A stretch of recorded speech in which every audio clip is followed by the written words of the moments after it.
Check, check.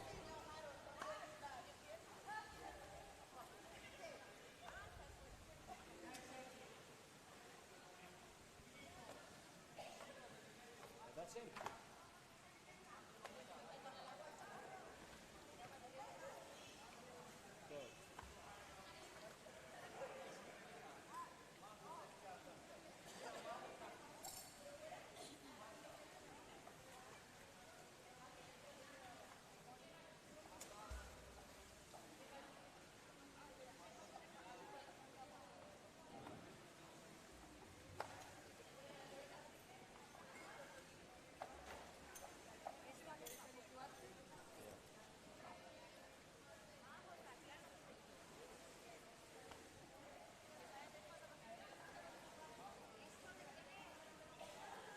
Okay, gentlemen.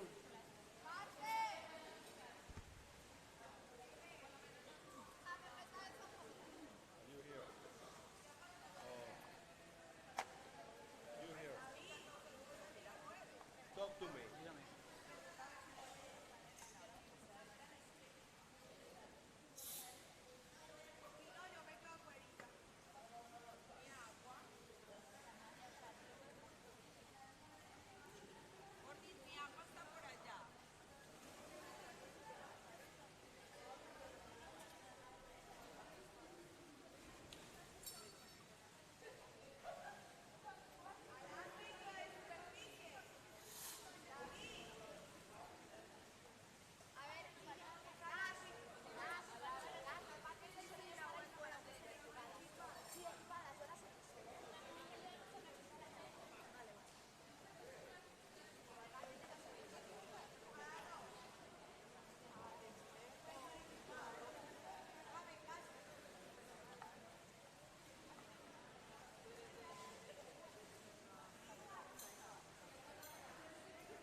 One minute. You are ready?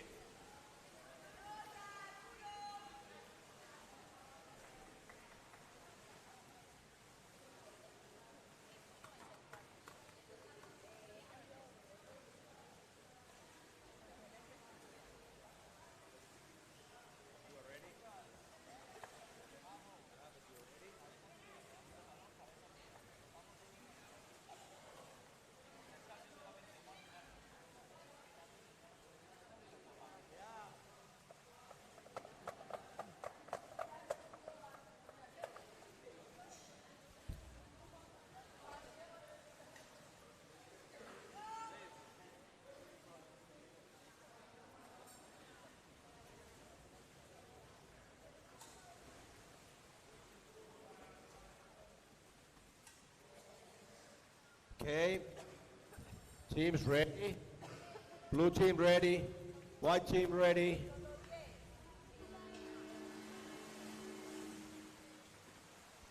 And here we go. Champions Cup 2025. Day number 3. First game of the day. Game 48 overall. Yeah. It's Ossos against Ege. We're still waiting to update the scoreboard display. This is not correct, but good as everybody is with me. Let's see it. And we see the team in blue, which is Ossos Madrid, against the Turkish ladies here from Izmir in the white suits. Ossos attacked at the beginning. First touch of the day. Getting in the offense.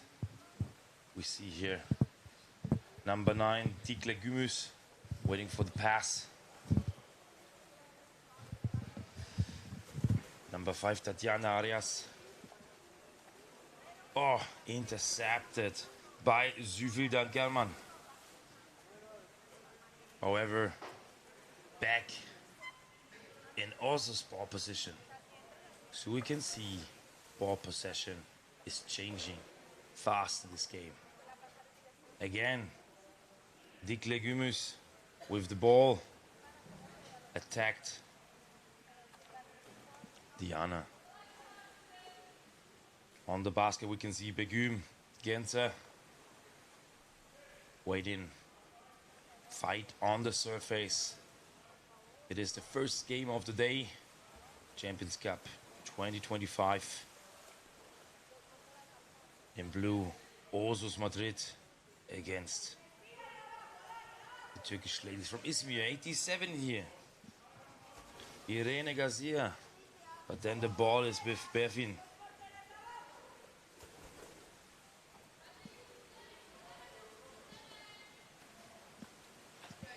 Frequently changing ball position. So far, no team here in favor, but maybe right now, first attack here from the close side.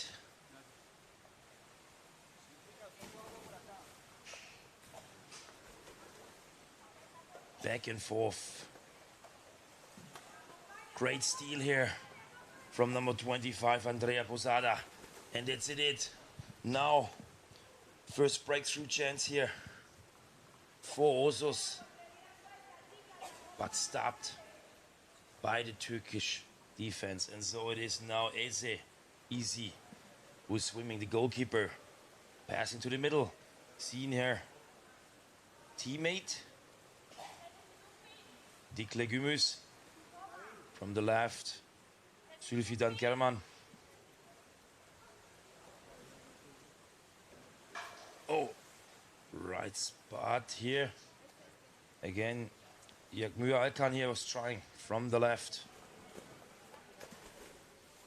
Zainab, Kusman, waiting here on the left side. Giving the signal, but then the ball got lost. And it is again in the rows of Osus. And so we see now here, 78 Irene Garcia now with the breakthrough together with Daniela Borella.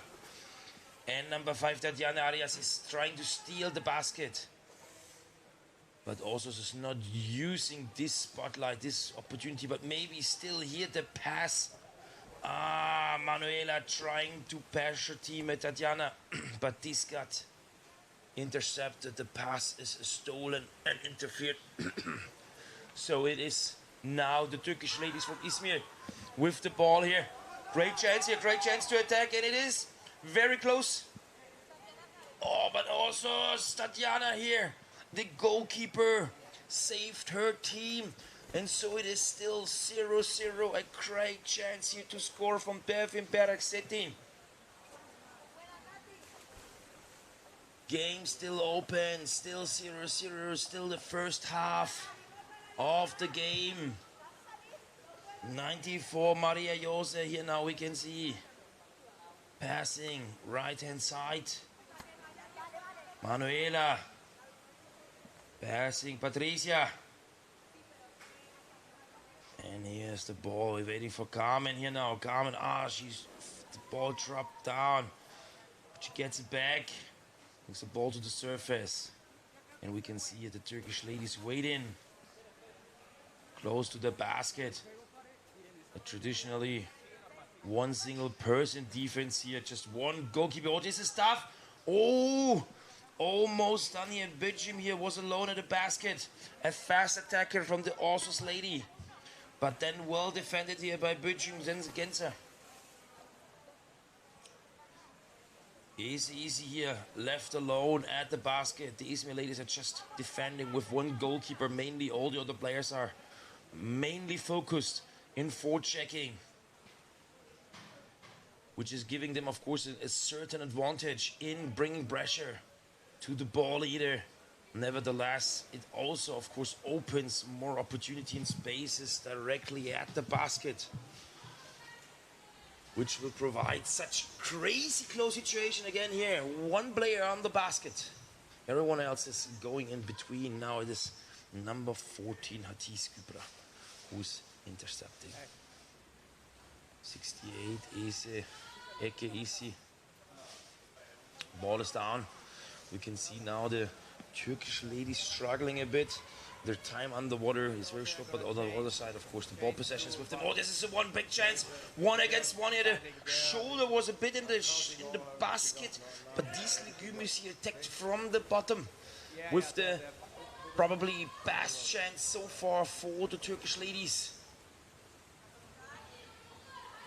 Great opportunity here from Dick Legumes trying to attack. And it is 57 here, Mariangel bringing the ball to the surface in the clinch together with Göksu Atalay.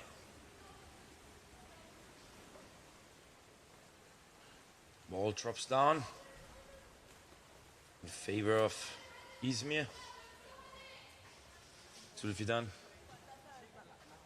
Dikle. Zeynep. Atis Kübra Savran now here. Attacking, passing to Zülfidan Kerman.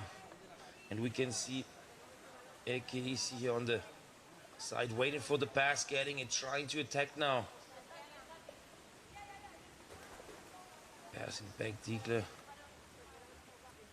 Dikle again here, attacking. With the second chance here. She's hungry for the goal, passing her teammate. This might be the good chance now.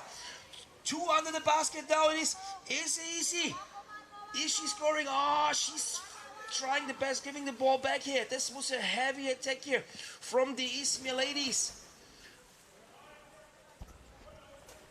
And there's fire at the basket here. The Spanish girls from Osos here struggling to defend the basket, but still with the white scoreboard here, still 0-0, and this is a breakthrough from Diana.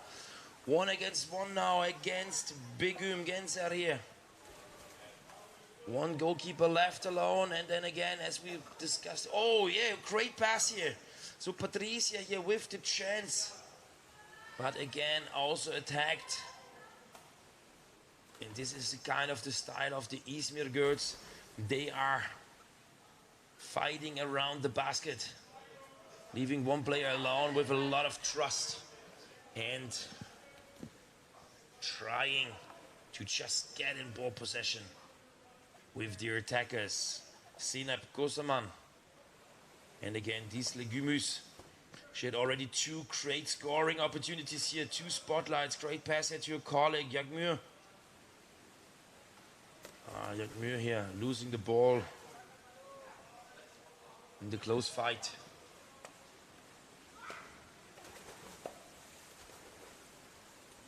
Osos.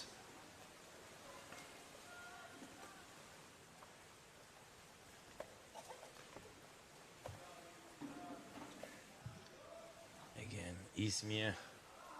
You can see back and forth ball possession here. And again, number 6 Jagmur Akan here, 1 against 1. But also another, like Patricia here, was also supporting her goalkeeper. These Legumes, 15 Zeynep Köseman. Attacking the basket, great chance here. Referee call, halftime. It's the halftime call. No score, no goal so far. We are having a 0-0 here in the first half of the game, but we have seen an exciting game. It is very intense, very hard. We saw plenty of opportunities, but there have been opportunities. Mainly from Diesle, from the İzmir side, but also the Spanish girls had some very good positioning at the basket, but the last pass was failing. And as a consequence right now, the result 0-0 and a 2-minute halftime break.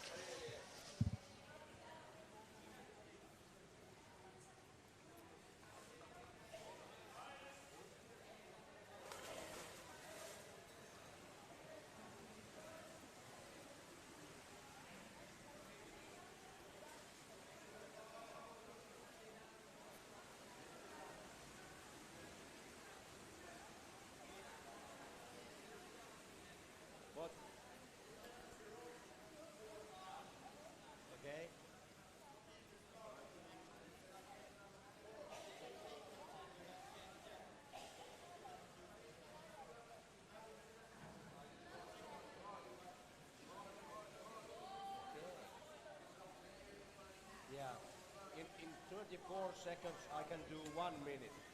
That's my wildest dream.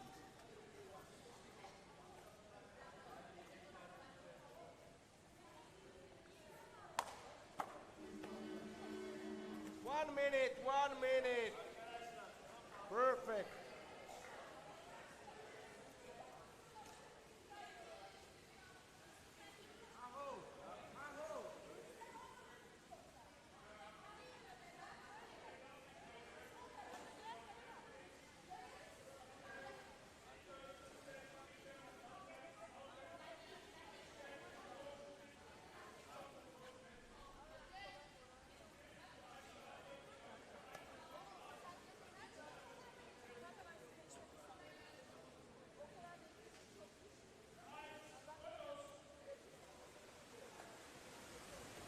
And we're getting ready for halftime number 2. Quick information up front. The scoreboard isn't visible in this game. There's a technical issue and we're going to fix this. Okay. Both teams ready? The upcoming or in between the upcoming game. But for now, you just verbally follow the details. It's also in blue. The team from Madrid against Ege University from Izmir in white. First game of the day, Champions Cup 2025. And we saw an exciting first half. Both teams here really want to win, attacking, but also worried about there's something to lose. So they're carefully attacking.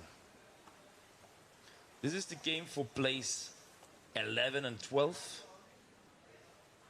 It's still 0-0. And we have already the first minute played.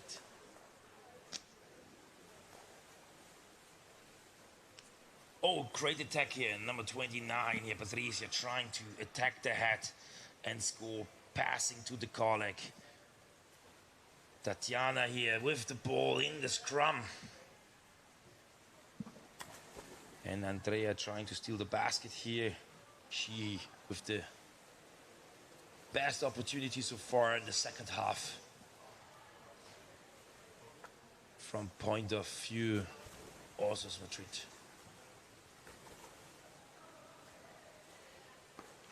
You can see the goal camera here. Nice gimmick, nice added value, the viewpoint out of the basket. And here we can see now the Izmir ladies in ball possession and passing the ball around in the opposite side of the field. There's now eye contact here. Two players. 17 Kuckstein losing the ball. The defender did a great job with his feet, stopping the pass and getting into ball possession. So now it is Baduena from Osos here, breaking through and making this swim for a team towards the basket. 15 Carmen, passing to Diana. Laura. And they're going heavily now. There is a single combat here at the basket. This is close, this is heavy. Out there's the goal from number 15, Carmen Monteo. 1-0. Goal, blue. Well supported here by your teammate Marianne Pasquera, who was stealing the basket, and no chance here for Belgium Genza to stop it. It was well done after the first attack of Manuela. We had a certain gap at the basket. Marianca Pasquera stealing the basket, and then it is Carmen Monteo here scoring for the 1-0 lead in the first game of the day. It's the positioning, blazing game. Both team having the last match here of the tournament. It's for place 11 and 12. Who's landing 11th? Who's landing 12th? So far, 1-0 lead for the girls from Osos Madrid. Izmir now under pressure. Needs to get in ball possession. Around 6 minutes left here in the second half of the game. And also still pressing. Still pressure up. Still hungry. Still in heat mood. Here we can see Andrea. Single combat here. Number 10, Burfin, the captain, trying to get the ball back for her team. On the surface now, the attack. Wow, another 1-1 fight. It always looks insane because the ball is swimming there. And what you can see right now from the Osos lady, they just realized that this worked out very well with stealing the basket. Maybe it was also an instruction in the halftime, because you can frequently see now the players trying to steal the basket position, which was the right decision and leading to the 1-0 score from Carmen Monteo. Pass now, the Turkish ladies here in the attack mode, going from the left side. Yakmur Kakoyo, she was waiting for the pass. You can see Yakmur Alkan here attacking, but the ball again for the Osos.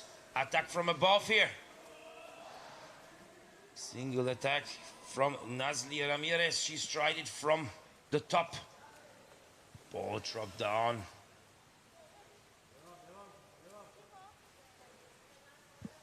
Can see again, goal blue. 57, the scorer Marianka Pasquera.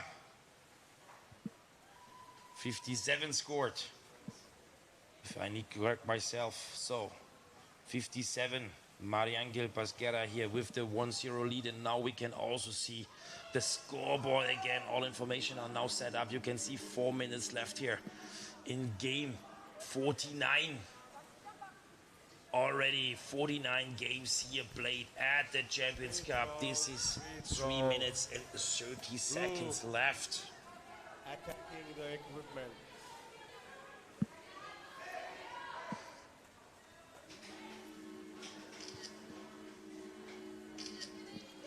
Time out.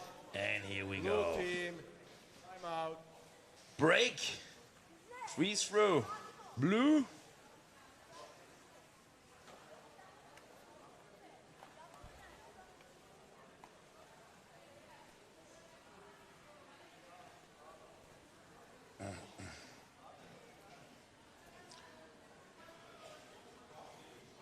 And it's a timeout. Blue. Timeout, blue.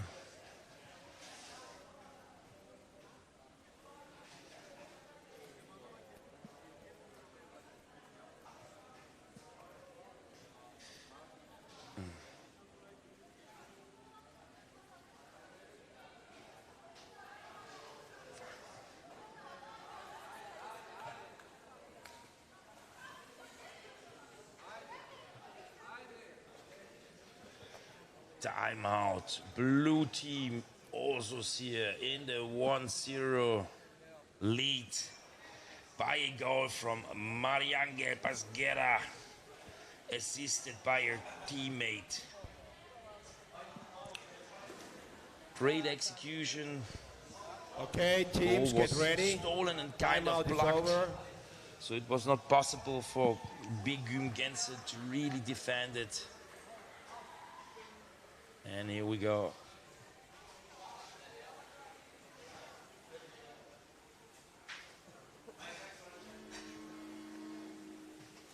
Free throw for blue.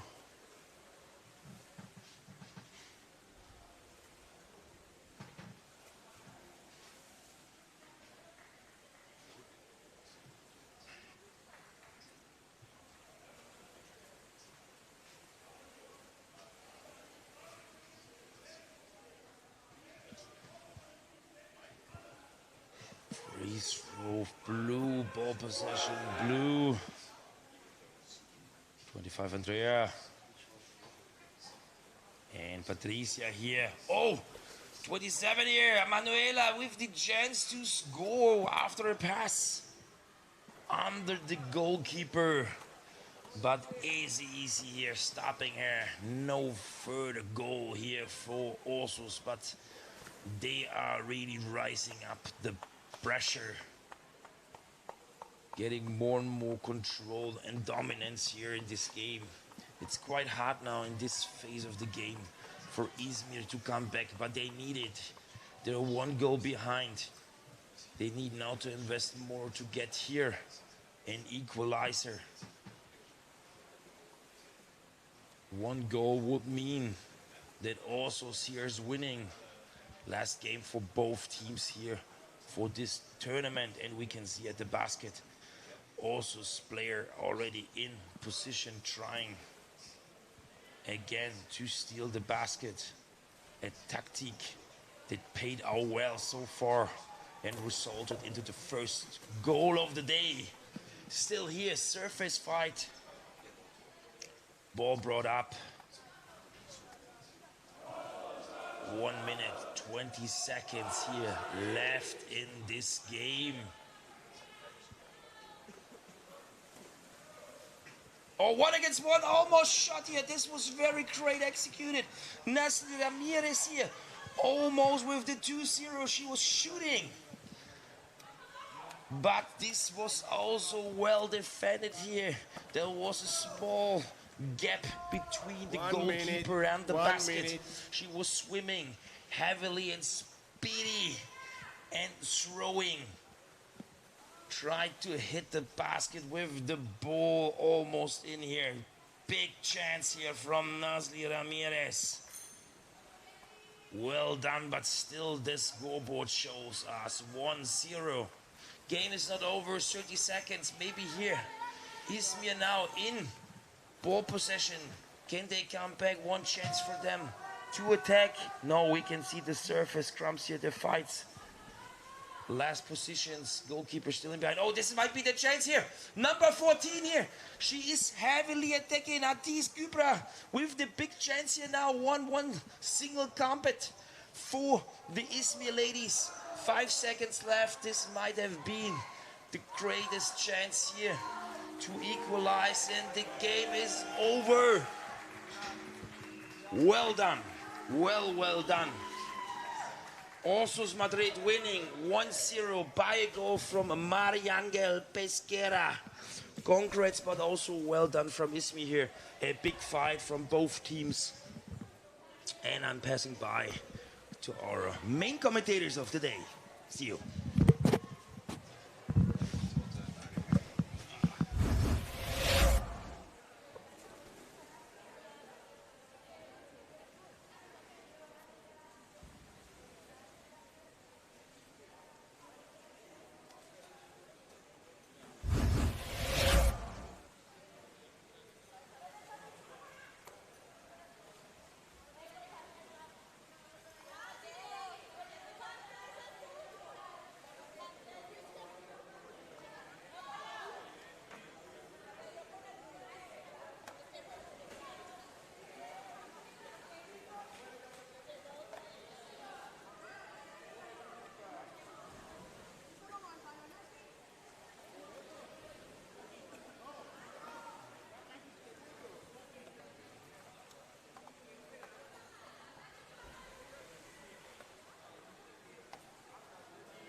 Champions Cup 2025. We have seen the first game of the day and the victory of the Osos Madrid.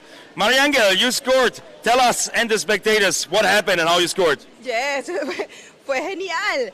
Pues me robé la portería y hubo una compañera que llegó junto a mí y empezamos y le dimos el gol. Y la verdad que el partido estuvo bastante chévere. Y bueno, muchas gracias al equipo de Turquía, que la verdad que fue un buen rival. Congratulations. You want to say any greetings? You want to say hello to anyone? Bueno, la pasamos espectacular y los invito a todos a venir a España, especialmente a Madrid, a jugar con Osos de Madrid. Muchas gracias. Congrats.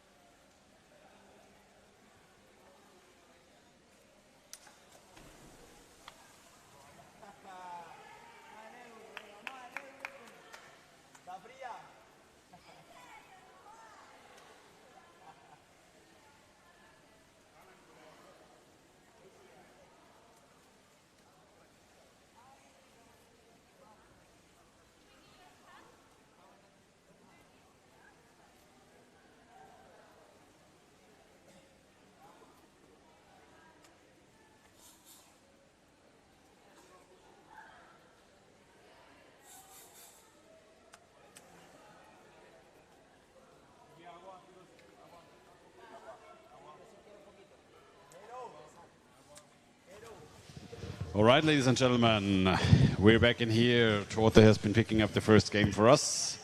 And now we are into the second game, the first for the men's. And it's Osos Madrid versus USZ Zürich.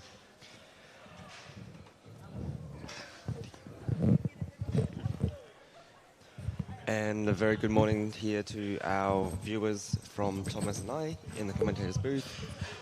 We're looking forward to the final day of action here at Champions Cup. So the first games of the day will be 2 times 10 minutes, and then we're moving to the games playing for third and first place. We'll have 2 times 15 again.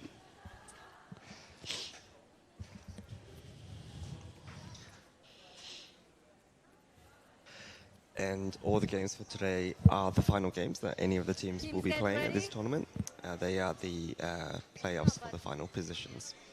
So not playoffs, they are the final standing games.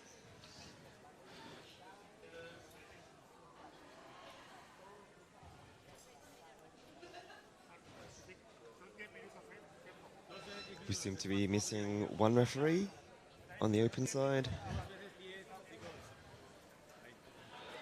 But other than that, both teams are ready in the water and revving to go.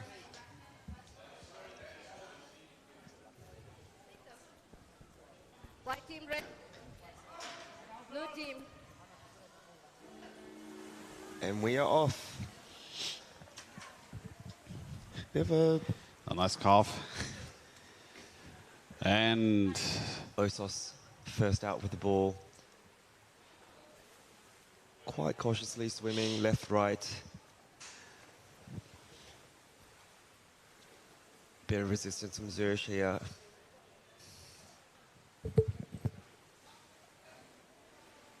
Finally, Osos punching through. They have a player on the goal. They already have a goal attempt here.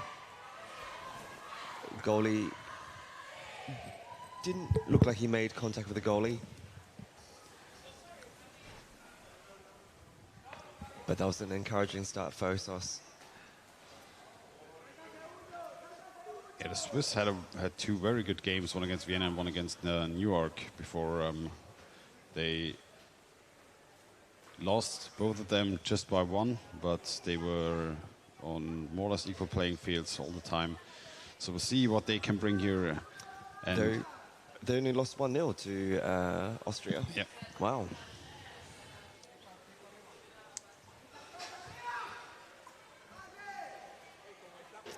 It's really good to see a lot of the teams closing the gap here this year at this year's Champions Cup.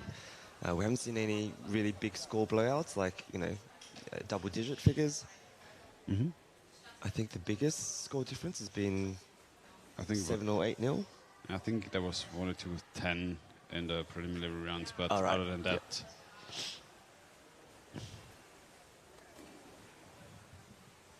Also still in ball possession. Coming again from the middle.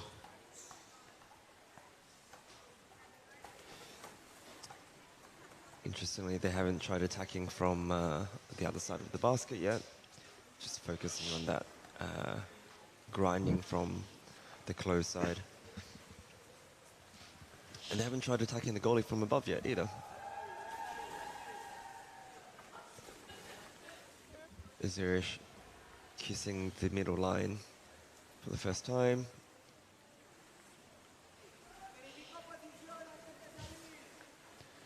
Turkish forwards doing a lot of work trying to get the ball back, but also seem to regain ball possession.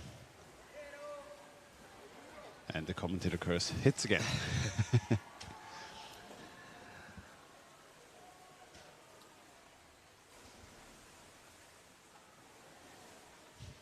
There was no defender there for a moment, but no Osos player close enough to pick up the ball. Oh, defenders also not in place now, dangerous. Oh, this could be a good opportunity for Osos if they can bring the ball in closely, but now defenders for Zurich are back in position.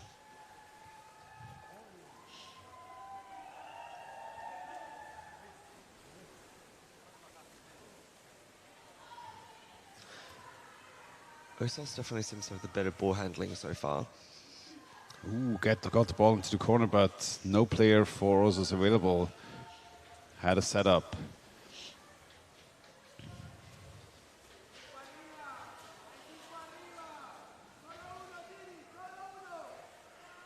Zurich missing a goalie.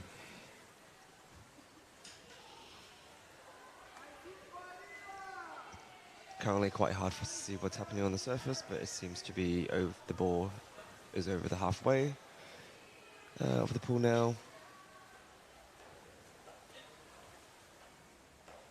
Okay, for the first time so far in this match, Zurich is now in the Osos camp. Coming in from the closed side.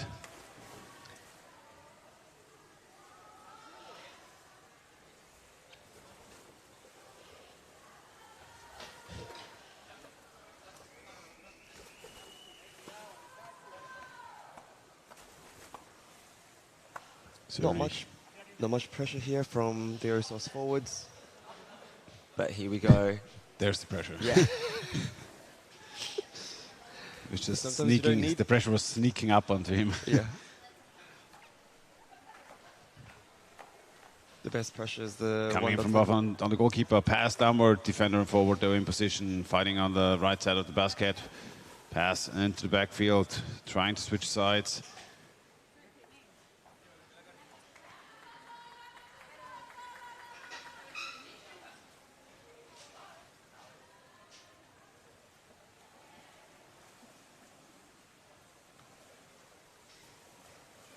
Oh, here we go. Had the positioning.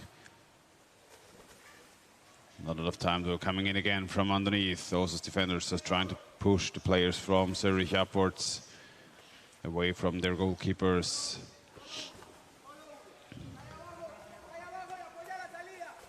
The Osos defenders are now fighting on the surface. If Zurich can get the ball down.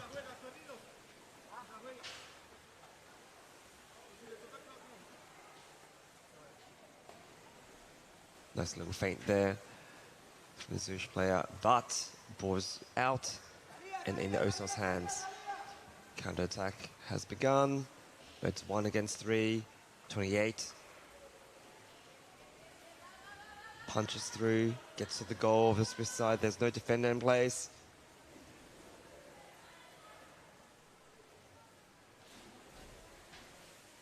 Can Osos maintain the ball?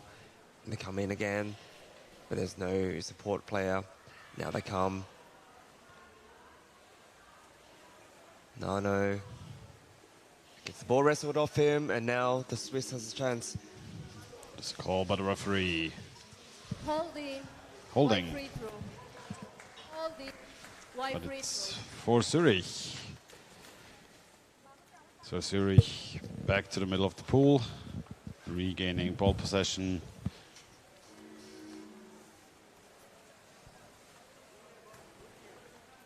Zühlke goes in straight away to the goal. Almost gets the pass off to the support on the side. They come at it again. Looking for support, coming a little bit late. Now he has it, but he doesn't see. Doesn't see his teammate behind him. Could have pulled the defender by the neck and just passed the ball behind him into the corner if he knew that his teammate was there.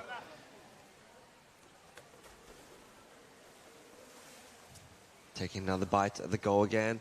Gets one pass off, but it's immediately caught. Osos defender not giving up the ball easily. He thinks about passing to the goalie, but now he does. Goalie goes up to the side. Now we have a little bit of a wrestle on the corner. They bring the ball back into the side, but there's no one to pass to in the center. Now he finds the connection, but the momentum is lost.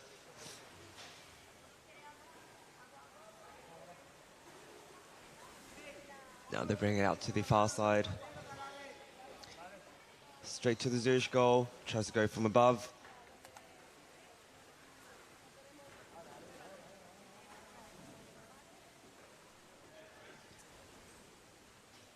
Now they bring the ball out. Luring the Swiss attackers further out from the basket. Just one player underwater at a time. Oh, fantastic steal there from the Swiss player, but retrieved.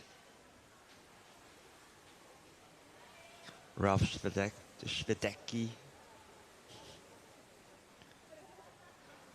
Osos trying to set something up in front of the Swiss basket, but so far they're lacking a bit the numbers on the water. They always have one, maybe two players on the water, and they can't speed it up enough so far to bring three players at once to just get something going underneath the basket.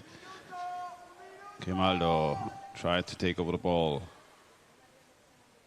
Back into the middle of the pool. Coming in again from right. Oh, that was a good attempt. Class.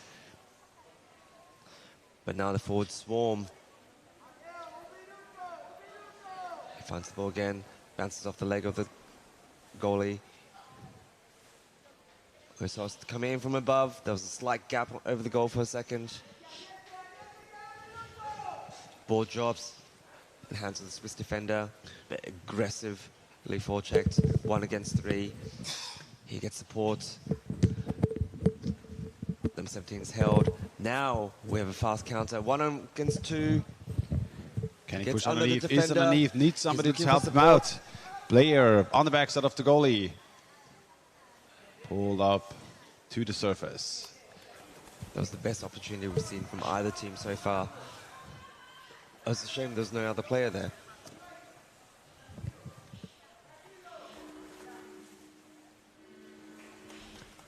And that is already the first 10 minutes.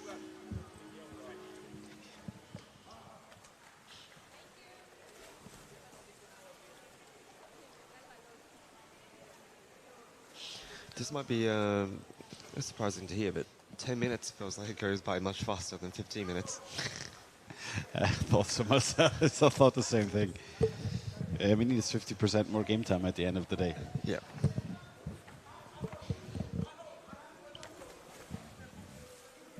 And I think also when it comes to sometimes it's the third day of the tournament, and it's a very much different thing to play 2 times 15 in the last game and keeping up the pace and the speed, rather than 2 times 10. Yeah, 2 times 15 really starts to feel much more like an endurance sport rather than a power sport. Yeah.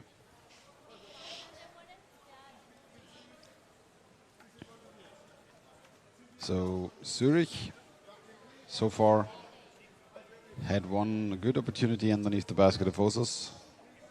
Couldn't execute.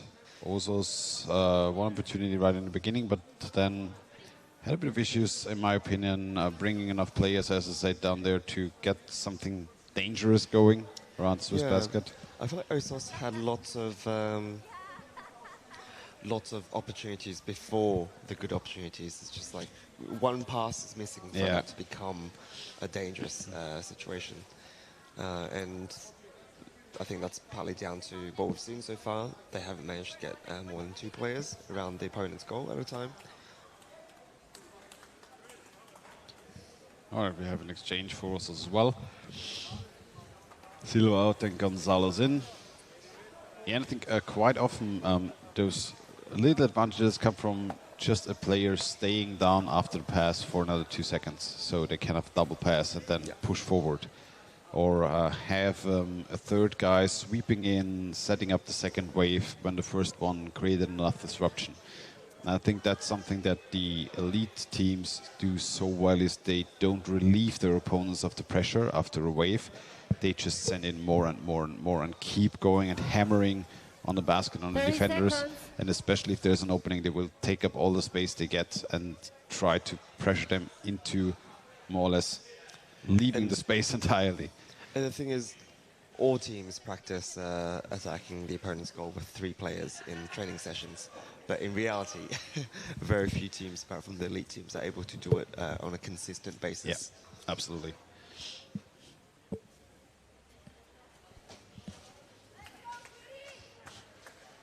White team, blue team ready? White team. And here we are, start of the second half between Zurich and Osos. Zurich comes out with the ball this time. Excellent little slap of the ball, pushing it forward. But now it's gone back into the hands of Osos. Back and forward a little bit. It's unclear who will come out with the ball. Right now it's in the center, but moving towards the Zurich basket. Osos connects the pass. Now the goal is empty.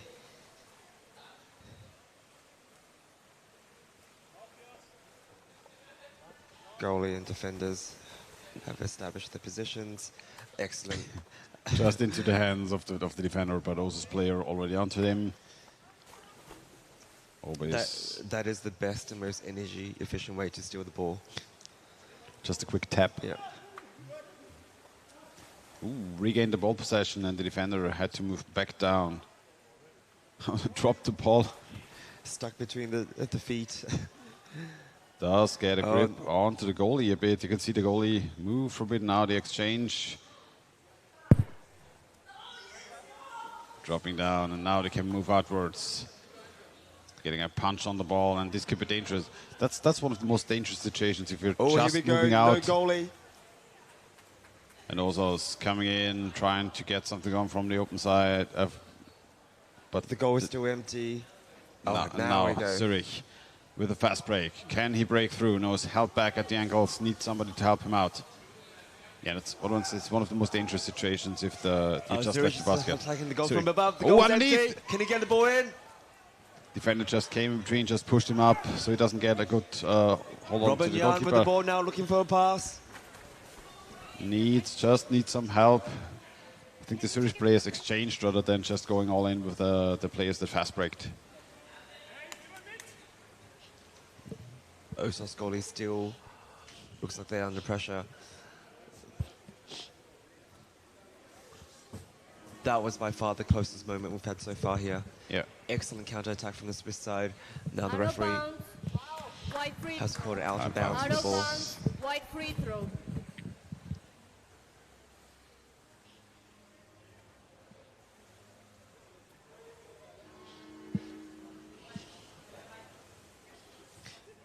Here we go. Zurich has stolen the goal, but I don't think the attacker realizes. That's unfortunate there. Yeah. Well, lucky for Yeah. Osos. Depends on the viewpoint. Good attempt. Oh, To regain the ball. That was a holding called. Holding. White free throw. Hold. White free.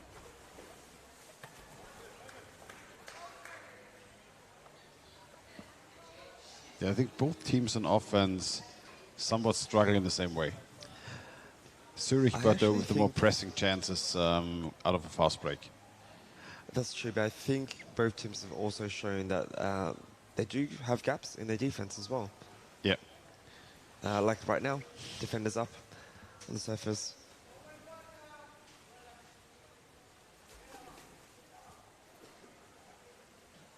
that's also something that a lot of teams practice, the capability to, even if you get a bit scrummed up, to just keep the ball active and play down rather than being dragged up. I think it's such an important skill on all levels of play. And you can see as soon as the level of the playing field increases that more and more the teams are able to just still keep on playing downwards to the floor rather than being dragged up. Well, you can say that, you with your broad shoulders. For smaller players, it's very hard not to get dragged up when someone else's arms wrapped around you. No, but it's not just being held and pushed, but it's keeping your arm and the ball in your arm moving and being able to pass or just drop the ball out rather than being fully and wrapped and here we go. scrumped. But also, Osos 4 players underwater with a commit to this attack. Oh, there was a bit of a choke hold there. Looked unintentional, but.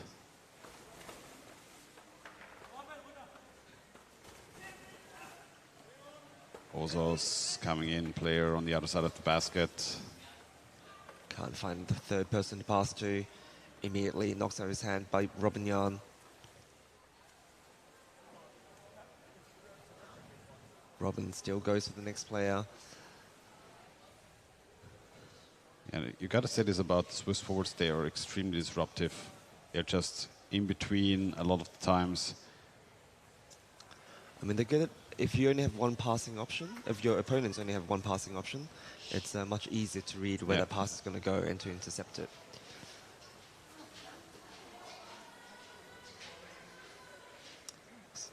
I think Robin Jan gets the ball, sprints towards. Now underneath the goalkeeper is alone underneath the goalie. Pushes up. Get him out.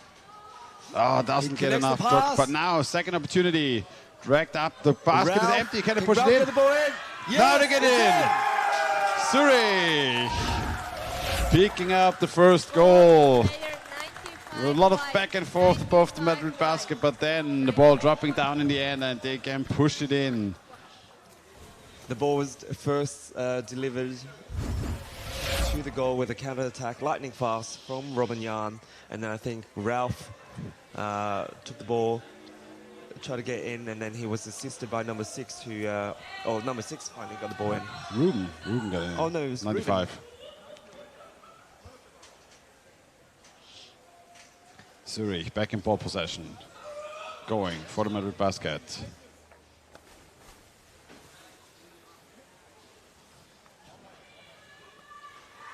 Yeah, and if you're the Osos, you just stop defending more or less and just go for the ball now. It's your last game, and you either lose by 2 or you equalize.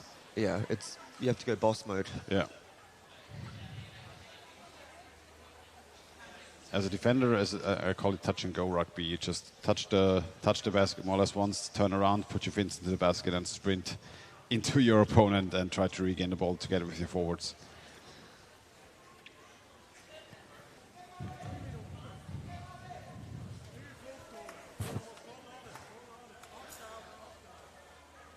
Will Osos turn on the switch here? It looks like they're still happily just defending. But of course the clock is ticking down. Zurich going in. Now they have a player parked next to the goal. Here we go. Oh wow, where are the Osos team? That's it. And it's in. Where do the Osos players go? They stopped defending, but they also stopped moving forward. There was only one player underwater. It seemed like they all exchanged at the same time. Yeah, but well done by Zurich picking this one up. I think. And you can see Zurich just put on the pressure now. Matthias Dufour. No, it was Mark Drexler. Yep. That's the thing with jersey numbers, by the way. If you have your number on the jersey and it's clearly visible, we can call out your name extremely well. If we have to read your cap numbers, it is very difficult. Of course, not everyone on the Zurich team has jerseys. I think only 2 or 3 of them have jerseys. Because the cap numbers are often a bit covered by the straps. Oh, now we have a first opportunity here for Osos. Osos coming in. He almost gets the goalie off. But the ball into the hands of the goalkeeper. Try to push outwards, Zurich. playing into their own corner more or less. He finds the pass. Robin Jan again takes the ball out. Pass the ball into the center.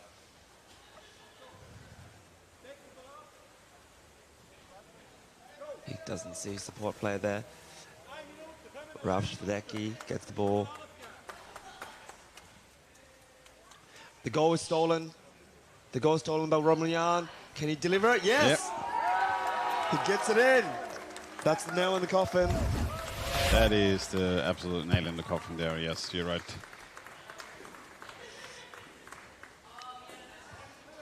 Robin Jan steals the goal, and then the other Zurich player just pops it in. It's fantastic he didn't try to pass the ball to Robin, because Robin would have been marked by the Osos, but instead he brings it around and Robin lifts his back and creates the gap. Easy goal for him.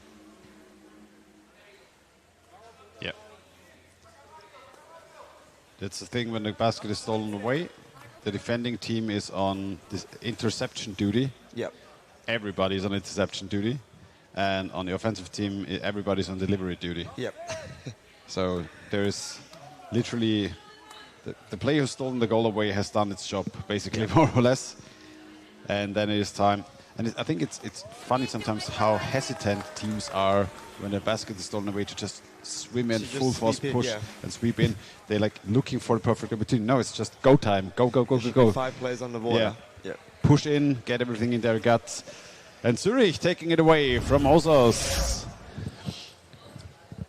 It's surprising because Osos actually started much stronger than Zurich for the first 2-3 minutes. Maybe Zurich is more of not that man. Osos is more the morning team, which is weird because they are the ones from the Hispanic regions. But maybe Zurich not the morning people on their team. We don't know. Yes, well played by Zurich. The Osos in the end could not keep up with the pressure of the last minutes. And we will move in the next game for the day with the Dragonettes versus the Black Mermaids. The Dragonettes so far throughout the tournament, they had a bit of the bad luck group phase, I would say. They had a rough draw. I mean, imagine ending up in a draw with the Norwegian team and the Danish team, and then you lose to both. You tie with both in penalties, main time, and then lose to them in penalties, and then that means you drop down to the bottom of the group. Yep. And that really limits your chances of where you can progress and what positioning you can get in the tournament. Yeah. So the Dragonettes are now playing the Black Mermaids, and I have to say, quite honestly, I think the Dragonettes are quite favored to take it away in this one. Yeah. Because the Black Mermaids, with no disrespect to them, they brought a very young team, which is super for them because they gain experience. They didn't have a full exchange bench over the entire tournament, so the strain of the Cup 2025. Ich bin hier mit Clemens vom USZ Zürich. Clemens, ihr habt jetzt ziemlich deutlich euer Spiel gewonnen. Habt ihr das erwartet? Wie kam es dazu? Geplant hatten wir es. Zwischendurch ist die Erwartung, hat sich geändert gehabt. Okay. Ihr habt ja mit Zürich jetzt dieses Jahr eigentlich eine ganz gute Performance hingelegt. Was ist passiert zu dem Vergleich zu den anderen Jahren davor? Ich glaube, wir sind dieses Jahr ganz gut besetzt von den Leuten, die dabei sind. Und wir konnten sicherlich im Spiel miteinander noch einen Schritt vorwärts machen. Cool. Möchtest du jemanden grüßen zum Schluss noch? Ja, ich grüße gern meine Frau, meinen Sohn und vielen Dank an meine Eltern, die meiner Partnerin geholfen haben, auf den Sohn aufzupassen, während ich hier bin. Dankeschön. Danke, ciao. Yeah, so what Clemens just said is generally a thing, thanks to all the family members who are taking care of kids over those long weekends so that the players that are here can perform the way they are and do not have to worry about anything going on back home. So it's a big shout out to all the families staying back home and taking care of everyday life while those players here can have those experiences they have and perform as elite athletes. We always have to consider that this sport is still a pure amateur sport.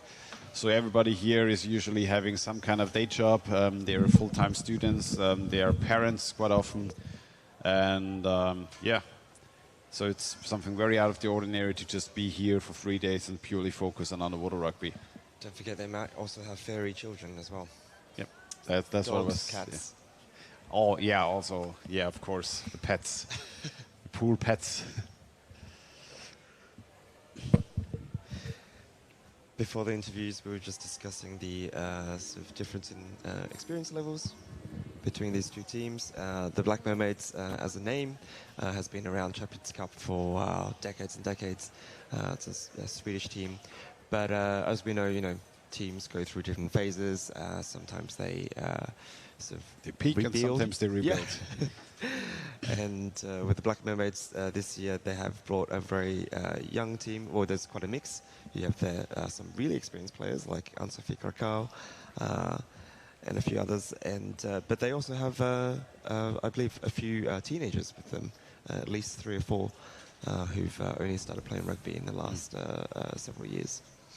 Yeah, and so the experience is super valuable that you're gaining here, but at the same time, this is the highest level from the Warrerrugby club tournaments you will get. So it's a bit of a test by fire for them. Trial by fire.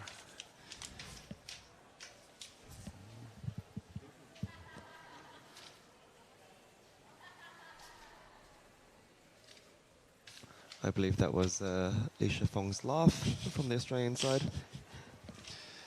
Why do you think it's unique and recognizable? Because it's loud. Shout out to Leash. Unleash the laughter.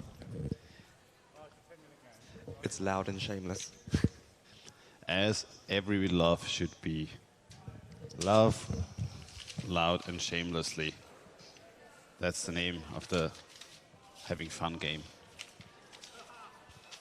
I might just... Of course. And it's been communicated to me that on the Australian team, the Dragonettes, it can be quite easy to confuse 2 of the players underwater, Jennifer Costa and Andrea.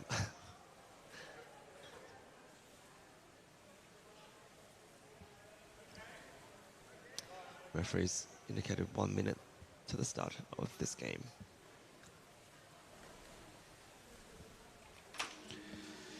Who would ever...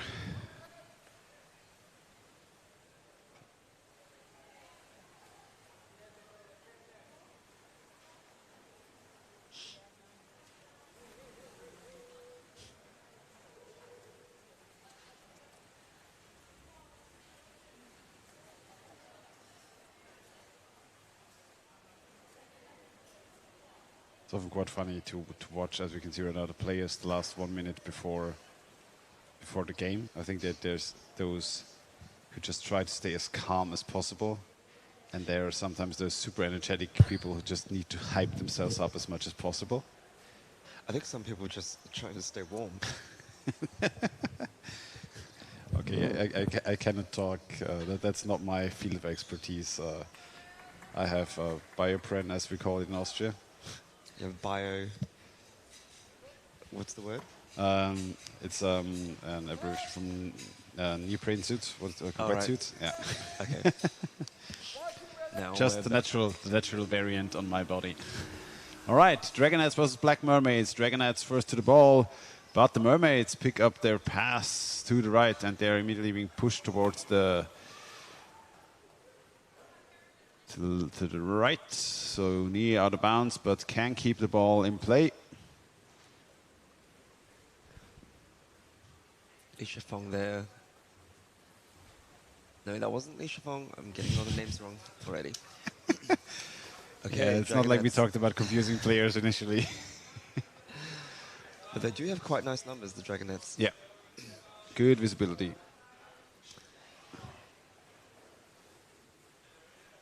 All right, Dragonettes on offense, trying to get something going in front of the Mermaids basket. 4 players under the water. But Ooh, good takeaway. it's interesting. They had 4 players under the water, but they still didn't start the attack. Yeah, I think they had 4 players in the water, but they were all 3 meters apart from each other. No, I thought they were quite close in the corner. I think it's a bit deceptive from the angle we have here. But now the Okay. Dragonettes are back in Maka pole position. They're gets the coming in. ball. McCaff. Oh, there was a gap from the goalie exchange there for a second. Just as Maka turned it back. The man. Now the second wave comes in. Good pass on the leg of the defender, pass back out to the side. Into the middle. Oh, here we go, right above the goalie. Nice push. There we have first opportunity here. Fong could have gone for the Decides- goalkeeper exchange there if she's a bit sneaky. Yeah, but I think they're trying to keep it safe. Continue possession of the ball. They know that more chances are going to come. Like right now, there's a struggle for the goal as we speak. And here we coming go. in, Solano getting a hold onto goalkeeper. Oh, there was a bit of an opening, but couldn't push the ball in. Now being tossed back out. Solano still in ball possession. There's a call by the referee. Pushing the goalie, I think. And it might be, yeah. It is a free throw for the Dragonettes. Black Mermaids gets a little sigh of relief here.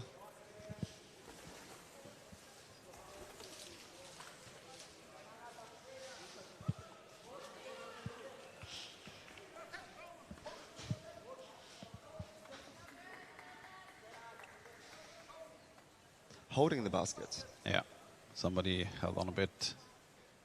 It's so tempting. It is so tempting. Somebody's getting cold for Christmas.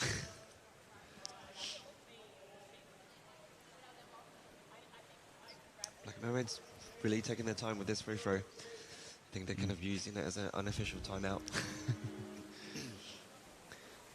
Oh, immediately loses the ball. It's now a bit dangerous here. They can move immediately for the basket. Coming in underneath Kim to the right. Pass to Solano. Solano, though, dragged up a bit. Ball being tossed back out.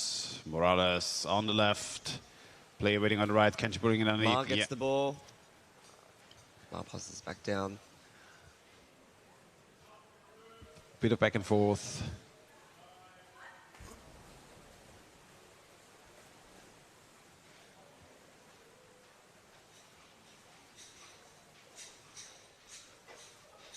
Sea Dragons just waiting for an opportunity.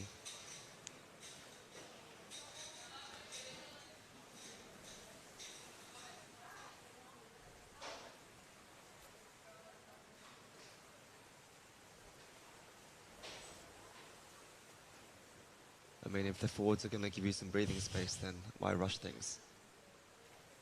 But now they have 3 players under the water, tries to deliver the ball across, and defender's gone. Perdomo tried to push in, defender locking her up. Lucia gets the ball out.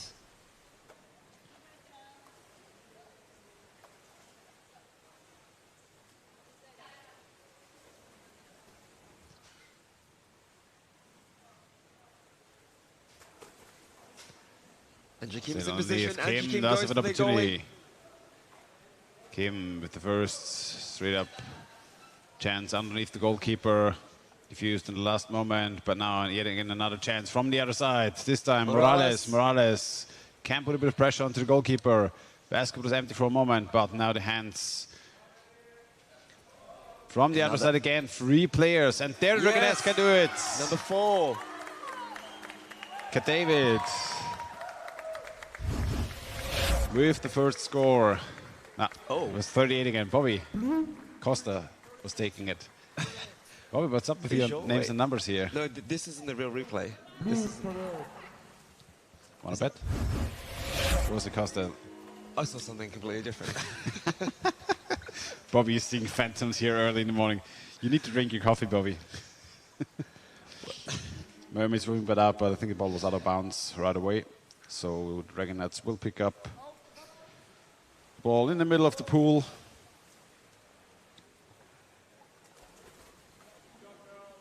Yeah, and we've seen a very long phase of pressure from the Dragonettes here onto the Mermaids basket. And as we've been talking about before, it's those situations, if you don't relieve the pressure of a team at some point, they're prone to making a mistake. They're going to crack, yeah. Oh, here we go.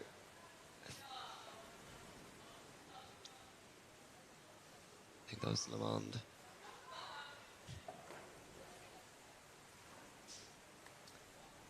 Interesting thing is the Aussies haven't tried to go at the goalie from above. They have been doing it quite a bit throughout the tournament. Yeah, but not in this game so far. They've just tried to pass around to the side and then come at the goals from below.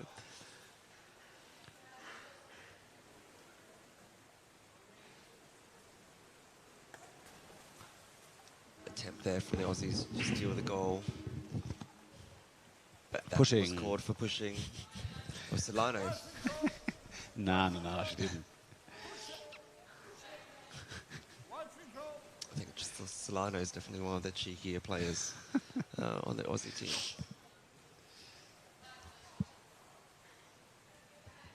Would you say it's a bit of a stereotype that it's usually the Colombian, Hispanic-ish players on the teams that are the more cheeky ones? I'm not going to go there. I'm not taking the bait. Ah, Bobby's too smart. Here we are, Dragonets once again. Coming in from the right. Fong tries to bring it over to the left. Forward to getting her hands on the ball in between. Gonditz trying to clear, but the ball dropping down into the hands of the defender, though, has to move out. And Kim trying to take the ball off her. It's stuck in the corner. They have it now. Ball back in Dragonet ball possession. Mar trying to move in. Had the defender in between. Can she get it down to Le Monde?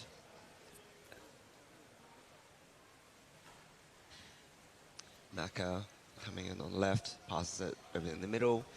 Le Monde passes back to Naka, into the hands of the goalkeeper.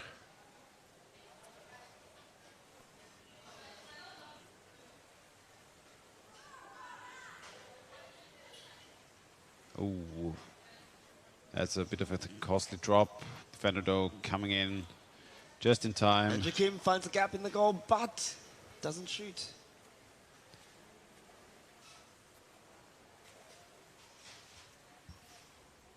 Another goal exchange. We have two players now pulling out the goal, and she gets the ball in. Fong with the reach around and then just giving herself the ball. I mean, you can see that this perspective we're better. I mean, that was close. It could have been called for pushing. I just wanted to say that was lucky that she didn't get a call for pushing there, because it looked a bit like she was lifting the goalkeeper up while the goalkeeper was fighting for the ball. Maybe Solano isn't the only cheeky one on the team. But great job there from both the Dragonet players. So the Dragonets up by 2, 1 minute to go in the first half.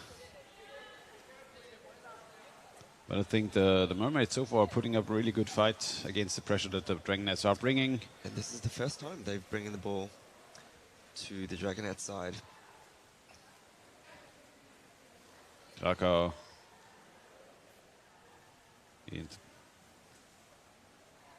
Passed it into the corner now, trying to move it closer to the goal. Kim picking it up, tries to move it away from the basket. Ooh, into the hands of the goalkeeper. But here we see a bit of the speed difference between Aristizabal the two teams. picking it up and going straight for a nice pass underneath. Good job from the goalie to turn it around. Couldn't probably execute there, but still keeps going. Goalkeepers did exchange for a moment. And that's the halftime. I think you really saw the speed difference there in that counter-attack between the players on the two teams. Yeah. But good job from the Black Mermaid players, both the goalie and the defender, to get back just in time. No, there is no dual goal, Chelsea. It's the last player usually that had the ball in the hands, and if it is indecisive, it's the one that is raising their fist above the water. Yeah, the first one to the raise first their one fist. to raise the fist. You sprint up to the surface and just raise the fist, and then it's yours. That's a mini game amongst those who scored together.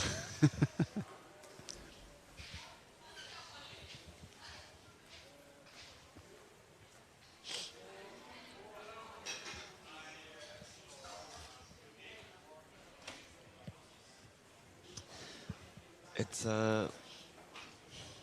although we try to give sort of players a shout out whenever we can, whenever we recognise them underwater.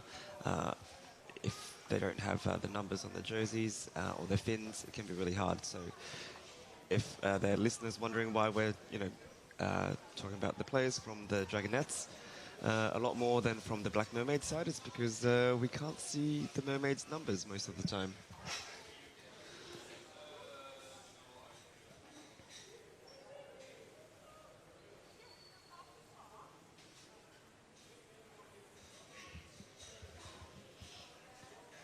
Yeah, that's in general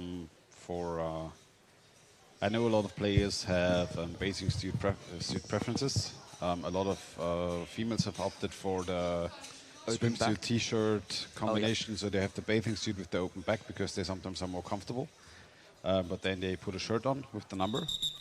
It helps us out big time here at the commentators booth. It has been a ruling for the last World Cups to wear shirts so that we can improve stream quality and overall, I think, for the sport.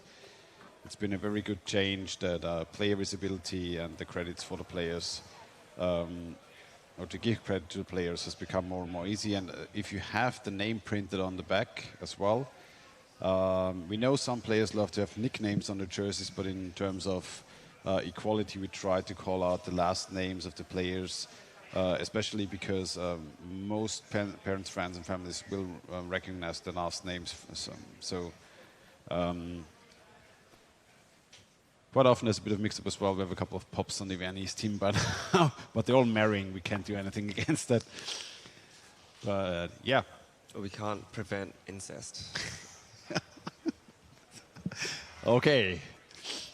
Some things are different in Sweden than practiced in Austria. In Sweden, incest is incest. But now, too much going on with the Dragonheads versus the Black Mermaids. It's a bit too early in the morning. Bobby's still drinking his coffee. The Dragonhead starts the second half with a comfortable 2-0 lead. They've been very dominant in the first half. Black Mermaids had one chance where they had the ball on the Dragonhead side. Now we have the return of the goal cam. Yep. Seen one of those bathing suits with the open back. Yep. No number. No idea who that was. No number. No name. Just a tattoo. Andrew Kim takes that to the side. Ma is there. She passes to Ma. Ma executes, grabs one arm around the goalie, but is caught up by the forward. 65, Signe Jonsson. Dragged up to the surface. Boys dropped 39, 38. Costa.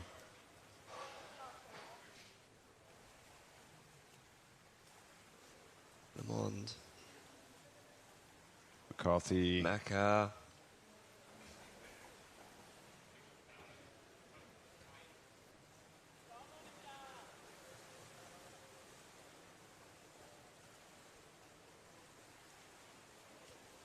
Dragonheads coming in again. Fong. Underneath. Will Fong find the pass to the right? No, she's caught up. Mermaids wins the ball back, but there's no support.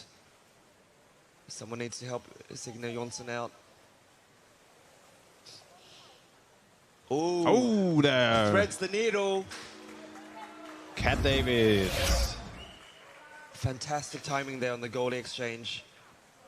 Straight through two players.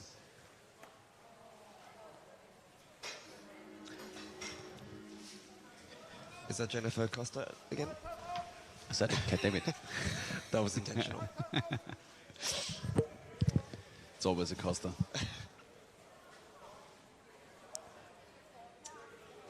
Oh, there's a timeout called by the Mermaids. Taking a bit of a breather. Should we practice pronouncing these names properly? I'm guessing, is it David? Perdomo, Gonzalez. Probably it's, do you know the, what's it called? The sketch from the US where the teacher is wrongly pronouncing the names. I feel like you're moving. Aaron, yeah. I think like you're moving in this direction. I'm trying my best. Yeah. Valentina is the one I struggle with here. Aristisabel. I'll just take my pseudo-Austrian English pronunciation with the limited amount of French knowledge I have back from high school, and I'll mix it up all together, evenly distributing every mistake amongst all players.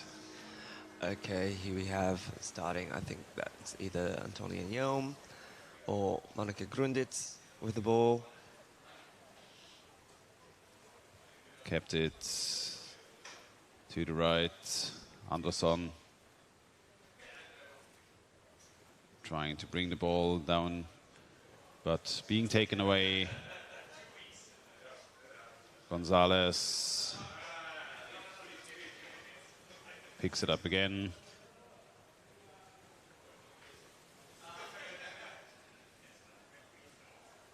Perdomo moved up to the surface.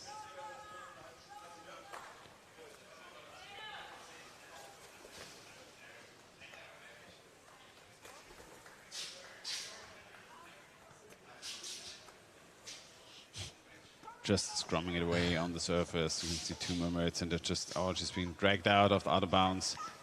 No, she keeps it in, passes it at the Yeah, last kept moment. it in bounds, but Krakau into tries to the get the ball. hands of the Dragonettes, and the Dragonettes coming in from the left.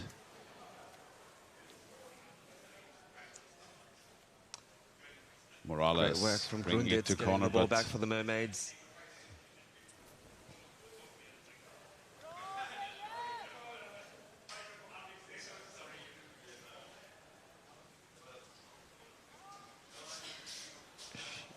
She connects the pass to Antonia in the middle. Oh, they've Helm stolen the moving in. goal. Oh, that was a very close moment. Helm tried to bring it in. Sophie Krakau. Krakow picking it up, trying to go for the goalkeeper, fighting with two. Ooh, the basket stolen away for a moment there. Fantastic timing there from the Black Mermaids player. Can they bring the ball in? Yes. Oh, that was so close. Well intercepted though by Aristus Ball. That was the best Now, chance the Black Kim. Mermaids have had so far.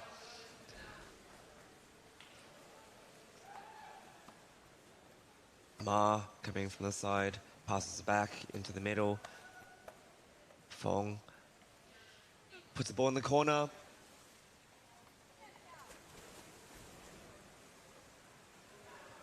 Mermaids alone, needs to find a pass. Gets it to Carlson. Retrieve Valentina.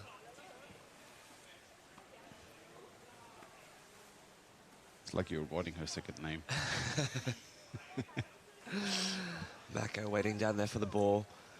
5 more minutes to go in the second half between the Dragonettes and the Black Mermaids. Mermaids on defense. Dragonettes Goes in ball in, possession. Fong behind her. Fong has the ball, she pushes it. It's on the goalie. Ooh, tosses it back out but into the hands of the defender. Defender doesn't move forward but moves to the side and up. She doesn't. Now there's the pass. Pass. Intercepted. Intended for Anderson, but broken up by the Dragonettes, and they're coming immediately. Aristus Ball coming in for the Valentina goalkeeper. Tries to get the ball. Into the hands of Mar. Mar. Mar underneath. Can she pick up the goalkeeper? No goalie. Well defended. Grabs the ball, but now the basket taken away by the Dragonettes, and the game just moving up to the surface.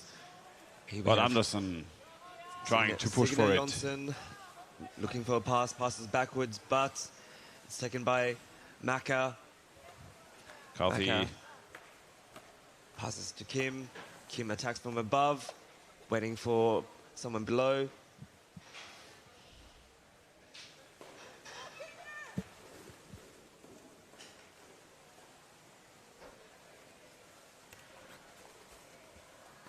Oh, boys fumbled. Now it's taken back by the Mermaids. Mermaids to... It's called for holding. Should have been an advantage. Oh, that's a shame for the Mermaids. There's potential there for a counter-attack. There's a blue timeout being called. 3 minutes and 15 seconds to go. So something we didn't notice before was that the Mermaids are playing with only 9 players, whereas the Dragonettes have a full bench. Yeah. So Mermaids, really impressive effort here. Yeah. Mermaids have been 9 players throughout the entire tournament from Friday on. So that's, in our Warrerrugby, that's a pretty significant disadvantage. Yeah. Not having a full exchange bench. There's also always the risk, because when you're playing with 9 players, that means you only have 1 sub for each position. So there's 2 players in a certain position in the water, and then 1 sub. And there's always the risk that both those players might sub out either at the same time or very close to each other. Mm. Yeah, and I think everybody who's been in practice where you usually don't have a full sub bench and you just play again 9 against 9, 6 against 6 or whatever, you know the feeling when you want to sub and you see the other one subbing up, and you know you have to go for another 2 to 3 dives at least so they can take a breather outside, and it is a grueling amount of time. And it's just you know, one other thing you have to focus on in the game. Yeah. You know, there's already enough things going on.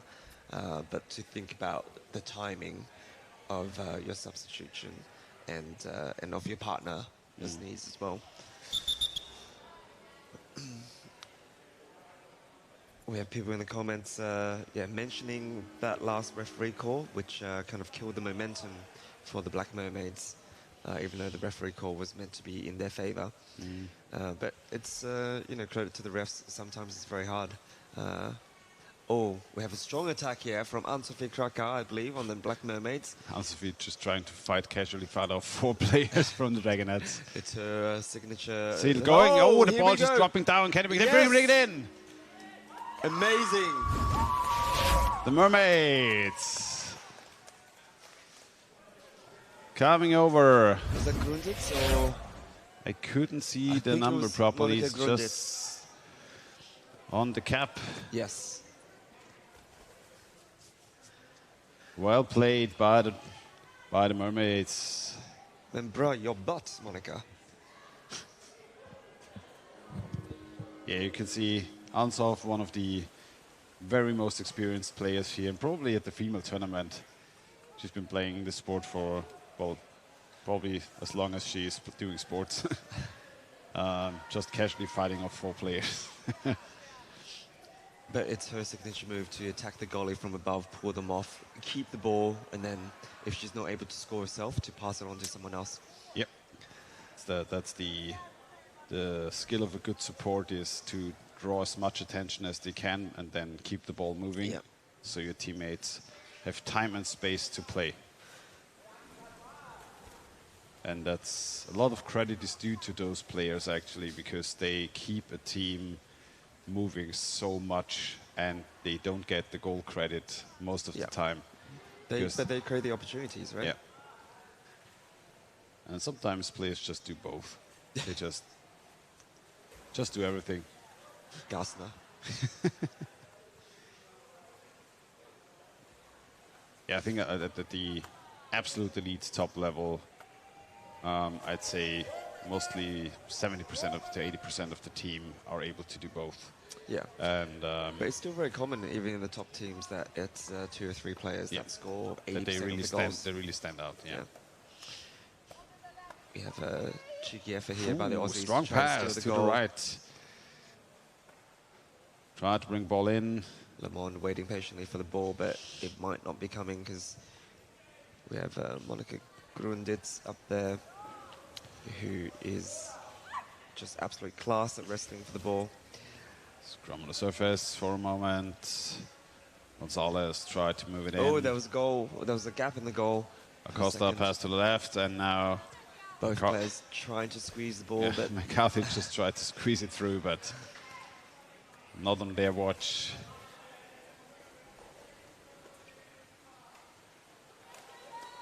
Lemant. Scrum, 8 seconds to go. Kim. And now game's up. And the Dragonettes take it away in their last game. It was quite a decisive performance by the Dragonets, but it was incredibly good for the Black Mermaids that they showed that they can also that they also have teeth, and it was a very excellent goal that they inflicted on the Dragonets in the last 3 minutes. Yeah, absolutely. So this one's up, and we'll be moving straight into the next one, which is Vienna versus Triton on the men's side. And those two teams know each other extremely well. They play against each other about 4 to 5 times a year in the Czech League. They hate each other, they love each other. They're usually contending for the top 2 spots at the moment. And so far, we have to be honest, Triton is coming up a bit ahead. But then the Austrians took it away from the Czech during the European Championship. That's true. So, gotta be looking forward to a very intense game. The Czech team usually a bit strength-wise, a bit stronger, a bit more physical. The Austrian team a bit more better on the endurance part.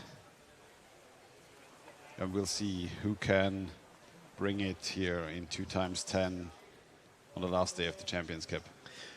Do we know for a fact that the Czech team lost against the Austrians at the European Championships because they either refuse to acknowledge it?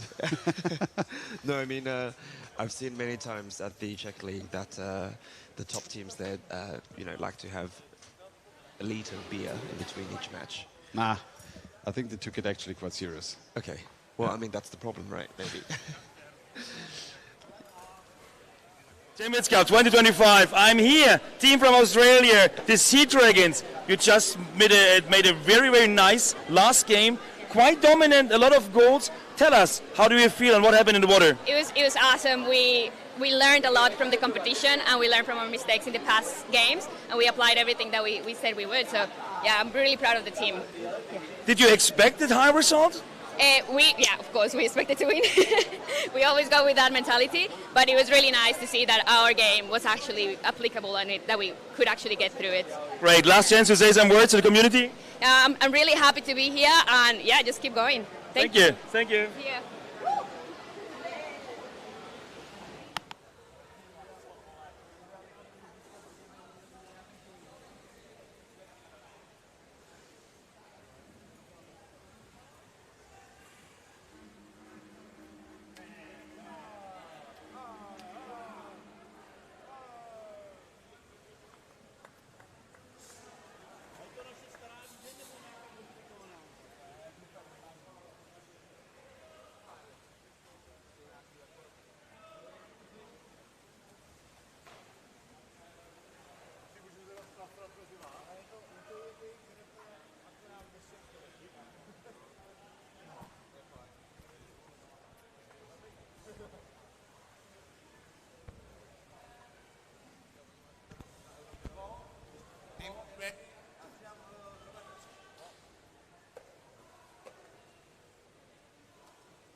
We are off to the start of the match between Triton and the Vienna team.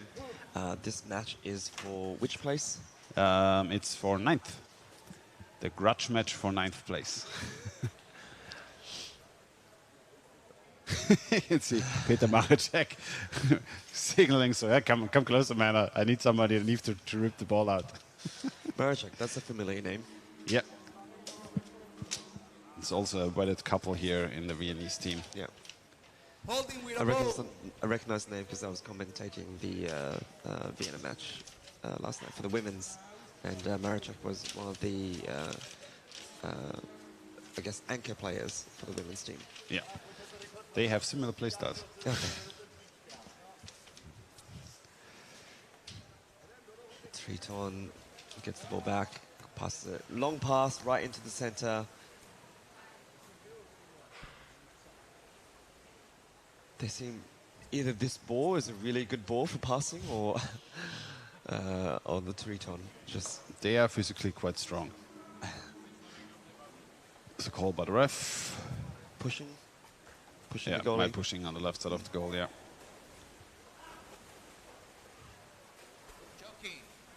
Choking. Yeah. Oh no, that's just The deck refs. deck ref. Yeah, the deck refs don't see it properly quite often. They just find something to say, right? Pop into the corner. And Vienna coming in. Tried to move underneath. Oh, they had the moment there. Neunteuffel coming from right side, but the defender came in from the bench and swam into his way. Neunteuffel still fighting. The ball dropping down into the hands of Triton Berun. But they also don't have shirts, so it's quite hard to discern the names. Oh, there was a bit of an open basket. They're still fighting underneath the goal. Maracek. No, it was Jojo. Johannes Seitz. A new player, talent, who's been only playing for about a year. Attack on the head. And it's back. Ooh, some of this go straight for the goal. Goalie, move down. I hope the goalkeeper at the back wasn't sleeping.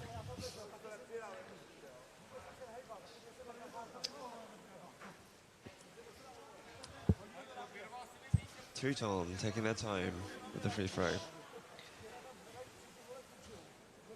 Nice pass out to the side, bypasses the four checkers, delivers the ball right into the center of all the bodies. Yeah, there was a player waiting underneath the basket, so it was a good attempt. So a Triton player was taking up the defender's position underneath.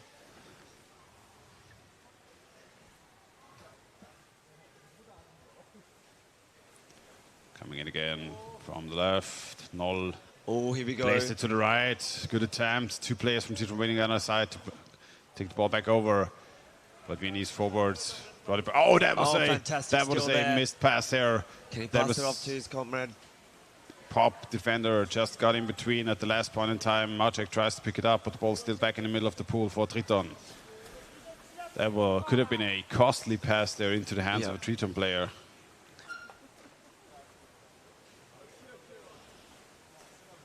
Now we're starting to see some sloppy passes from the Czech side.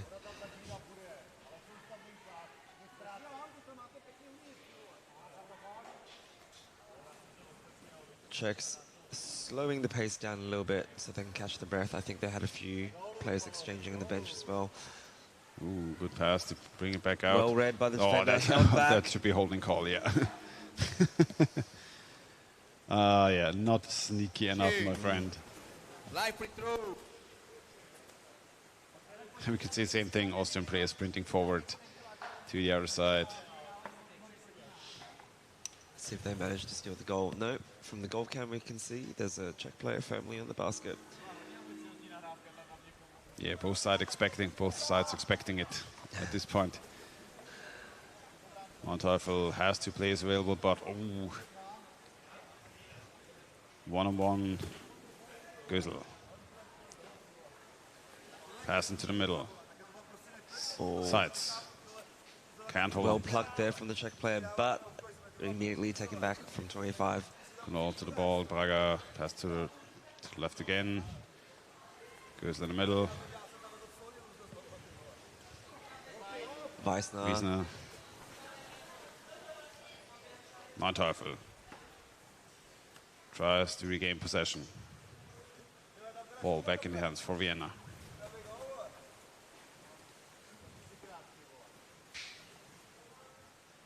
Now moving in. Edmeyer tries to place the ball to the left.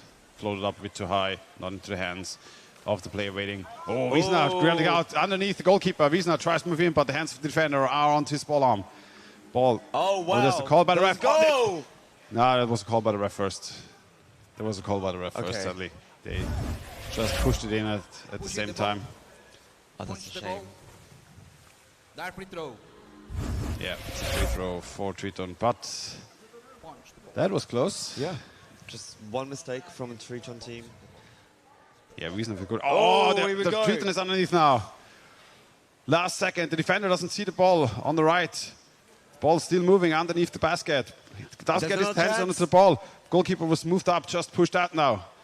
Braun trying to move forward, held back a bit at the blade. Now, Pop tries to move the ball forward as well, but picked off in the middle of the pool, and now Triton is back on the move. Coming in over the middle. Again, a good pickup. Pop. Maracek. Attacked by 2. The ball dropping down. Brown tries to pick it up. But a call by the ref. Holding. Free throw. Holding. Wow, the pace has really picked up these last 2 minutes.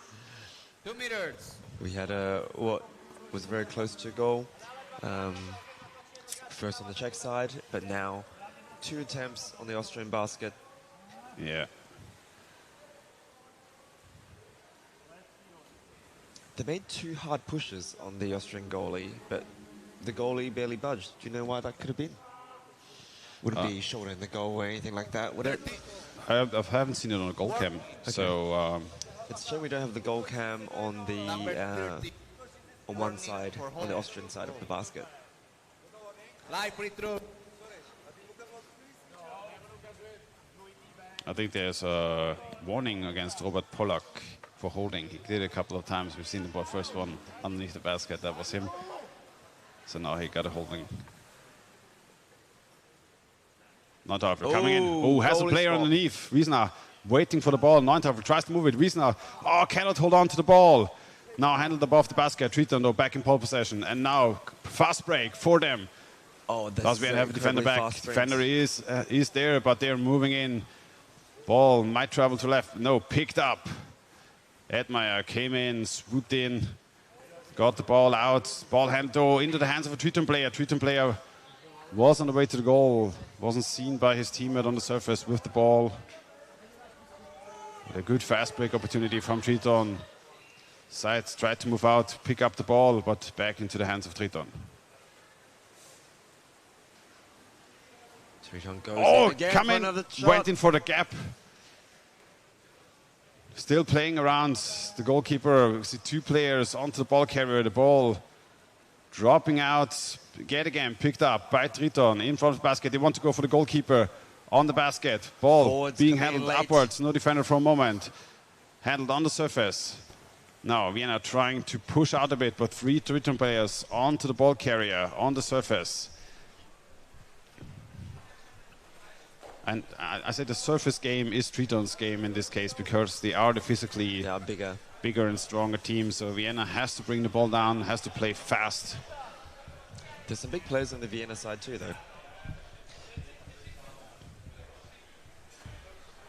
Unfortunately, they're missing one of the bigger players. Yeah. Gregor. Yeah, he's torn everything up in his shoulder, basically. Wiesner. Good attack from the forward. It's just hands off. A little bit of underwater hockey there. 30 seconds in the first half. Ball being kicked with the heel. And it's Pollack coming in. Tries to get an opportunity. Straight for the goalkeeper. Ball still floating around in front of the basket. Coming in again from left. Tried to punch it through to the right. Ball still handled on the left side. Does the defender have a sense of? Pop has had hands on the ball, but they need to go down. Oh, there's nobody underneath the basket. It's so close to the halftime. Push the goalkeeper down. 1 second until halftime. That was called. Oh, that's halftime. That's halftime, not a penalty. But we both saw the shoulder in the goal. He was pushed onto the basket. Okay. Close one. Yeah, that was pressure. Close one, close one, close one. So Vienna's had 1 good chance on the checked basket. They had the ball in, basically, but it was called by the ref. And then Triton had a couple of good ones around the means. But I think Triton, in terms of just goal pressure, so far has been the better team. But yeah, Vienna diffused it with a bit of luck over the last seconds, though. And we'll see how the second half will go. A couple of exchanges.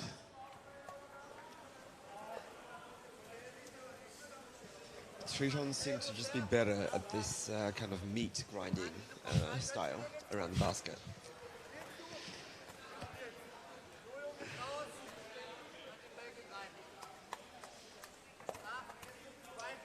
Here we see one of the referees trying to fix the cable situation, and the cable there is of course for the live stream of the goal camera. We only have one goal camera for the side we just saw because the other goal camera unfortunately sprung a leak on the first day of the tournament, and yeah, so we're working with just one goal camera at the moment. Also see an exchange on the Viennese team.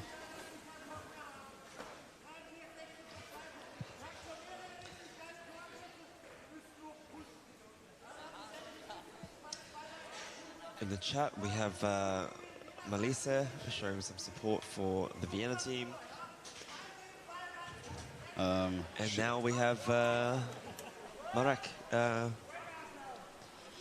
supposing showing support for Triton, but... Yeah. Melissa is the pop mother. Okay. There's some Czech comments afterwards, so I wasn't sure if that was trash talk or support.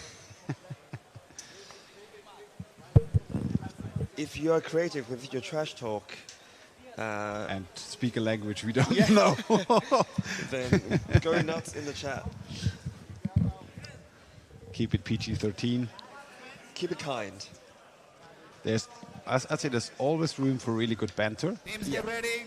But you also have to be able to take a joke afterwards if you lose the banter. That's the most important thing. That was a very fast swim by Triton, already pushing on the right. Gertzi forechecking. Triton got the ball out between the legs for the Triton player. Cannot hold on to the ball though. A little bit of pinball there at the start. Oh, no defender behind. Could have moved immediately for the goalkeeper.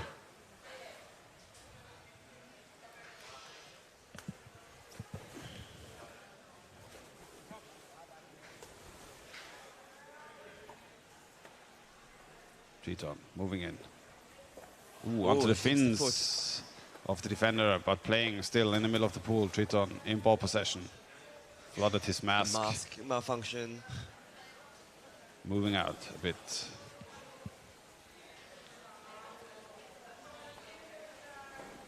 First minute done.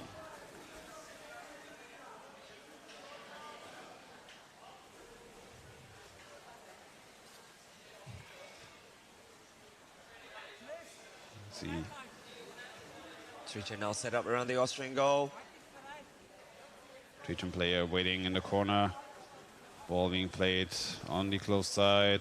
Triton trying to move it over to the other.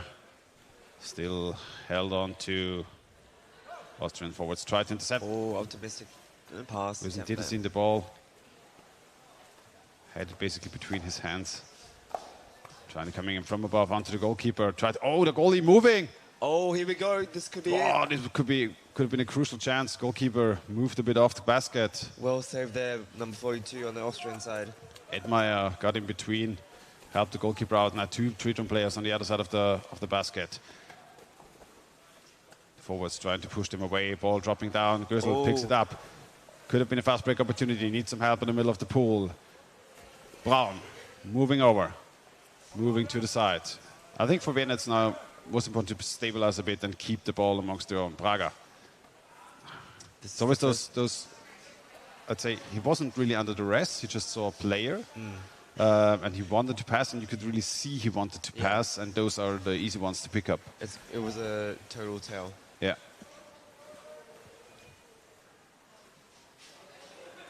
Triton coming in. Going for the goalkeeper from above. Pass to the other side. Defender doesn't see it from the initial, but they keep pushing. That's a big push there. Call by the ref. Penalty. Oh, yeah. Yes. That's a penalty. Penalty. Wedge it with the basket. Penalty shot. I wonder if we'll get a replay there. That is, yeah. I mean, there were a couple of situations in the first half where we it could have been a borderline moment. And to see who will take the penalty for Triton. Usually it's Robert Pollack. Vienna's taking a timeout.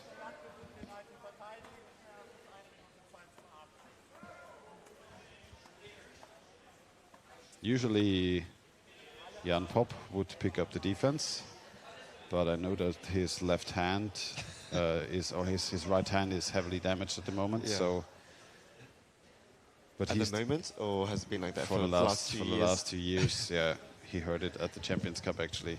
Yeah, ripped some tendons in his hand, very painfully. And playing rugby and having ripped tendons in your hand is not a good combination at all. So the alternative is to take a year off. The tendons take time to recover.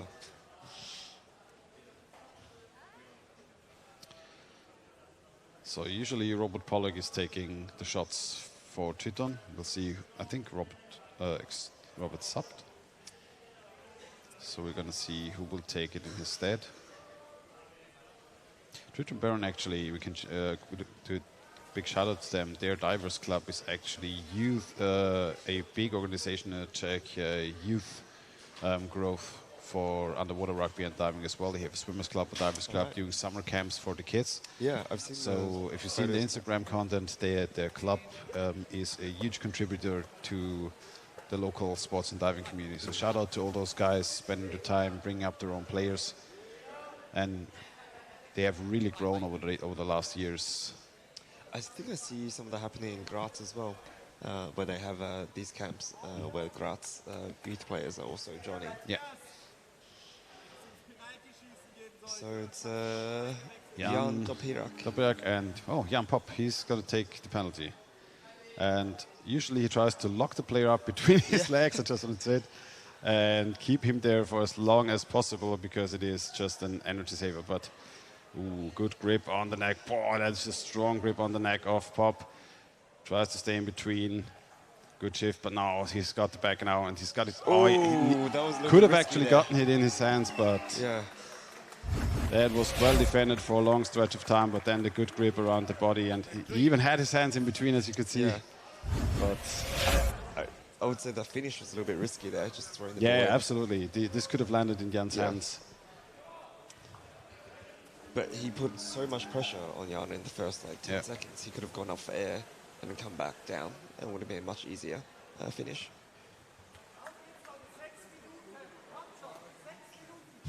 "6 minutes, you heard it on the bench, 6 minutes, and they want to take it away from Triton. A bit of pushing there from Gutsy on the side. But now Triton has a chance to get the ball back, and they do. Looking for someone to pass to, doesn't see the play underneath him, but switching left to right, back to the left side. Can he get a pass off? Player lurking around the basket, passes it out.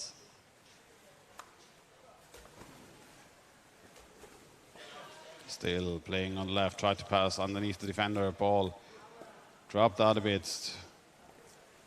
Wiesner tried to pick it up, can't get his hands onto it.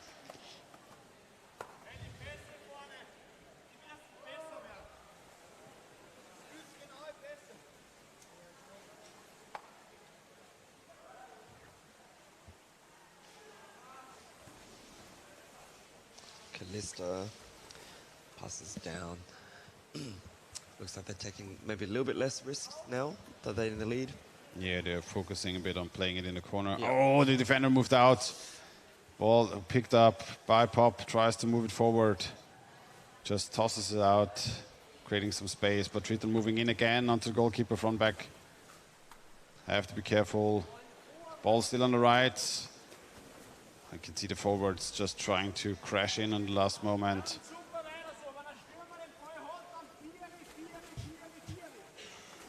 See Matthias Neutafel, who just subbed out. He's been ill over the weekend, sadly, one of the best goalkeepers there. But he's giving calls to his teammates. 4 minutes to go. Triton in ball possession.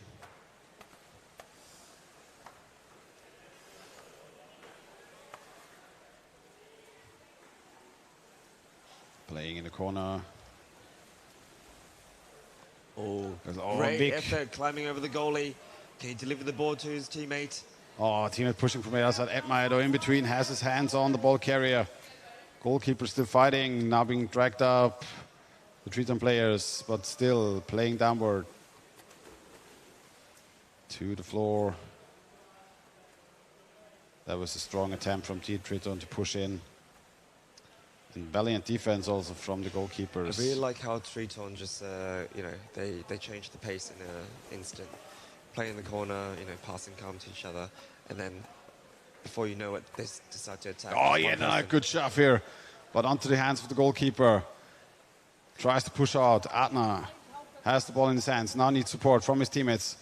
Held the ball out a bit too far. Tried to create some space for himself. Couldn't hold on to it. Felix Braun tries to wrestle it out. Triton players though onto him.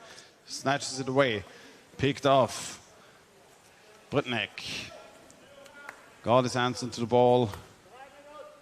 And Triton more or less back in ball possession.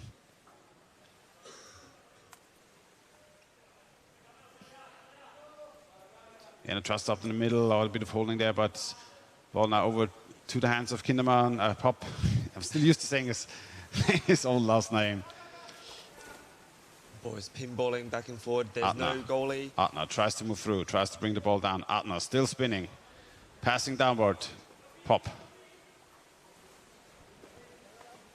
Edmeyer in the middle. Wiesner tries to pass the ball downward. Edmeyer immediately being attacked by a Triton player. Has to wrestle for the ball in front of the Triton basket. Triton in ball possession in front of their own basket. Moving up. Playing to the open side of the pool. Tries to swim through. Fight on the surface. But Triton still in ball possession. Had good options available, and now they're going straight to the basket. Ooh, a player available on the other side, and was actually a pretty good pass. Now he's back to the right. That's yes, and it's in. Oh, no. It was a call by the ref for attacking equipment, I guess. Attacking the head, live free throw. Dark free throw. Dark free throw? What? That is. That's a very strange call. That is a strange call, yes.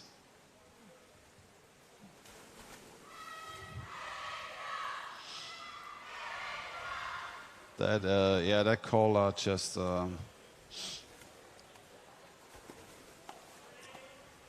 Let's leave it like that. Yeah. I think one of the hardest things. Oh, here we have now that pressure situation. Triton player pushing the goalies. Yeah. That call was somewhat lucky for Vienna, let's say. Yeah. So Triton trying to pressure. They have 1 minute left in the game. They just need to run the time down. Pop got the ball. Adna tries to push forward. Needs someone to help to. Edmeyer. Ooh, immediately under duress. Triton player has the ball locked up. 45 seconds. Vienna just has to push forward. They have 6 players and they need to bring all 6 of them. Doesn't matter to stay back at this point. You move out and you try to regain ball possession. I don't know why anybody is staying back at this point in time.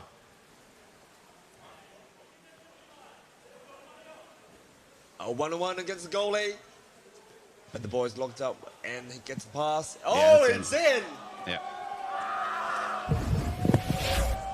42. 15 seconds. But as I said, it doesn't matter if you get scored yeah. on like this in the last 15 seconds of a game. It's.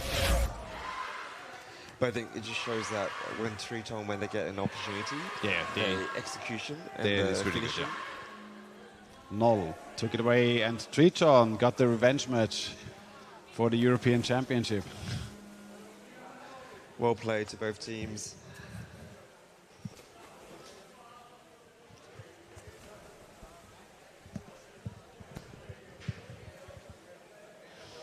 Yeah, so hard-fought match. Triton, more dominating team in this match. I think the size of the pool, comparatively to the big pool in Athens, suits their play style certainly more, because the physicality does have much more of an impact in a smaller pool. But they also have some very fast players, Yeah. you can tell, with fin spin backgrounds. Yeah.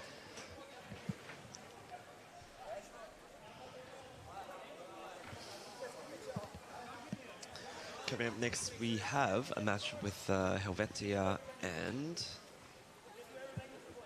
Let's Let's see if we can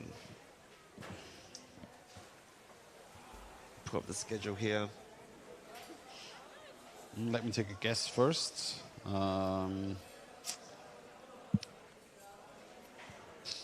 Wait, I'll get to it. I'll get to it. It should be Amager. Yeah, it is.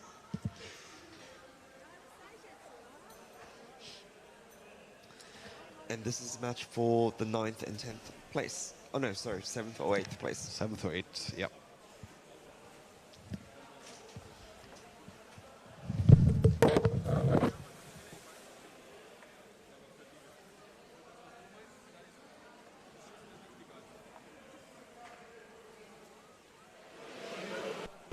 Champions Cup 2025. I'm here with Jan from Driton from Prague. You scored the penalty in the let's say 1-0 lead and also maybe victory goal. Tell us, how was the penalty and what? Penalty was difficult, but on train in Prague.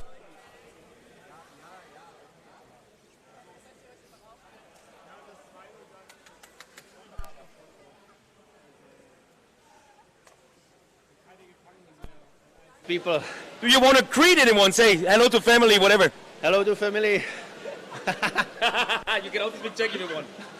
Hi. Thank you very much. Congrats. I love it. Amazing.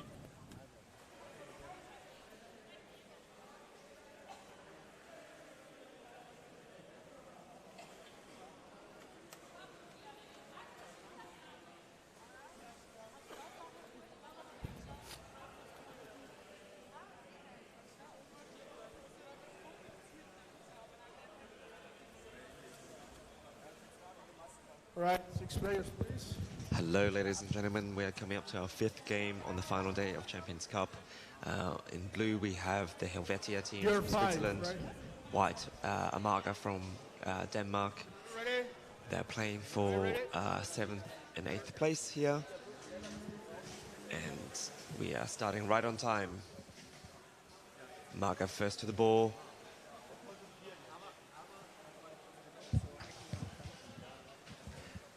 And it's in a wrestle with Haidem, the captain of the Amager team. Ball comes loose. Helvetia player.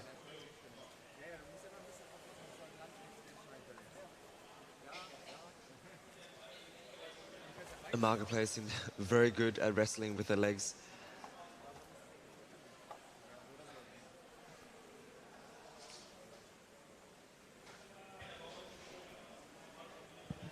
Passes down to the defender, tries to look for a way past the forecheckers, finds it, connects the pass over to Quicklund.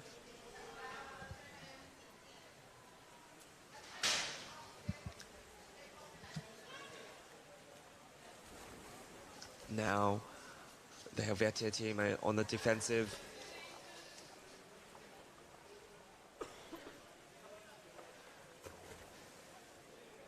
.47, the captain.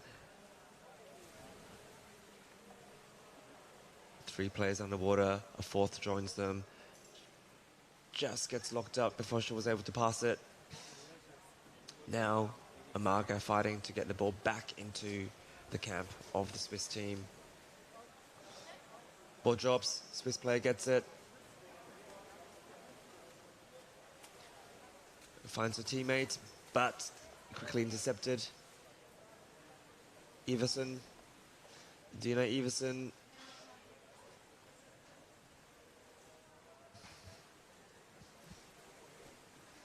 Ball's been going literally back and forth like a pinball for the last 2 minutes. But now we have the start of what could be a Swiss attack. But the forwards on the Danish side don't let them have any opportunities to get near the goal. We see another back and forward now.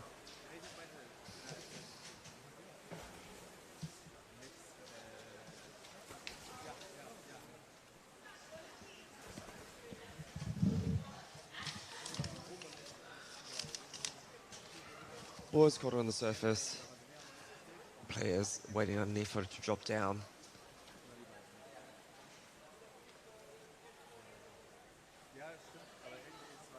Swiss team have the full defense waiting for the Danish attack, and it comes.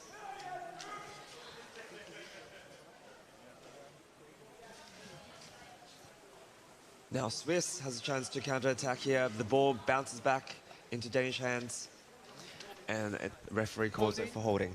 Look.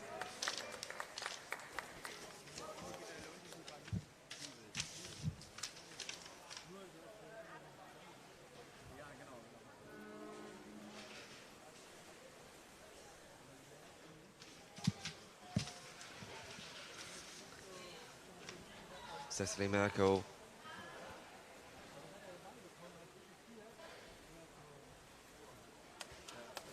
touched the Danish goal for the first time, but the ball goes back into the hands of the Danes for a holding call. Wide free throw. Holding.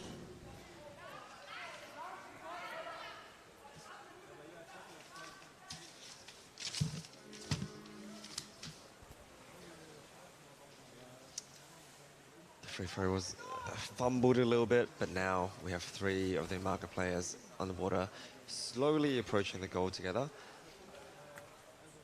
Easily picked off by the forward from the Swiss team, but now the ball's gone back. Pernille on her way up connects the pass to Heidem. Heidem deciding whether or not to go into the goal.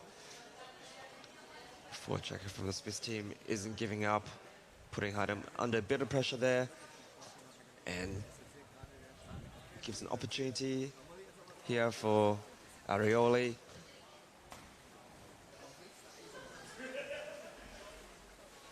Oh, now they have the goalie off. Oh, she slams the ball in on the second try.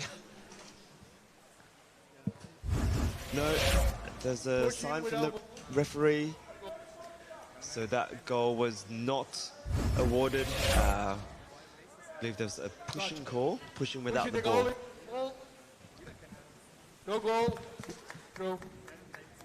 Deck referee there confirming the call, that it was no goal, and the free throw is instead awarded to the Swiss team.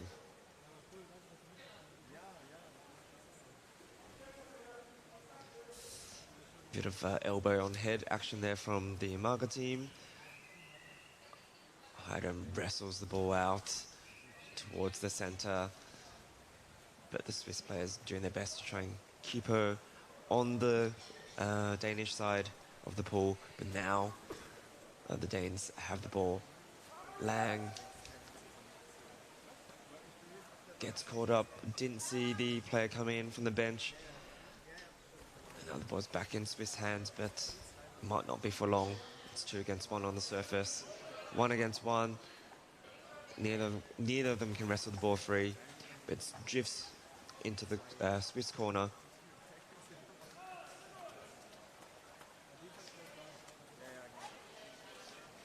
Merkel.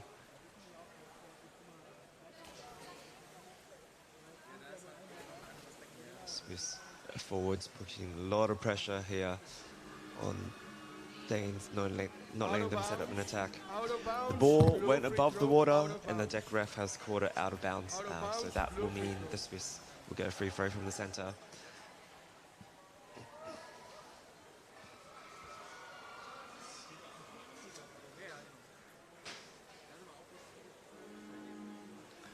Free throw executed. Very stiff resistance there. Immediately, Umaga is able to get the ball back. Now, a quick swim along the side into the Swiss camp, forcing the defender and goalie down. Now it's the captain versus captain wrestle, Arioli versus Heidem.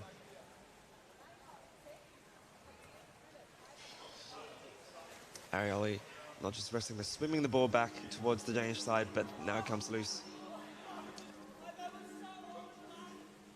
Okay. Chopping. What?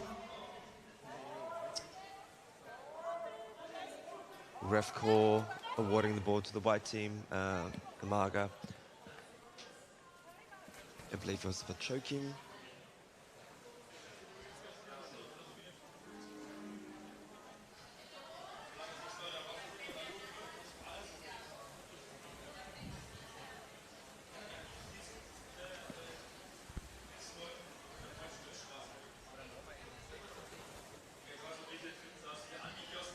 pressure from the forwards on the Swiss side is heavy.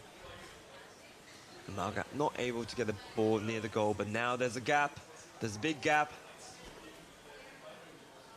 Excellent work there from, I think, Ellen Reift or Miriam Ragosnig to not let them take advantage of the gap in the defense. Now it's Ellen Reift.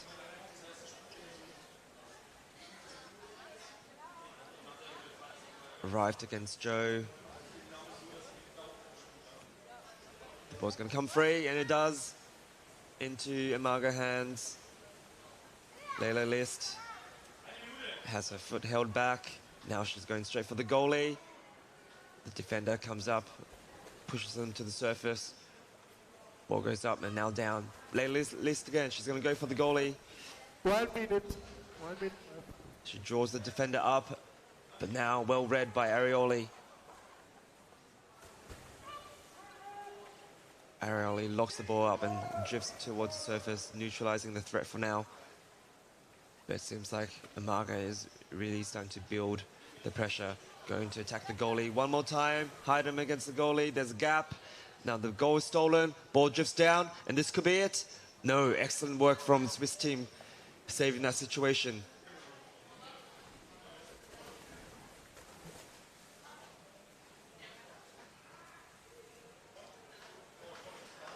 Great job from Anna Stamfli, securing the goal there. What was a very dicey situation for the Swiss team. Anna Stamfli gets the ball, just sees the Danish opponent in time. Now she's locked up. Amaga rips the ball off her. Quick counter attack from Joe. Goalie and defender get into position just in time. And the referee has called the half-time. Wow. That was a really fast-paced pickup in the last 3-4 minutes of the half-time. Some great chances there for the Amaga team. But very good defending from the Swiss team, and strong forechecking as well from both sides. We saw the ball going back and forward quite a lot of times. Really sort of skilled players sort of just knocking the ball out of each other's hands, not really giving them much of a chance to kind of hold it in control for very long before they're under pressure. Champions Cup 2025. We also have an exhibition areas for partners. I'm here with Bossy. Helena, tell us, what do we have here? Good morning. There's plenty of stuff here. New brand, new colors, new collection. We've got swimwear, we've got caps, we've got underwater jerseys, underwater rugby caps, which are going very, very well, like with padding in front, on the back, on the sides. This is very, very important for the player security. You can also check all the women's colorful new brand collections with the zippers, without the zippers. You've got plenty of stuff, so feel free to come and visit us. For the men's, we also have our trunks, so very new collection too, very colorful, and the jammer style, which is also new in this exhibition. We never try to bring them here. And this is all we have around here. You're more than welcome to come and visit us. Yep. And I also want to check, if you want, we customize 100% of our orders. You can put your name, number, club logo, whatever is needed, okay? We're based in Barcelona. We're also in Tanger right now, like doing, growing our business. And, well, hope to have many new customers on the underwater rugby. And we can also come and ask you for designs, right? You have a great design, you have great production partners, etc. So everything is very professional, very well done, right? Oh, we try to. We better do so. Yes, it is. We customize 100% of our orders. We've got a very professional team based in Barcelona and right now also in Tanger, trying to do the best things ever, okay? And how can we reach you the best way? Via WhatsApp, via mail. I'm here, I can give you my card. There's bebossysportswear.com and also in our Instagram, Bossy Official. Thank you very much, Helena. Nice meeting you. Bye-bye. Thank you. Have a good day. We're about to go into the start of the second half of this game for 7th and 8th place between the Swiss Helvetia team and the Danish Amaga team. We saw some good chances from both teams, but most of the dangerous opportunities so far have been from the Marga on the Swiss goal.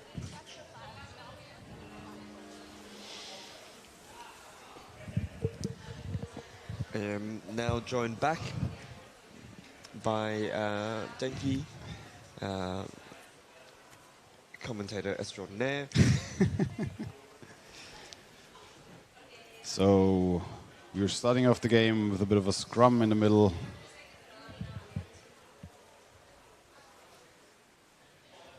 Amaga playing a bit more forward. Playing a bit more forward. Jensen trying to push in. Still underneath the basket. Oh, goalkeeper's exchange. Couldn't seize the opportunity. Jensen still underneath the basket, waiting for the ball to drop down. Helvetia, though, picking it up, trying to push out. But right away, Wegeberg tries to pick up the ball. And now the defender is back in position for the Swiss.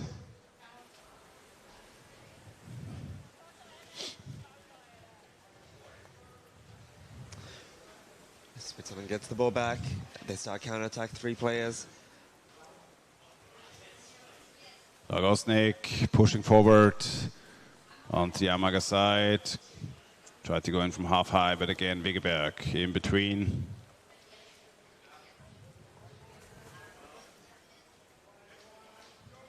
Ball comes down. Immediately locked up.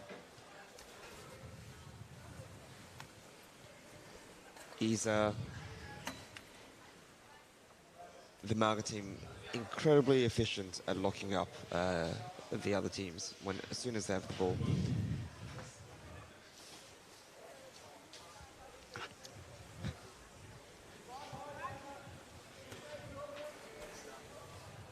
Here we see Marga playing a little bit more aggressively, not having a defender always in place.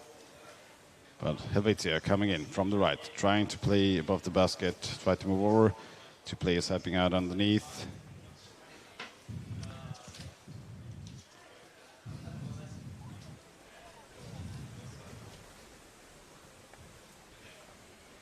Ooh, little gap in the defense there. Helvetia, Simona.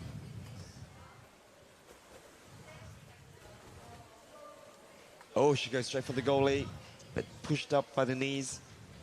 Now the forwards are on her, trying to lock the ball up, and they get it. Marga now with the ball, passes it out. Can Switzerland stop them from getting to their half? There's a call by the ref. Blue free throw. I think something that we've seen with the Amaga players, with their goalkeepers specifically, they have been attacked over and over, but their goalkeepers are so stable in the basket. And that they have a couple of, I'd say, not the tallest players, but they're very broad-shouldered players, yep. So they keep the lock on the goal very safe. They're also very good at using their knees, and I think it looks like some of the Swiss players, they're not expecting that from the goalkeepers. Hugelund on the goal, comes on an attack. Ooh, good team. pass underneath. Good pass. Defender though in position, trying to push through. The defender tries to pick her up. Ball tossed outwards. Doesn't see the ball. Arioli didn't see the ball. He dropping down behind her. Partner passes it out now. A little bit of holding there. But then also Amaga obstructing themselves there when trying to move out.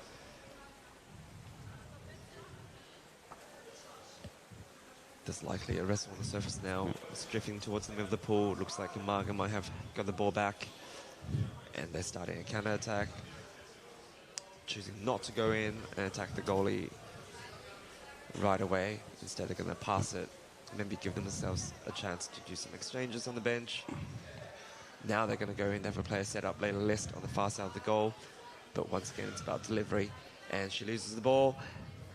Switzerland reclaims. They're going to try and start their counter-attack where they get some free space. It seems like there's another scrum on the surface again. ball, both teams waiting for the ball to float down. Switzerland seems to have back, immediately forechecked again, being pushed out towards the side. Referee getting under the action. 5 minutes played in the second half.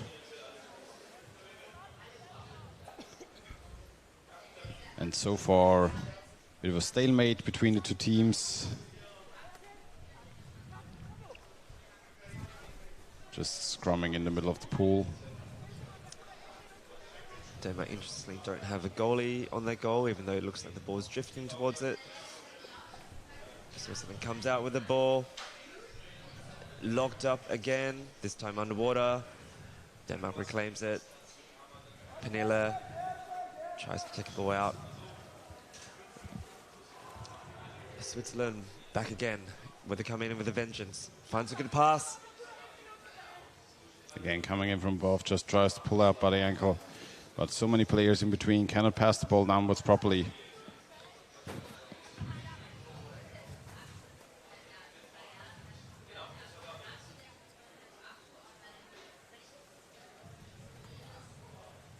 Arioli gets the ball, comes around to the one side of the defender. Bet she's going to get locked up here. Oh, ball slips out, passes.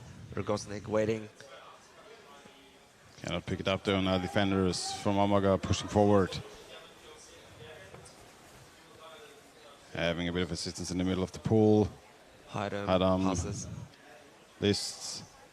And now they are pushing forward onto the Helvetia basket. Playing at the left side, on the open side. Being dragged up to defense now again in position. Haidam waiting for the ball to drop down. 3 minutes to go.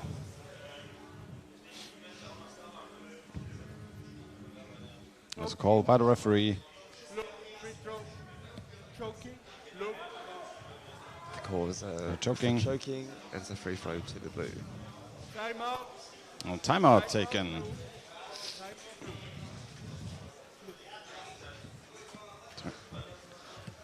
It was interesting how, even though the Amaga team was able to lock up the Swiss team almost at will, the last few times it was mostly the Swiss side that came out with the ball. Yeah. I think Amaga also doesn't have a full bench. Yeah. So they heavily rely on their defense being super stable. Yeah. And I think it is a bit of a, I don't know if it's the official coaching they get to say, okay, we'll focus anything on defense that we have and just push as good as we can, so to say, but the defense has to be super stable. Or if it's just their play style, so to say, that they're so used to playing defensively, but then forward because they have been under a lot of pressure. But it's a common thing we've seen with the Amaga teams at Champions Cup, that they don't usually come with a full bench. Yeah, and it's so interesting to me because this team has been there for such a long time. Yep. And they have the players. And they usually have the players, but they only opt to come with 9 to 10 players. Yeah, they have like a hard cutoff when it comes to, you know, whether they want the players in the team or not. I think it's somewhat of a mixed bag, because at the one thing, yes, you might be a bit stronger if you only bring your top 10. But how will your newcomers get better if they don't get the playing experience? You have to take the dip at one point and just give them the experience to get better, right? It's the difference between optimizing for the short term or the long term, right?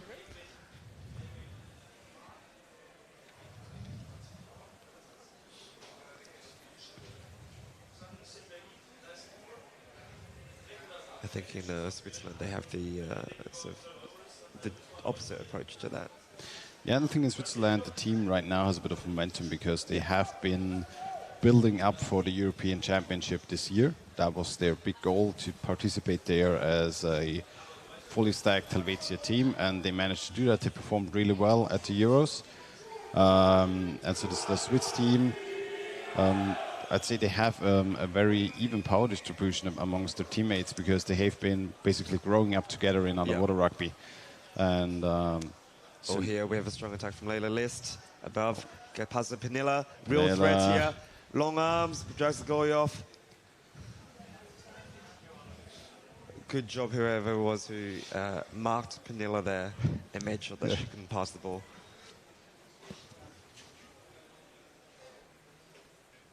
Isa gets the ball, passes it, number 5. We don't have number 5 on our list for Helvetia.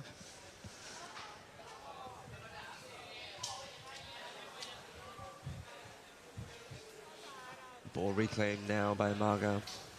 Now they have to start the hard process of trying to get it through the forecheckers from the Swiss side, back into the Swiss camp. But it's going to be a real struggle here. Switzerland gets the ball, the hands on the ball. But it's going to pinball back and forward a little bit. Drops down.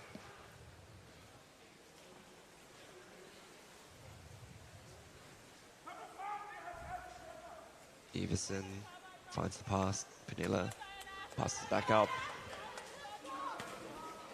Switzerland reclaims the ball right. Good interception here by Iverson.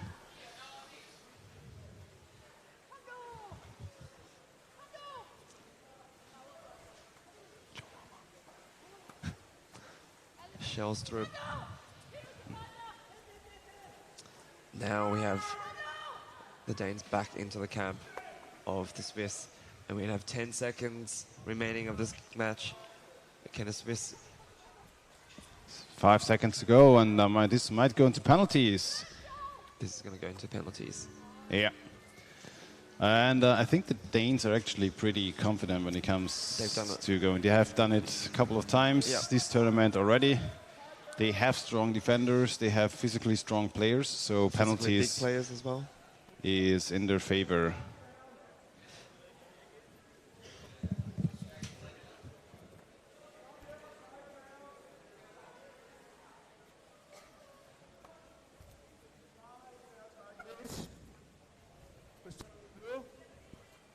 Attacker. Champions Cup 2025. We here seeing a match. Amager ladies from Denmark, Copenhagen, playing against Helvetia from Zurich. Regular game time 0-0. Now we're going to see the penalty shooting. 1 against 1. The girls from Helvetia starting first.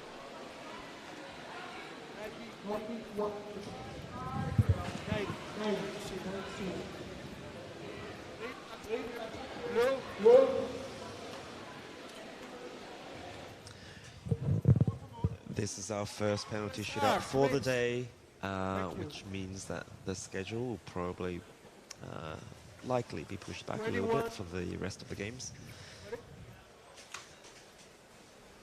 All right. Rogosnig against Leila Liss defending for Amager.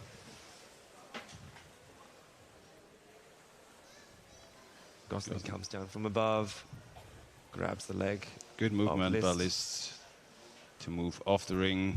Can she move back up? Yeah, that's good penalty goalkeeping. Yeah, but now she just has to keep the ball away from the hands of... That is holding a bit there. Oh, she no, goes up for don't. That's going to be a 2-minute penalty in my opinion. The Finns not touching the goal anymore. Yeah. And the reason why Rogosnik didn't swim for the ball was because it was... It's hers. Yeah. If the ball was more than 2 meters away from the goal. Oh, that was a Out of the area. an unlucky move there for her, or maybe I don't know. The ruling I feel is like a bit newer. It's like 2 or 3 years old, and I think it was always there, but it was just. At the beginning, it was a column above the goal, so you were allowed to move up and down in this 2-meter radius. Now it's a bubble. And back then, you could just swim out and pick up a ball. You were only allowed to fight in the 2-meter column. Right. But right now, as a goalkeeper, you are retained to the bubble around the goal, and you're not allowed to touch the ball even without those goals. And that's a big difference. And some players are not used to it. And you can see she was a bit hesitant to swim out there, but And now took we the have risk. Rift against Everson. Everson has a shoulder in the basket. Ooh, Rift. Good movement from her coming around. Sneaking back around to the backside of Everson. And then made that look really easy.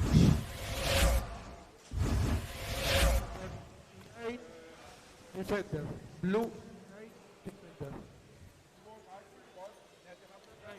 Seen Ellen drive. She's here with her kids. No. Yeah, I and her kids are going to become defenders because they were always blocking me in the middle of the goal, not letting me through. I didn't realize Rift has kids. Yeah, I think it was her. Okay. Pernille Against Anna Stamfli. Stamfli patiently waiting for the attack incoming. Difference in size. Oh yeah, that is a players, yeah. big size difference there between Stamfli and Pernille Jensen. That is a so-called mismatch. Yeah.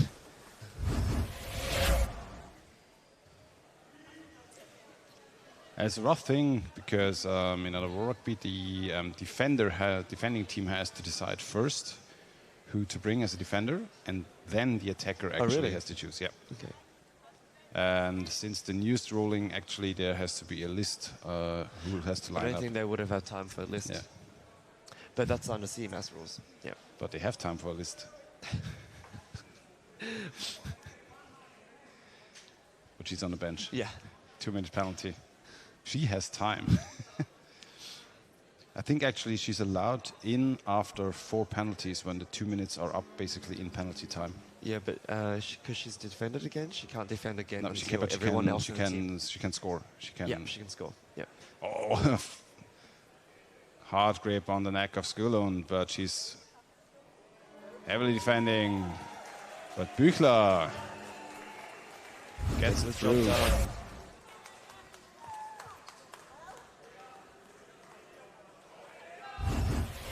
Well done by Büchler.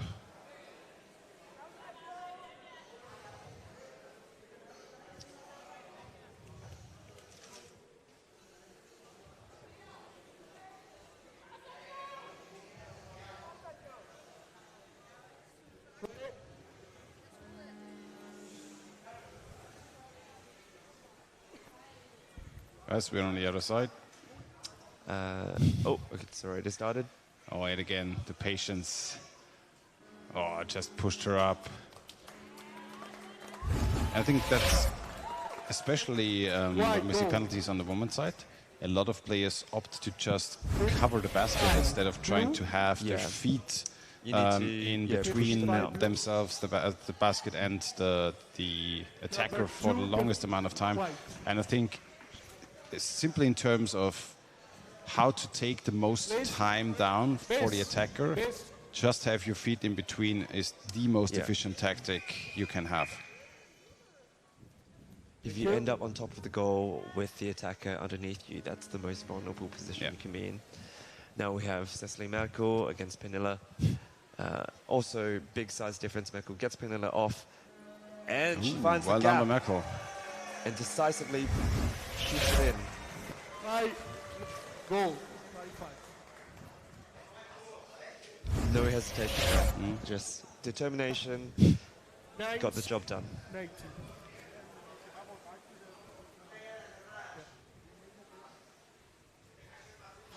White.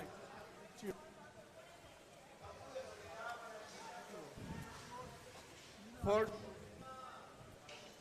Amaga now on the back foot. They have score. Arioli defending, and now Leila List is allowed to attack again.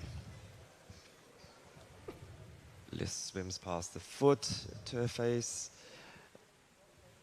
Ooh, bit of a Tries shoulder to in the get basket under there by Arioli, Arioli. but oh, yep. Gets in the backside of Arioli, and yeah.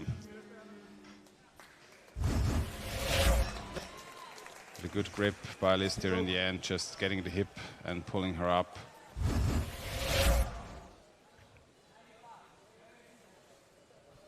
Attacker. 2-1. It is, I think, especially during penalties, you can see it even more on the men's side sometimes. As long as the guys have their hands in between the ball and the basket somehow, it is a very unsafe shot.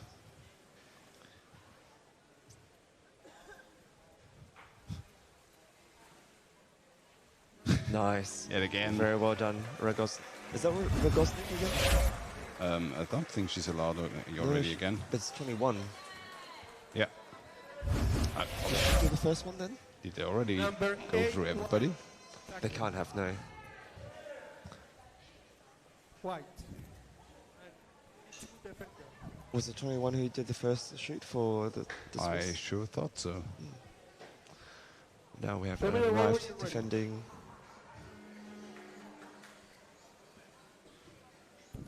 Oh, maybe she's allowed to go again because it was a foul. Yeah. That's why. Yeah. True. Yep.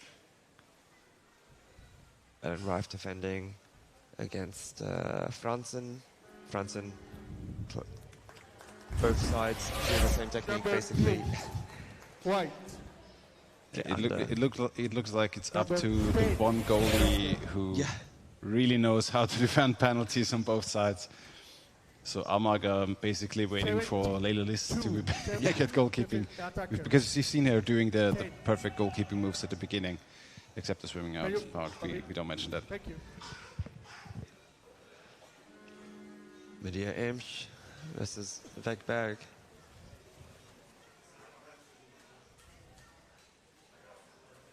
Yeah, Wegeberg also in between with her upper body. Oh. She needs to be careful now. The best thing Wegeberg, Rife can do is to swim away from the goal. Yeah, that was a good So, move. no, right. Well, a good Medea move by her. arrived.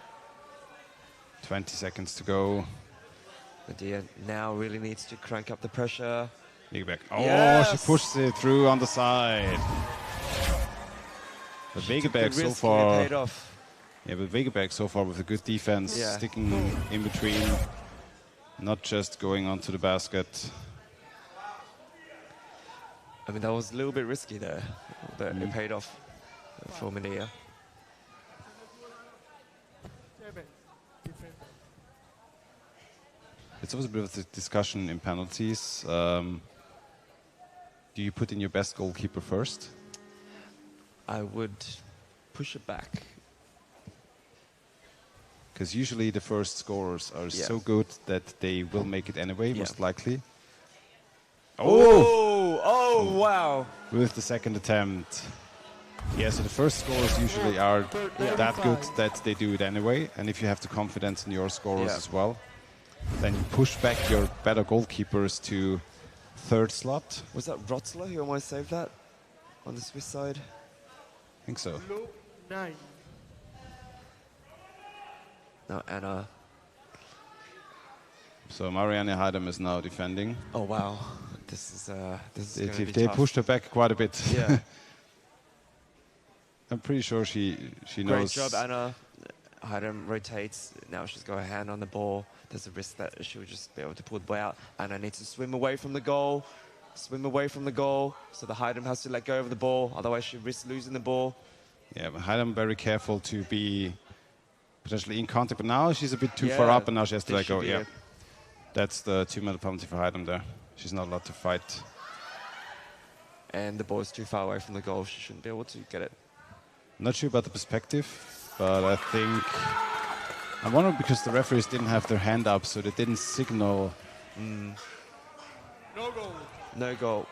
Wait, no goal as in no... No goal is a defense, yeah. So that was successfully defended.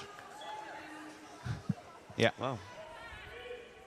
I think the ruling about who is in control of the ball, especially if it is a scrum between two players, is extremely difficult because there is no such thing in underwater rugby as mixed 50-50 control of the ball. Okay, wait, now we have Everson versus Büchler.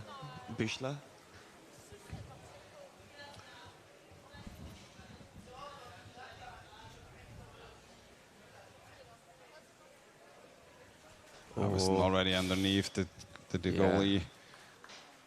Everson But a waiting good very turn for patiently. Büchler so far to not let her get the hold onto the back. Everson is patient. She's Büchler. Büchler might defend this one. Yes, she She gets the ball. She gets the ball. Oh my God. Not a Incredible. defense. Wow.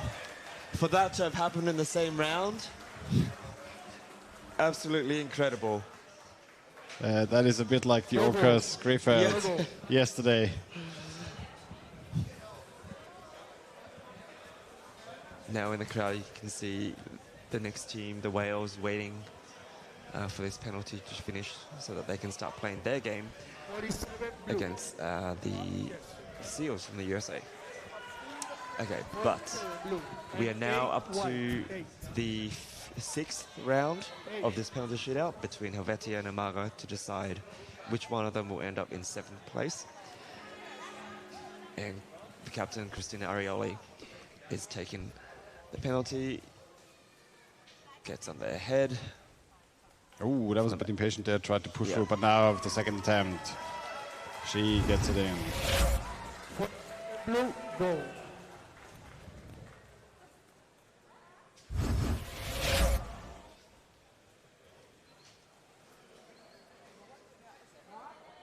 Number 5, defender. Number 11, attacker.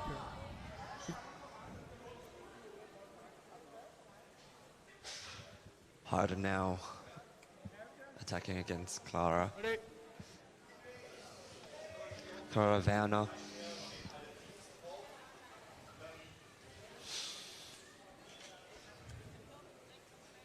Heidem already underneath the goalie, waiting for a good grip. Now she pushes off the ground, but oh, it was a good effort of Werner to be able to get her hand on the ball. Heidem, patient, not to shoot, but to move the body in between. 27, attack, blue, 27. 27, blue. Now we are 6th apiece. 29. Moving to the start of the 7th round. Rotzler against Lang.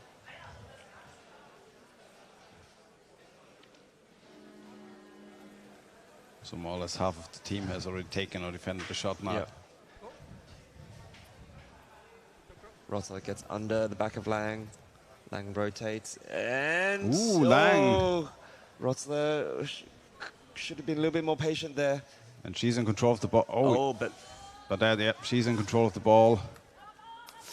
This could be a successful defense. Is she not up yet? Yep, this is defense now. Oh, I think the referees, they're going to call it a defense. Rotzler had all the advantage there, being under the goalie, but just kind of rush the... impatient. Yeah. 81. Defender. So that's the good thing about the Amaga lineup with just 9 players. They can repeat sooner, repeat sooner than later.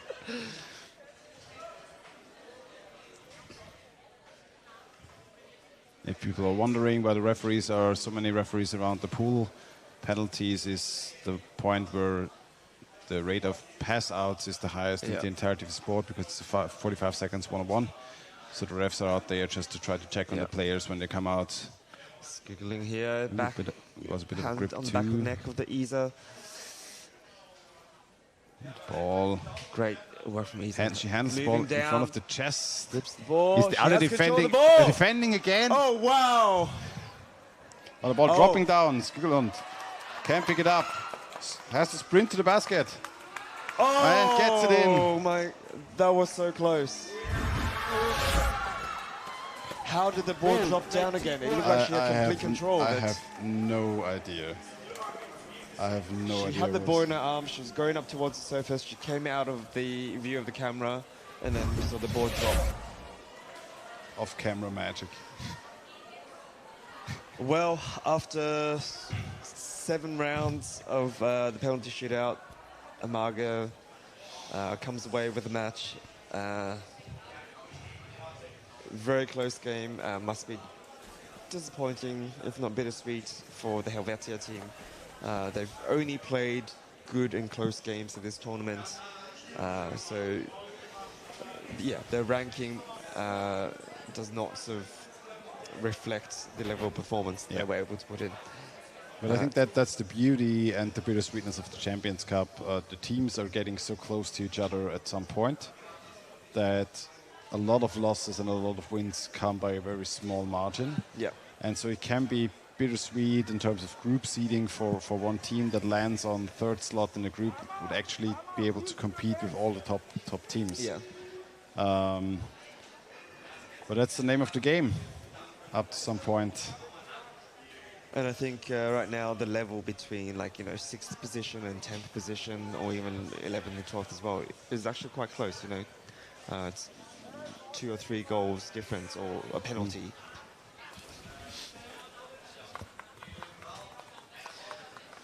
All right, coming up we have the Whales from Sydney, Australia against the Newark Sea Lions from the USA.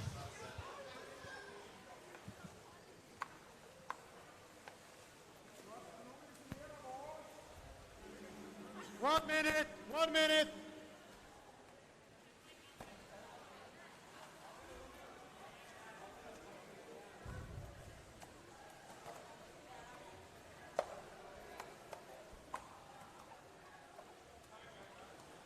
Champion Scout 2025. I'm here with Nadia from the Hamaga.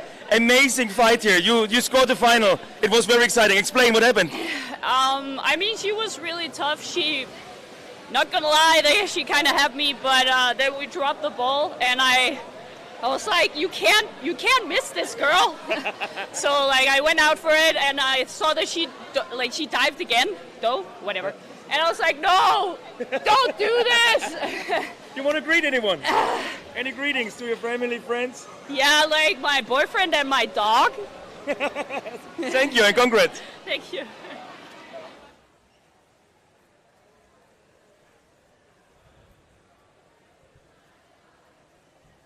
All right, blue team ready, white team ready. And it's a go. Wales get to the ball second, but are they able to intercept it before the ball drifts into their side?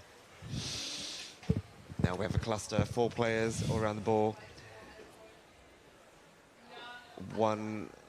A Seal player, 1 Jersey, 1 Whale waiting for it, but it's locked up. And it comes loose, goes to the Seals, quick pass in succession, well won back by the Wales. The call for holding. Holding! Bobby, I've just noticed for the first time that the Wales is a wordplay on the New South Wales. Holding! I just realized for the first time. I'm not that familiar with Australian counties, though. I think that's fair. Sydney's in New South Wales. I don't know if they did it on purpose. Yeah, I'm pretty sure they did. If not, kudos. University of New South Wales. Yeah. A very furious forechecking here from the Seals, or the Sea Lions. I should stop saying Seals.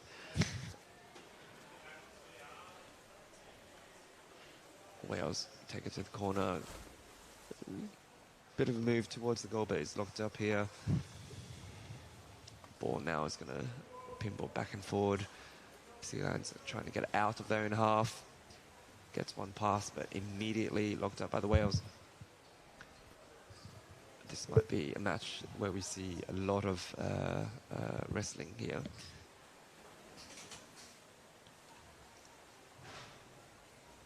Both teams so far showed that they can play very physical. And I think we can expect this to be the name of the game here, a bit pushed out of bounds, I guess. Yeah.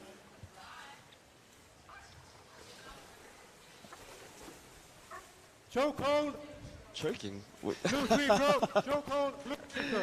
There may be a miscommunication between I think the water ref and the deck ref. Mixed signals. I'd give it an out of bounds on this one. Let's hope there's not too much choking in this game. Back.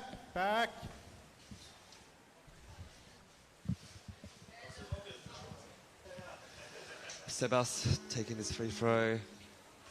Passes out to the left. Quick swim. Now it goes in the middle. Can they put pressure?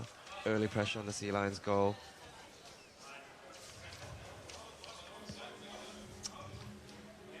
Possibly strangling Cornell.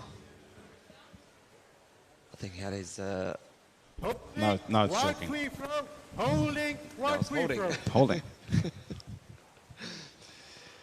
I'm opting for a video referee there. Yeah. The video referee needs to be implemented.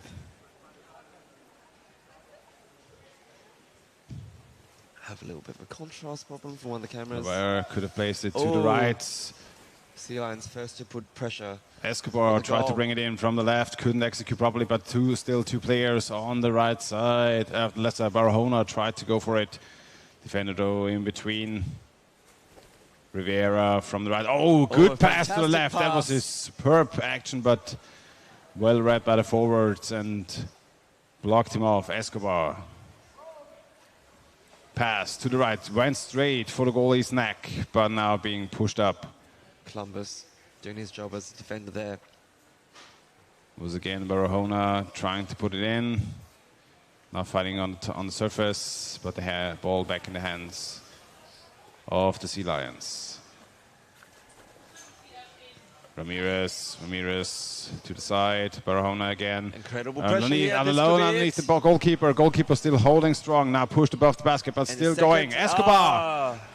And Escobar comes through. Pushes it in from the right. See Escobar waiting at the beginning, then just pushes it through at the neck. Well, the forward was on the first guy, and then Escobar comes in after he gets the ball, and it was completely unmarked. Yeah, it was just a good wave of attacks, one after another. And they had two other players around the goal as well, so good sequencing, well-earned goal there. So 5 minutes played. And Sydney now on the back foot. And the Sea Lions pick up the first goal. Cables from the referee signaling system. Oh, pass to the right. Villa trying to screw himself into the goalkeeper. Oh, and there goes gets the second it in. goal. Wow. White number 74. White 74. Villa moved in, and then the ball. Blue timeout. Blue timeout. Was just hooking it in more or less above his head and then pushing it down. Martinez. All right, I think it's good time for timeout. Good moment for a timeout here. See Gonzalez say, like, calm down, play it clean.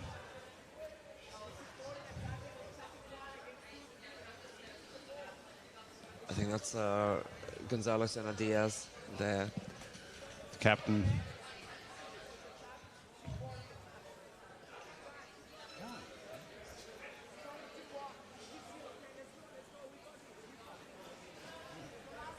Interestingly, Sea Lions not having a chat. They're just gonna. It's working for them, so. Just catch your breath. Yeah. If everything's going well, just catch your breath. Enjoy your time out. Okay, let's see if the Whales can recover from this. It's a bit of a shock when you kind of come in expecting it to be quite even to kind of concede 2 goals in quick succession like that. But I know some of these guys, and I know they can play with a lot of heart and determination, and they just need to lock in. Incredibly fast swim there. Passes through 2 of the 4 checkers. Able to get the ball free. Oh, but the ball just keeps getting slapped out of their hands. Wales choosing not to go in straight away. But the forwards from the Sea Lions are probably not going to give them too much of a breather.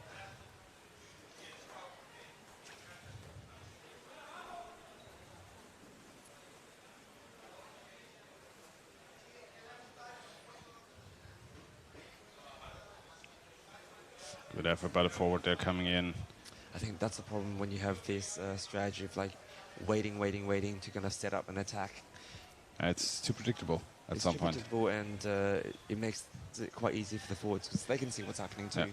Yeah. And also I think it sometimes makes your own players hesitant because they're waiting for an opportunity rather than create one.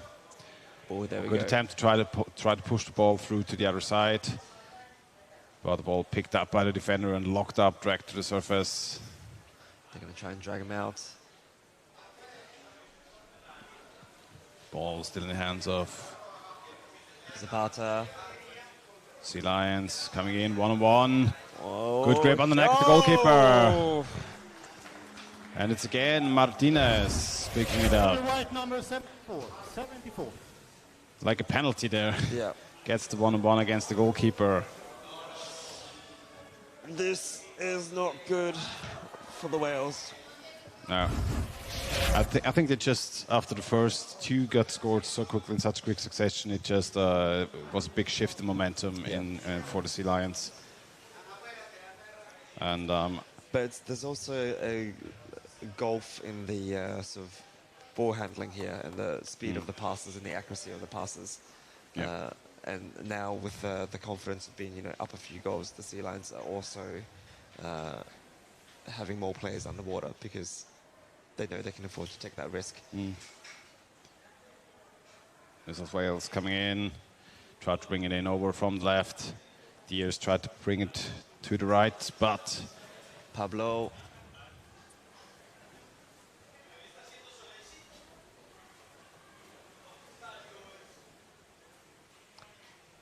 Wales get the ball back. Just needs to find that crucial pass, but intercepted. Straight into the arms of a New York player. Ramirez picks it up again.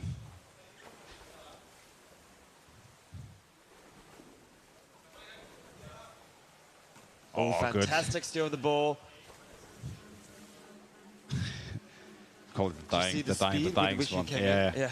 We call it the dying swan here. He lifted up his arms like, I'm being held back, I'm being held back. Isn't it the Titanic as well?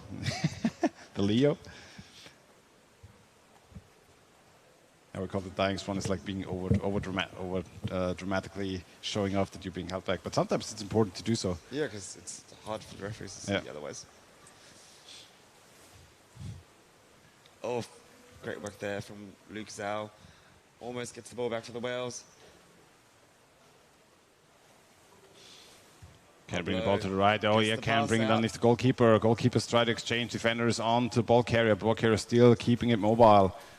Ball being played back. Now they have to move back out. But yet again, Vela receives it right in front of the defender. Ramirez coming in again. Hernandez picked off by the forward, but Hernandez still fighting to hold on to the ball. Blanton tries to get it out, but they are fighting for it on the surface. Taken down towards the end of this first half. 15 seconds left.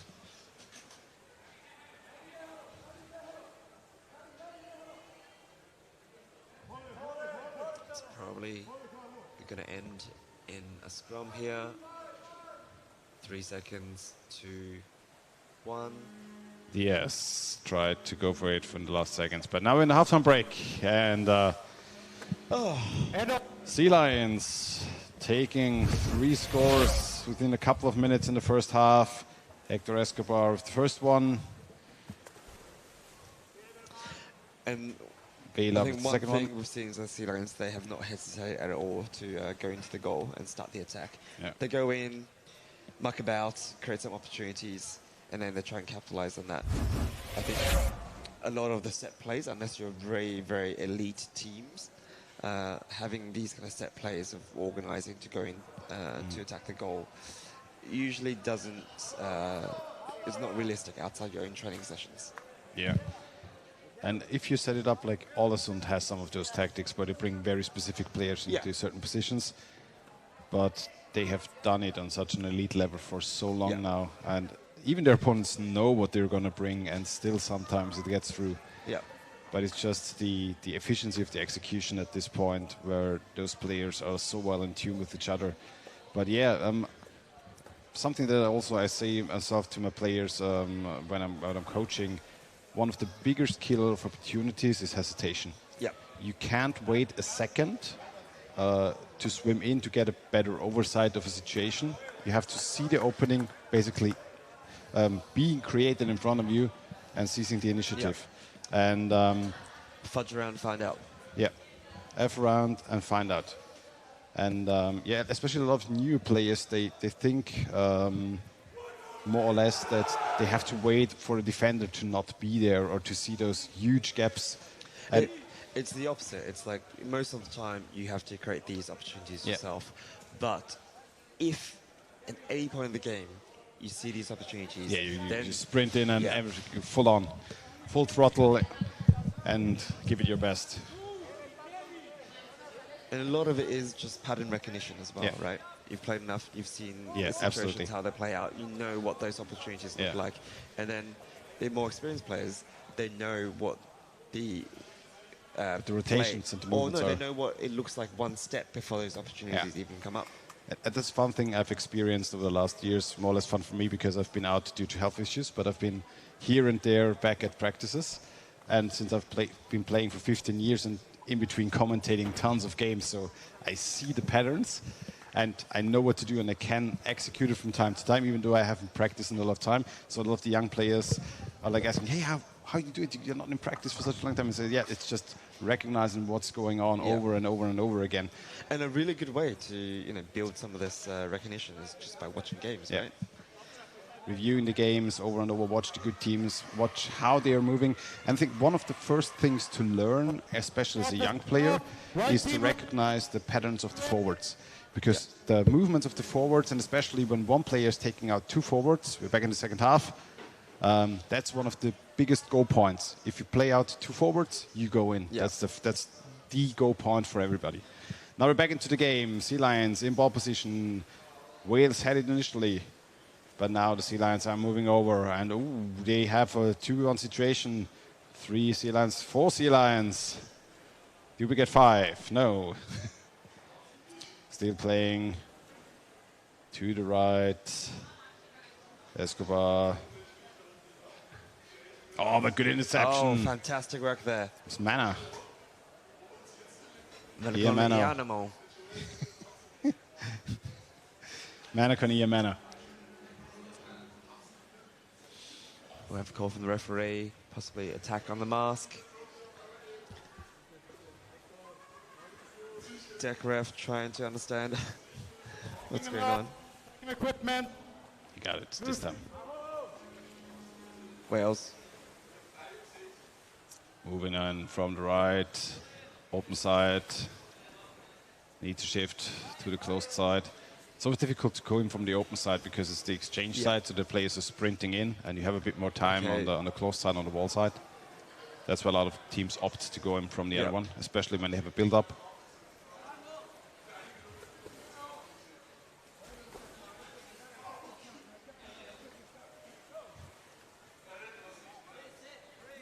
Very good read from the Sea Lions forwards.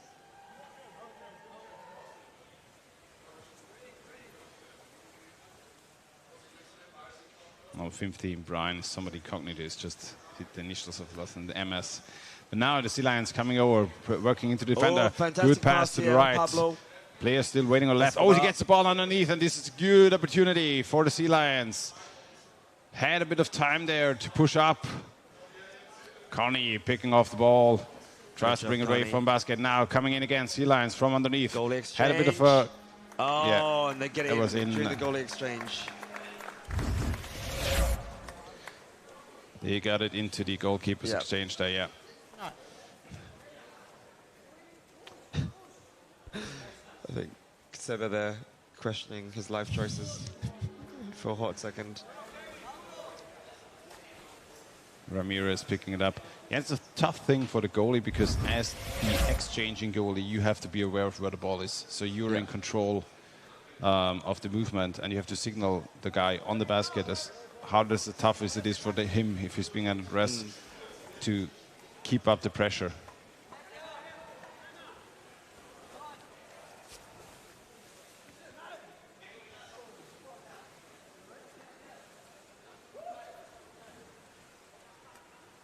Great job there, keeping control of the ball and passing it out. But now Sea Lions have gotten back. Wrestling it free, dropping it down.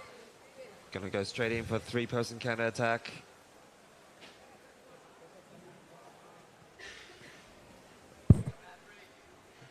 Wales going to have to brace themselves to defend this next wave. Oh, Escobar with one of his signature moves, straight up going for the... Oh, he looked like he got the mask of the Wales player. Oh, no goalkeeper there. Oh, wow, what a save. Sloppy toss. Yes. The ball still being handled. Sweeping around the goal. The danger's not over yet. Oh, now Imano gets his hands on the ball. It's still a very dangerous situation here for the Wales. They need to stabilize it. They swim it out. The Sea Lions get the ball back. Roughing, blue free throw. Roughing, blue free throw.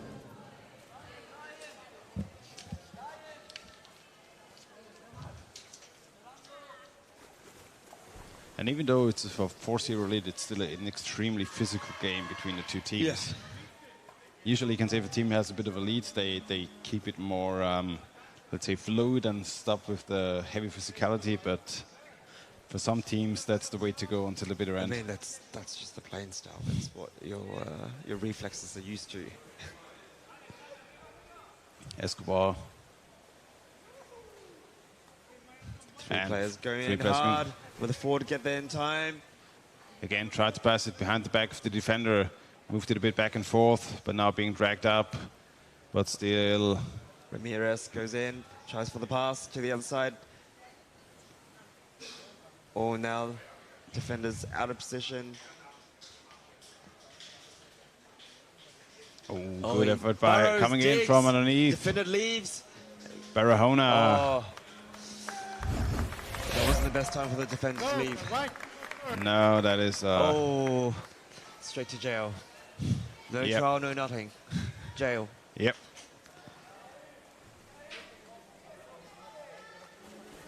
Yeah, that is not a good look for the defender, even if it's a 4-0 lead already for your opponents. So, to any of the Aussie viewers watching this from home, sad to say, it's not likely the boys will be doing a shui today. But let's hope they can up the game in this last remaining 4 minutes. Garcia waiting for an opportunity, but once again. And I think, especially for a team that's traveled so far to be here, you want to seize every minute of the game because that's the opportunities you get to get better on this level, right? Go in. Don't wait. Just go in. Go. Go, mate. Oh, good opportunity. Here we are. Good pass to the right. Two players underneath trying to push off the goalie. Pops it back out. Where's the support? Come on, guys.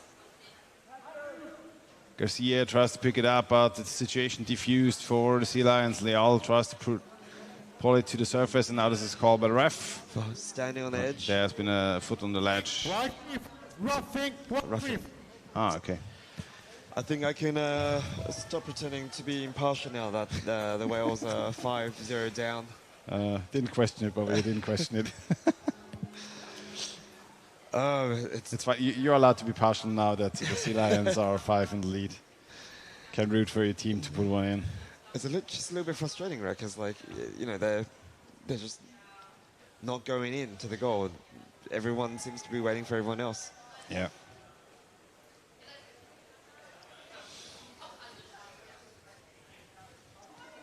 Also, I think there's a bit of thing that a lot of those players that are here are, I'd say, very much used to. Oh, this basket's on the way. That is a dangerous situation here. Needs to be diffused. The basket open for a moment.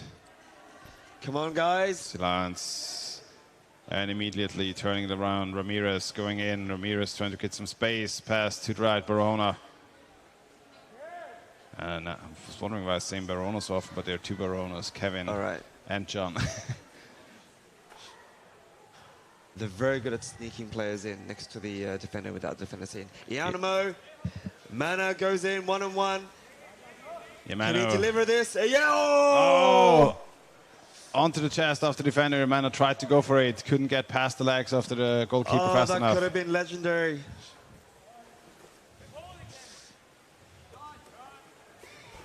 That could have been so good. Yeah. Sea Lions coming over again. Goalkeeper, he just tried to go for the ball. Now covers up the basket again. They're going straight up for the goalie. 1.5 minutes to go.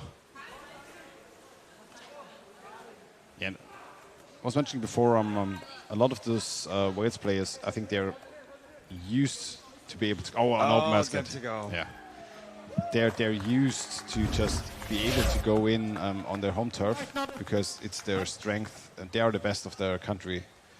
But then when you meet opponents that are matching or outplaying you, some players become very, very hesitant to not lose the ball. So they don't lose the ball because they want to lose the ball for the team. But that's the risk you have to take if you want to score. But now again, and as aware, they're coming in the drive one more time. Player waiting underneath. Come on, guys. Can they push the ball down? Go on, let out the mongrel. Go in, go in. Oh, the basket's stolen away. Can they bring the what ball are you in? waiting for? Escobar trying to defuse the situation. Escobar's got Sands on the ball. And now he's going for the fast break. Oh, he goes for the pass to himself, yeah. Now they're just showing off.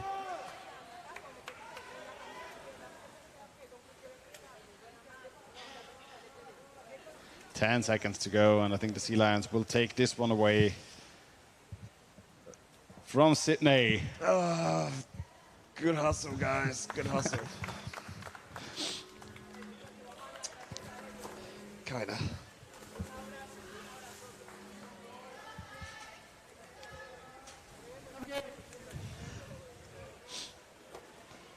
All right. I think there's another aspect of this, like, they're not used to this playing style where the Sea Lions, they were doing a lot more of those, like, blind passes, very fluid, and, you know, the twisting and turning a lot more. Yeah, also in general, they have a lot of very heavy players, but I mean, Spurs can match that up to some point, but I think at some point it's the combination of speed and power and then precision up to some point where if you get outclassed on every aspect, it becomes very hard to play the game. If you can still dominate of one of the aspects, you can still keep playing and just play to that strength as best as possible. But I think the hardest thing was for the forwards of the Wales in defense to know when to dive. Because the Sea Lions were so good at just moving the ball around the basket, and they had players on both sides, and they were able to move the ball from one side to the other. The forwards, you know, they'll start diving down towards the left side, and then the ball goes to the other side, and then they start coming back up again. But then the ball quickly switches back again. And that is what we've also seen yesterday in the Vienna versus Colombia female game, the last one of the day, where the defenders basically have the job to stop the left and right movement along the basket, so the forwards can protect one side of the basket properly. As soon as the ball is starting to come around the basket, very close to the bottom of the ring, the forwards have an extremely difficult job because they have to go larger circles, so they take more time. But what we saw there was that the forwards were kind of like trying to chase the ball rather than, you know, park themselves next to one of those attackers who are, you know, positioned. Champions Cup 2025. I'm here with the. Sorry. With totally loaded. And Jeff Guo. So Jeff Guo, you scored twice for this very, very high victory. Tell us what happened in the water. How did you score? In this moment, only I can say this is my first champions, and thank you, the best team. You want to add something? Yeah, so we have a process for about 2 years. We started on with the kids. Some of the guys you see here playing on our team, they started on when they were 9 years old. And now the 18 years old, so we have a kind of like good team to put it together. And we have been learning, going to Colombia every single match down there, how they play. So we got the top players right now. So we're feeling so good to be able to defeat the other teams. You want to greet anyone? Greetings, last words? Oh, yeah. Spanish? Toda la familia que nos ha apoyado a nosotros y toda la gente que está con Un saludo nosotros. para la familia, para mi mamá, mi hermana, todo. Thank you.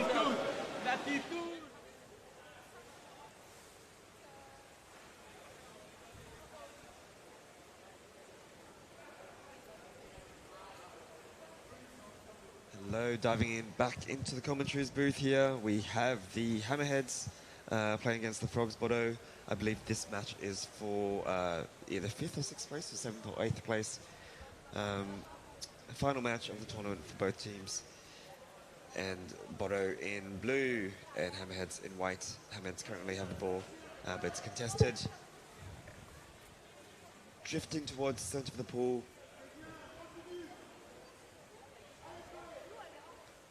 And it falls down. Hammerheads gets to it first. Looking for a pass. Gets it off to centre. Can she see the one on the side?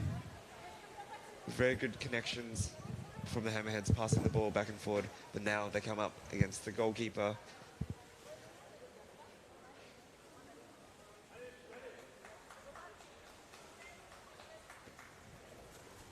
Yes, we've been saying this is the game for 5th and 6th place. Is it 5th and 6th? Yeah. Okay. Should be. Bordeaux still in defense. Now they get the ball back.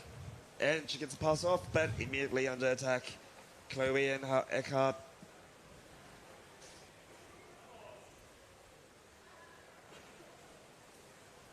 Defenders of the Bordeaux team doing a good job to stay in position. Now the Hammerheads hesitating a little bit to come in.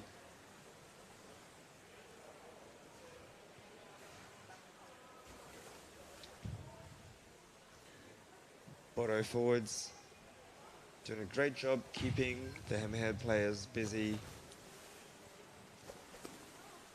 Bit dangerous for them to move out thus far. You can see as soon as they're out past, they move immediately onto the basket, so they have to sprint back as well. Space is taken up by the Hammerheads underneath the basket.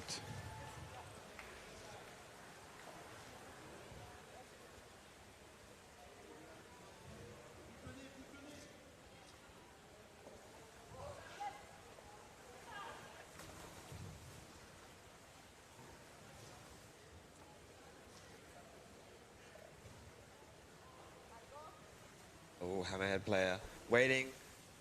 She gets the pass. She goes for it. Defender moving over, blocking her off, just at the right point in time. Well read there by, I think that might have been Chloe with the shiny fins.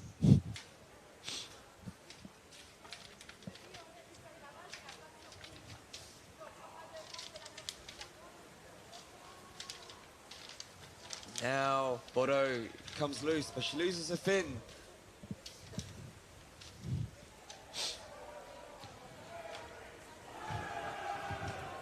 Bordeaux recovers the ball.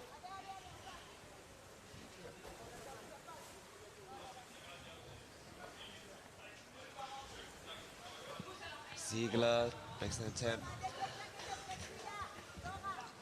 Now strong counter-attack from the Hammerheads, 3 players. Moving over, no defender there. Initially, can bring the ball over to the side. Place, but the ball's on the right side now. The goalie was lifted off. Jaramillo tried to push it in. Picked off by Arboleda. About 4 minutes played in the first half. Oh, good opportunity. Our screen's just frozen, but... Yeah, free screen.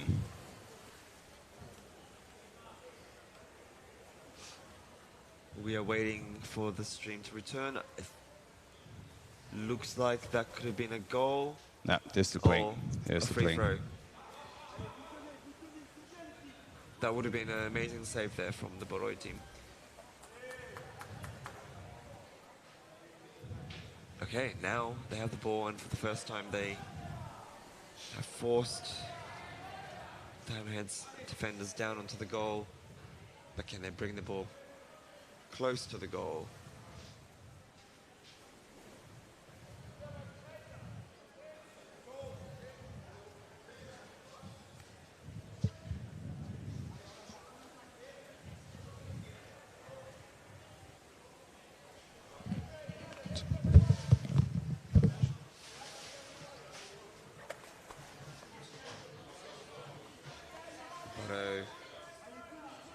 Being very defensive in the corner of the Hammerheads.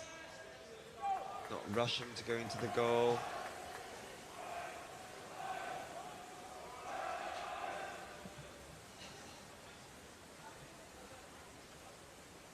And Hammerheads get the ball back.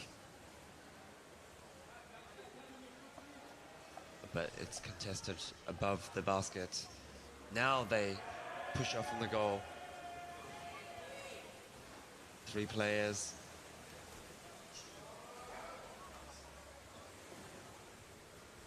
Great steal there from the Bordeaux team, Chloe.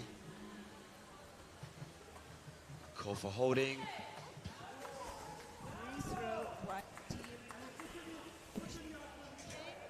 Free throw, white team. Pushing. Free throw, white, black team, dark team. Now Bordeaux has a free throw. Dark team. Immediately under pressure, passes the ball out, but seems to be it's contested now. Ziegler gets a mask knocked, goes to the surface. Now the ball is back in Hammerhead's hand. Almost intercepted, but Hammerheads get off. 2 players rushing towards the Bordeaux goal. Great work from the forwards to neutralize that counter attack.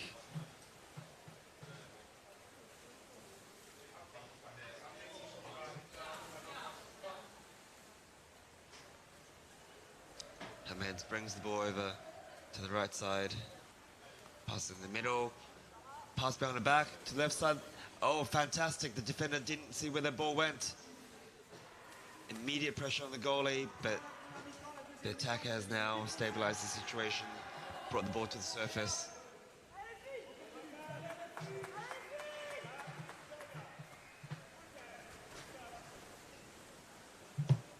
Let's see if Hammerheads will pull off more creative, unexpected things like the pass they just did. But now Bordeaux momentarily has the ball back. She's looking for someone to pass to. She's been swarmed by 4 players from the Hammerheads. Now there's been a call for choking, and they've been awarded a free throw. Free throw, dark team.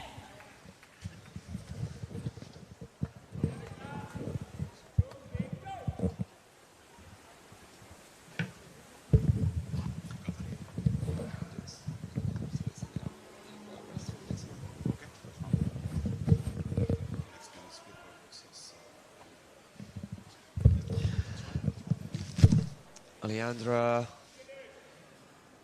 passes it out, and they connect another pass, and she swims right towards the goal.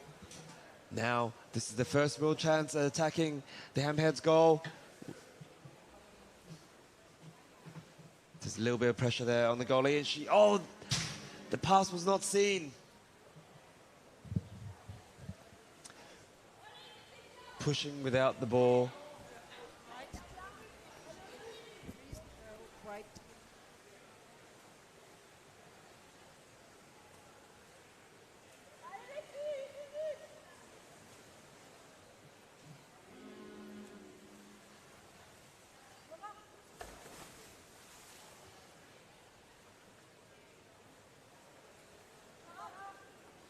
Hammerheads passing the ball around quite confidently, gets one hand on the back of the goalie.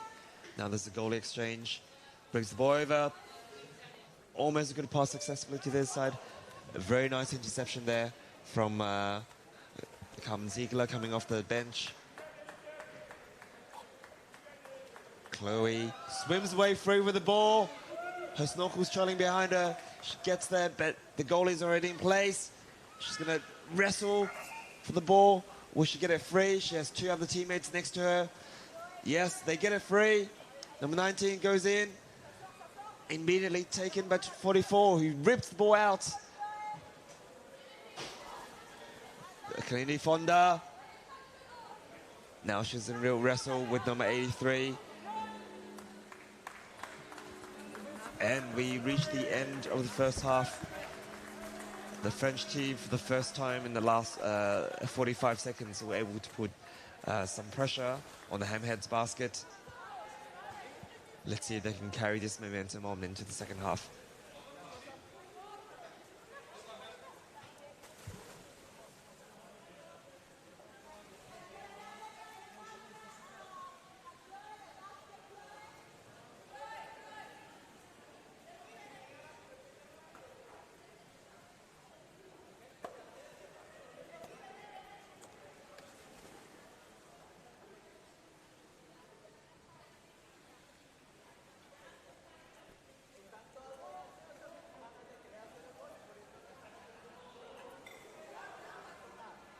Champions Cup 2025. I'm here with some of our international referees, with Robert and Julia.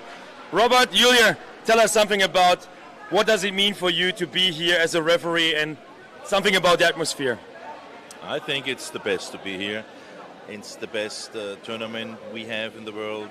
You've got teams from all the world coming down here to play the Champions Cup. For the teams, it's the best to be here. It's just great. It's an honor. And for us, for sure, it's an honor too, because refereeing here and being here, so we are very proud, and it's an honor. Yeah. We do not only have males, but also female referees, Julia, and also referees from around the world, is it right? Yes, there's referees from Colombia, from Spain. There's a candidate. We're Austrians here, Germans, Swedish, Danish. I'm sure I'm missing someone. Finnish and Turkish, exactly. And I really enjoy the atmosphere that is always of learning, cooperating. We think a lot about what happens in the games. We analyze what we do to get better as a community, and that's awesome. I really enjoy it. Anything to add here? Yes, I would like to take the opportunity and thank the team here. Winnie, Birgit, and all the others are doing a really incredible job here for all of us. And thank you very much. And please go ahead. Don't stop it. Thank you, guys.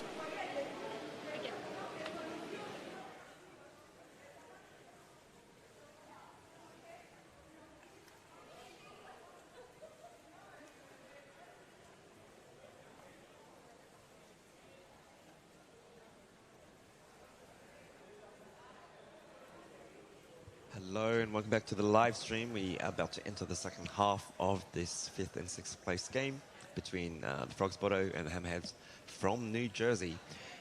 And we've seen a slight switch in momentum in the last 2 minutes of the second half, with the Frogs Bordeaux team really kind of picking it up and attacking the Hammerheads goal. And now we see Hammerheads get to the ball first. Very efficient passes, get the ball out to the Bordeaux team side, but they might be pushed out of bounds here. I think the referee is giving the ball to the Bordeaux team.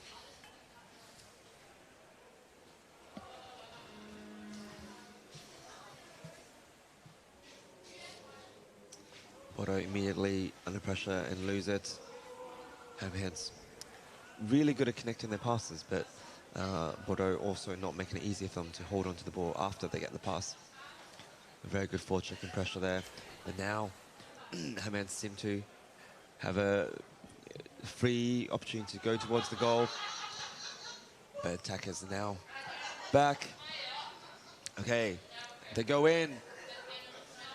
Gets past the defender, another defender's there. A forward is on her. Clean. They pass it out.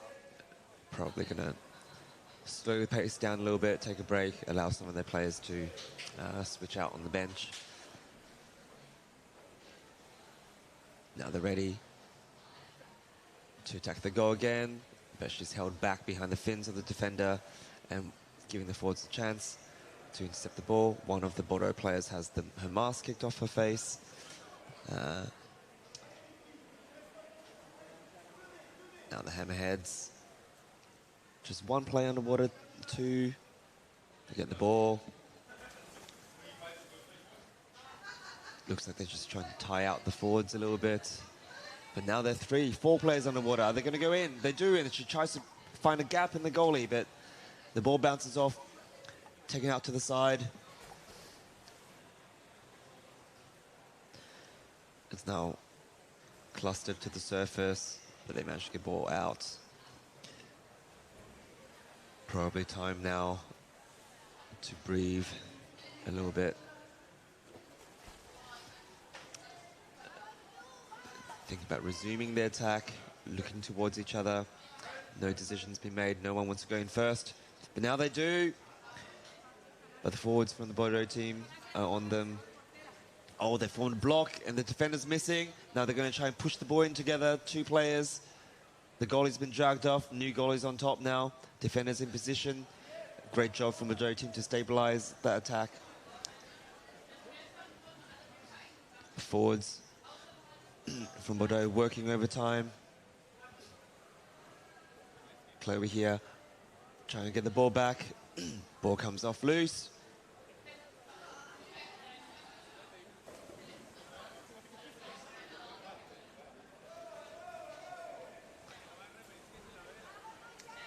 They've set up a block next to the goal. The ball's captured and flown to the surface.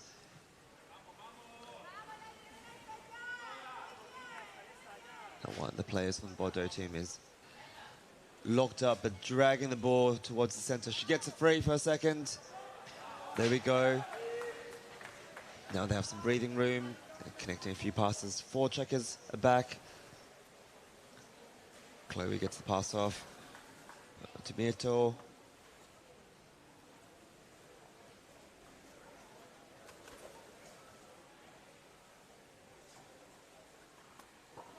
A little bit of hesitation here. They're not going to go into the goal straight away.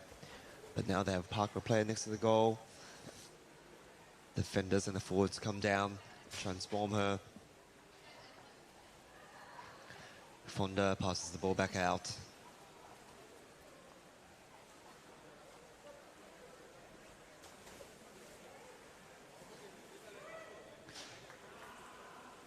Oh, New Jersey reclaims the ball.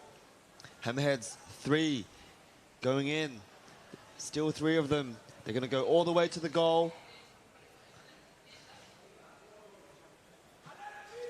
Good timing from the Bordeaux forwards, coming down, foreshaking, and then eventually stealing the ball. Alejandra looking for a pass. She doesn't find the support she needs, and now her support is behind her back where she can't see it.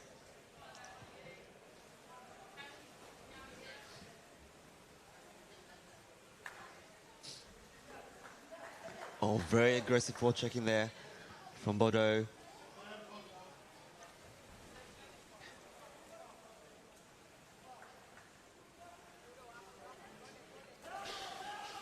Marquette there underneath the cluster of bodies. Ball comes loose.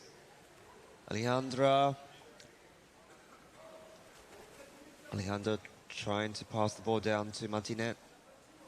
Instead, it goes in the hands of Cardenas. Cardenas brings the ball to one side, brings it back to the other, looking for a teammate. Her teammate's under her, but she doesn't see. Now they connect the pass together.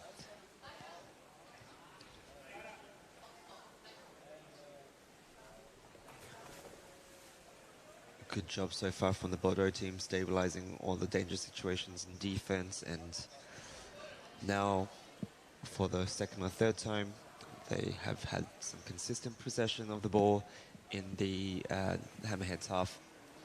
Now the commentator's curse has struck again, and Hammerheads get the ball back and they're off to a counter-attack, but a goalie is already in place, but there's no defender. Defender eventually comes. A forward steals the ball. They pass the ball out. Number 7, Marquette, just looking for someone to pass to. But I think several of the Bordeaux players have been switching out. Now the players are coming from the side, and Marquette's been dragged out to the side by the Hammerheads. This might actually do the Bordeaux team a favor, because it allows them to have a break. Bordeaux gets the free throw. Kalindi Fonda with the ball.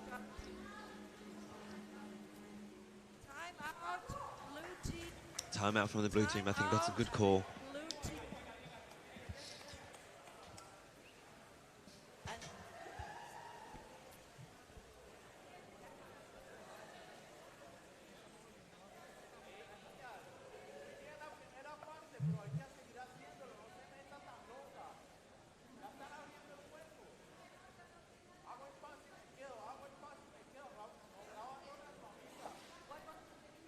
And I say the blue team out of habit, but of course the Frogs Bordeaux are wearing red swimmers. Probably not a coincidence. It's also the same color as wine.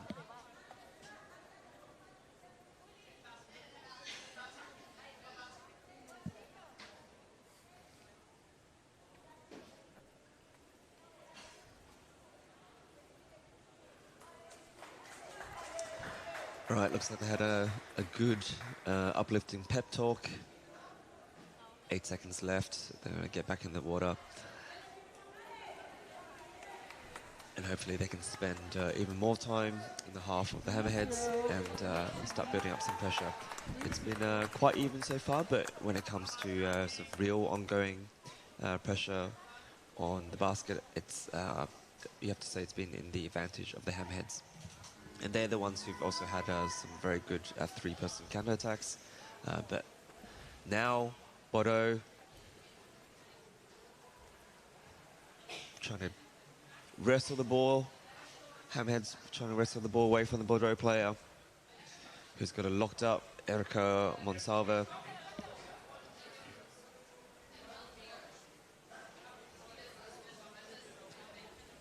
Bordeaux gets the ball free. Clean Fonda takes the ball up, tries to slow the pace down. Now she goes. Passes down, but the pass is a little bit knocked off. But she rips the ball back. Erika Monsalve. Alex.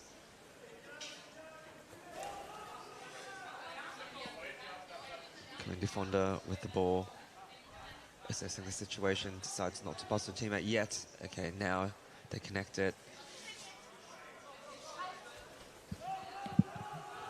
Here. Attacking the goalie from above, but forwards were already there waiting. But good initiative anyway for being the first one to do that. Now Carmen Ziegler gets the pass off. No, I think that was Margot.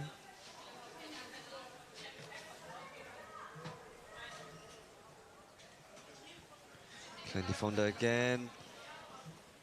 Oh, very strong wrestle there. Oh, fantastic opportunity. Maybe should have just hit the ball loose rather than trying to grab it with her hands.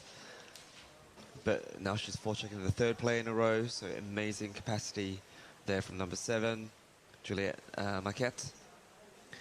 Now there's a real opportunity here from the Hammerheads team. They've created a little bit of chaos around the Bordeaux basket. Oh, little palm of the face there. Not seen by the referee, though. Hammerheads still very close in the pocket of the Bordeaux goal, but now Alejandra gets the ball free, but she's looking for a pass, and that pass is immediately read. And the ball goes back in the hands of Bordeaux for a holding call. There's only 40 seconds left of this half before this game will go into penalties,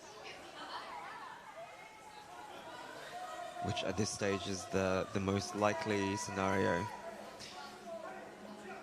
25 seconds left, but there's a referee call. 2 meters. Free throw. Blue team. Okay, the referee's clarifying the rules of a free throw, but that will actually disadvantage whoever has the free throw, because the clock is running when even when the referees are explaining things. And 5, 4, 3, 2, 1. This will be another penalty shootout.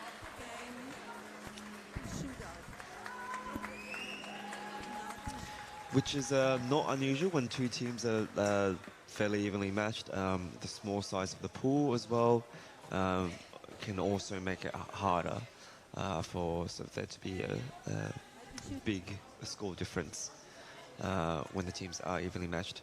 So, and these being playoff games also means it's more likely that they will end in penalties.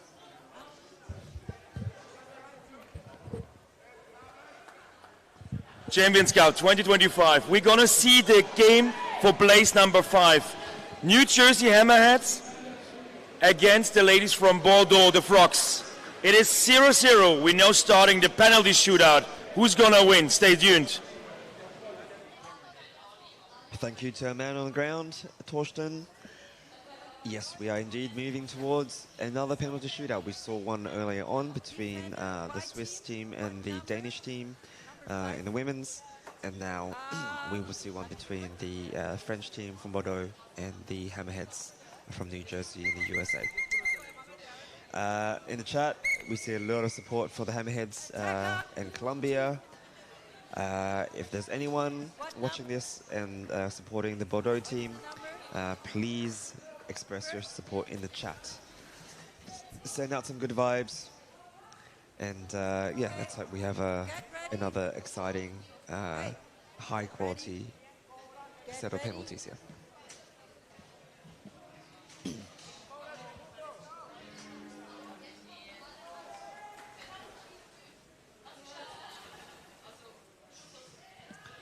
Starting the shoot nice and slowly.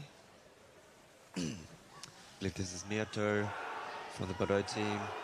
She gets the ball in within 10 seconds. Efficient and clinical.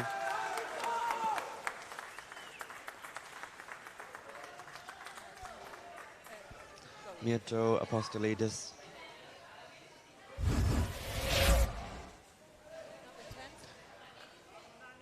Yes, here we go. Now we see some support in the chat for the Frogs. Thank you, Marley, the Potato, and Meg. Jump in there and cheer on your team. Or if you know a player, give them a shout out. The Frogs are now defending. A men's player easily gets underneath her, now pulls her off, but this is the risky part, actually trying to get the ball in, but she seems to have created some room. Now the goalie's back on the goal. A little bit of shoulder in the basket though, but but she manages to get the ball free. Number 16 brings the ball to the surface. Erika Monsalve.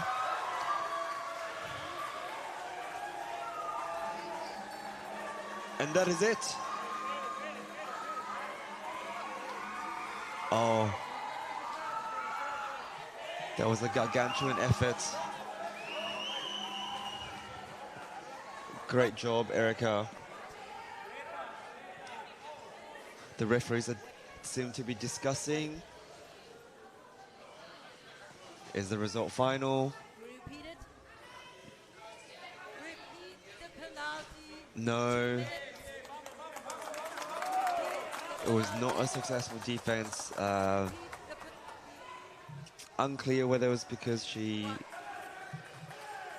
didn't have full control of the ball and before she ripped it out, or if there was a shoulder in the goal issue.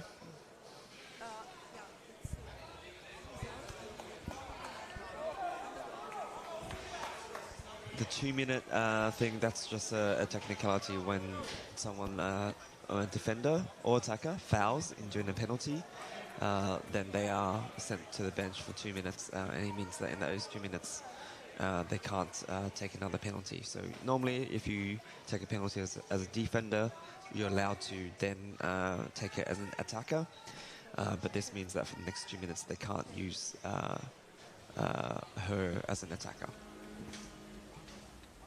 Okay, so we're doing a retake. Hammerheads player once again gets under the back of the goalie, lifts her up and easily puts it in.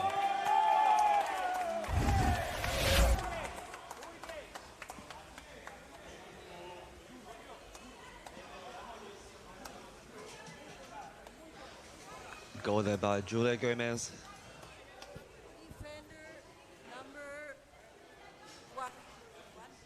I believe the defender was Roman Latin. I think that penalty, it was a close call. Like, it's one of those decisions that you know, is probably somewhere on the border.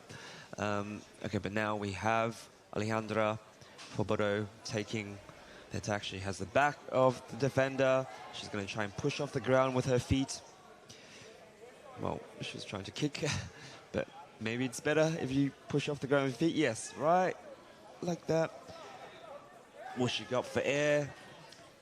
Smart move by Alejandra after putting significant pressure on the defender. She has 12 seconds left now to decisively put that ball in, but the defender is still there. She has to get past the fins. 5, 4, 3, 2, 1, and she gets it in right when there's 1 second left.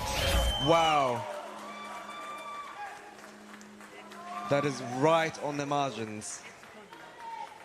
And it's a confirmed goal, I believe, in.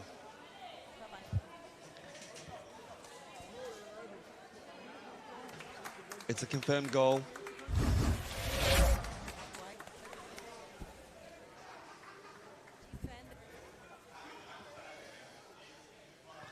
We've had 2 very close situations already.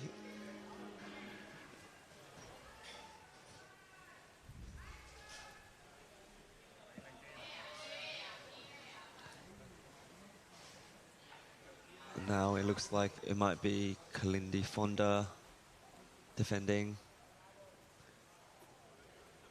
Oh, she leaves the goal, a hole open the goal, and very well thrown in, but also quite risky as well on the part of the New Jersey player, Torres. Kalindi normally plays as a defender, so may not have the sort of the feel for sort of the goal and sort of how big that gap could be when she's on top of it.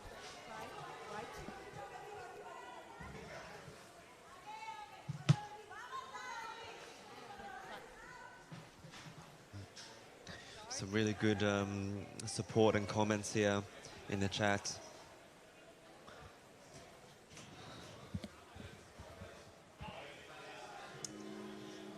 Now we have Martinet attacking for Bordeaux.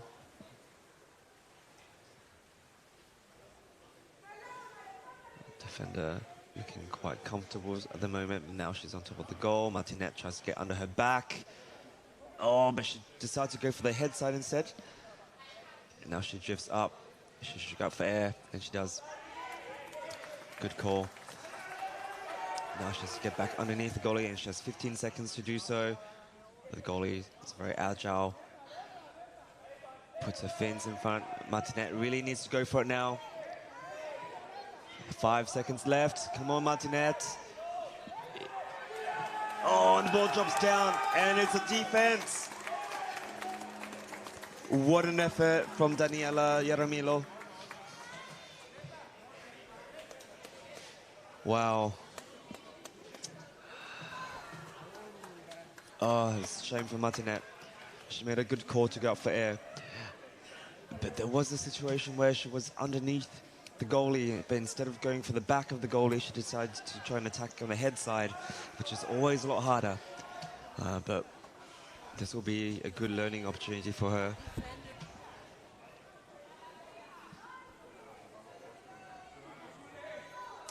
Now the pressure is on the Frogs. They need to defend this. Otherwise, the Hammerheads will walk away with the 5th place.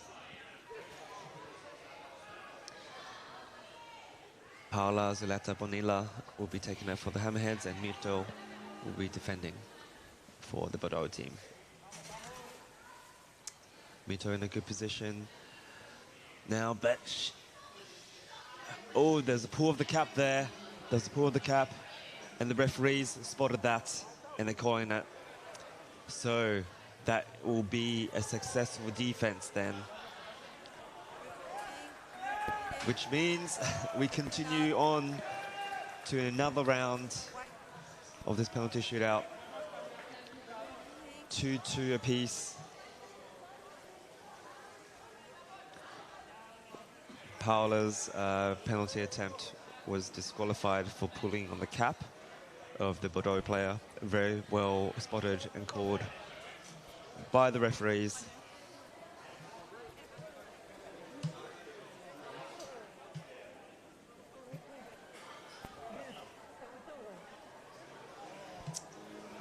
In the chat it was asked, how did Erica's defense get cancelled? It's unclear at this stage, but two possible explanations. And we're talking about a previous defense from the Bordeaux team, which looked like a successful defense, but was annulled by the referee. And two possible reasons could be that she didn't have full control of the ball before she moved too far away from the goal. I think you can only move within 2 meters away from the goal. And if you're further away from that, then you need to have full control of the ball to be able to touch the ball. And the other explanation could be that at some point in the defense, she had her shoulder underneath or in the goal for a period of time, and the referee spotted that. Right now, we have a brief break before we start the next round of penalties because the referees are changing their oxygen tanks.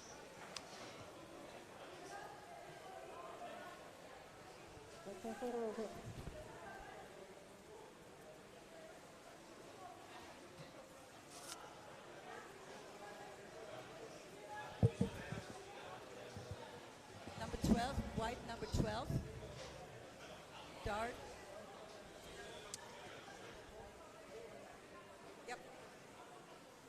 On the hammerhead side, it will be number 12, Jessica Uribe, who will be defending.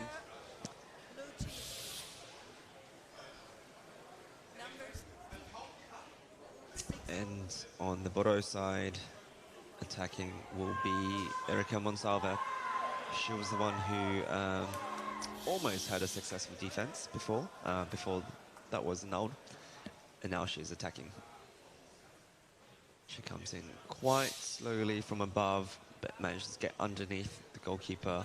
She's going to push off the back of the goalkeeper, gets into mallet position, but doesn't really work. Now she has a knee in the goal. She has to watch out. She may be called for that.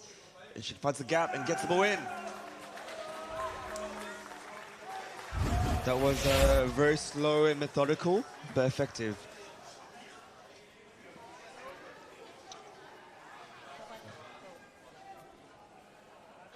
And the referees have no issue with that. What I mentioned about the knee is that you have to be careful because when you have a part of your body inside the goal, you have to make sure it doesn't look like it's wedged in there. So if her knee kind of ended up underneath one of the bits of the rim, that could potentially be called by the referees as sort of taking advantage of the goal or wedging, which is not allowed from both the attacker or the defender.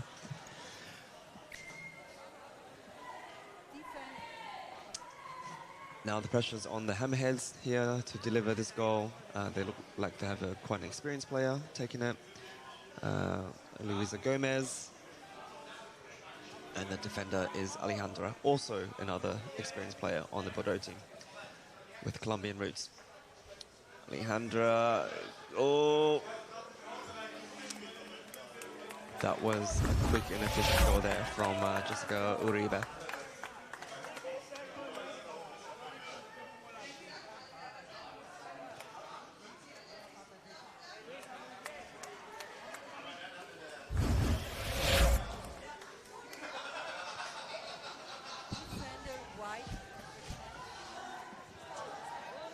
And we continue with another round.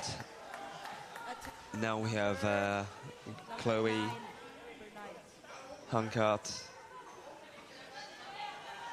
for the Bordeaux team and Ana Maria Cifuentes.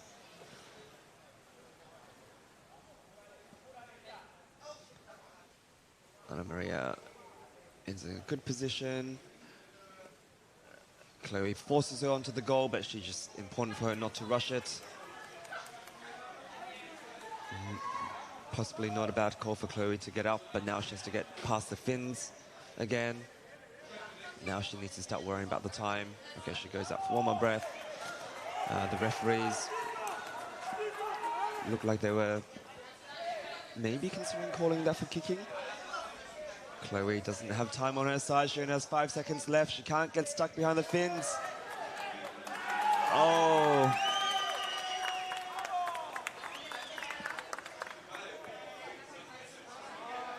Chloe may have had a leak in the mask there. Now the referees are debating.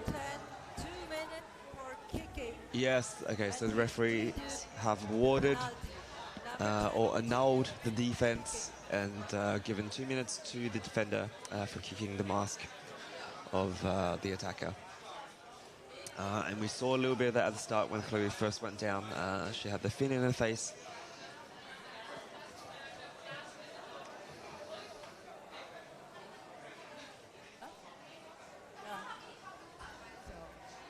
A new defender, 28. New defender, 28, Julia Gomez. And the blue team, It looks like they have 2 players on the penalty bench now.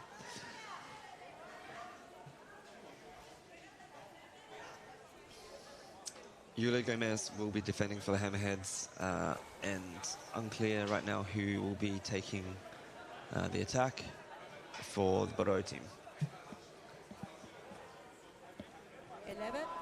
11. Number 11, Laura Cadenas. So, ready?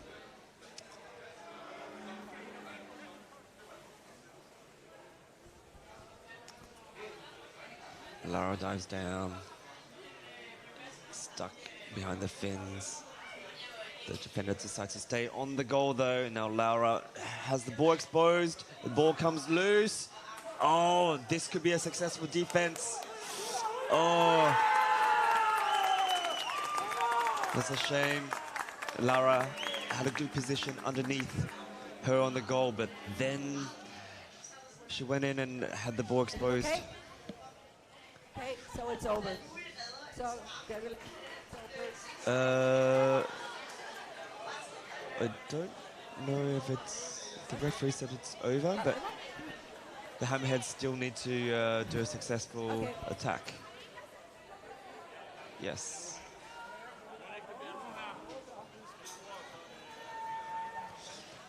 Okay, so now if the Hammerheads can succeed in this attack, then they will walk away with the game.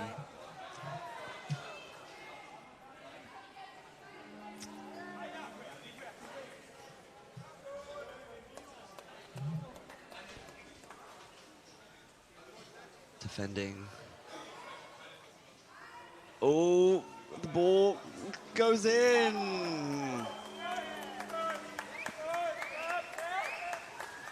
Goal. That should be over.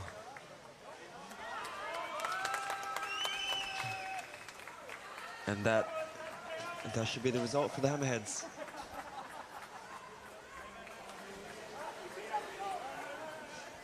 Yes, they're celebrating now and they're about to shake hands with the Bordeaux team.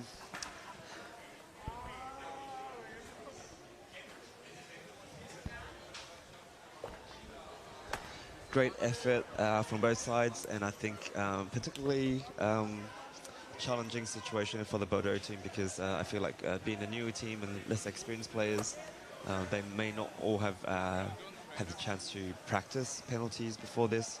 And yeah, so some mistakes were made, but it will be a great learning opportunity for them to look at this and review and improve for the future.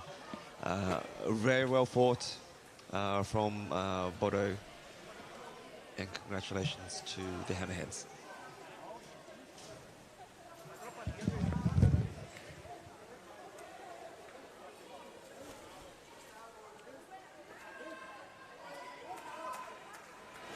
Champions Cup 2025, what a game. We had a penalty shootout, super long. I'm here with Daniela. Daniela, you just executed the final scoring. Tell us, what happened in the water? Well, I tried to go fast as I can. That's how I train it usually. She went down out of the basket. I was able to grab her by the neck, turn her around and put the ball in. It was super fun. It was amazing. Congratulations. Do you want to greet anyone? Greetings. Yes, I want to say hello to my boyfriend, my family, everyone at home. Los amo. Thank you so much for watching. And also, all the girls from the USA that play rugby, you're going to get this going. We're going good. Thank you. Congrats. Thank you.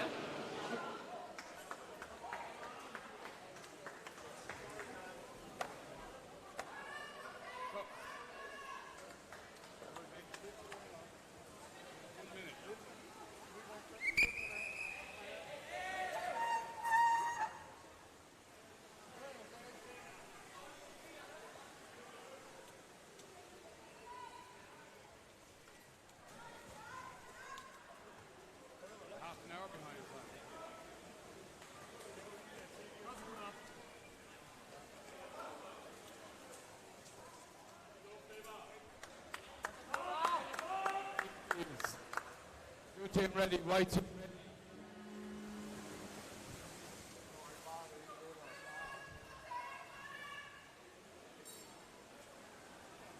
We go here. Game number 56, Champions Cup. We see in blue, Flipper from Denmark against Malmö from Sweden. Is this already a kind of a neighborhood fight? Because we know these two teams are not living that far away. However, two different countries. Free throw it is. We can see Bob Robinson, the deck referee here. It's holding against Malmö, against Flipper. Flipper in blue. Blue. Oh. Timeout, blue. It's already a timeout. What's going on here? Like Flipper, first minute of the game, and they asking for a timeout. Something went totally wrong, I guess, because what happens in a game, you have one timeout for the entire game. So they took it already in the very first minute. This is game for place 5 and 6.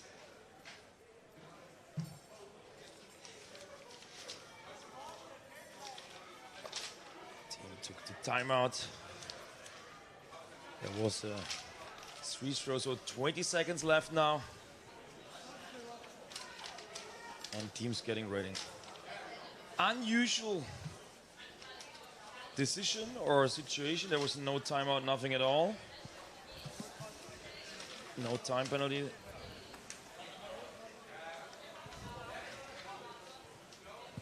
No, team, continue.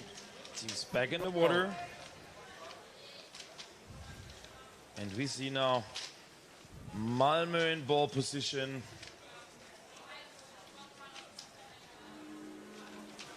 And back in the game.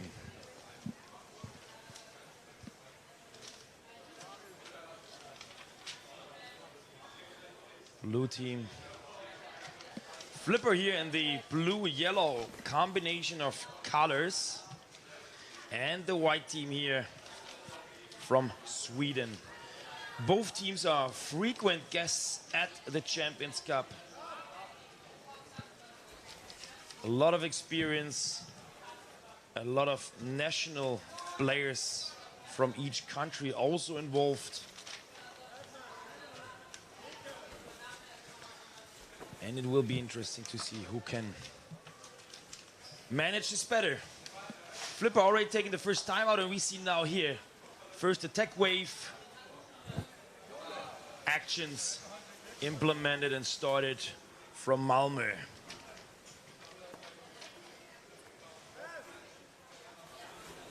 Passing. We see Carl Falk here, number 1 here, getting in position. Charlie Hackinson, 51, and the ball is rolling. You can see on the right-hand side Edwin Martinsen, who's waiting for a good pass opportunity. Already went back to the position, but here a single combat between Joachim and the Flipper player. Oh, this well intercepted, but there's a call from the referee.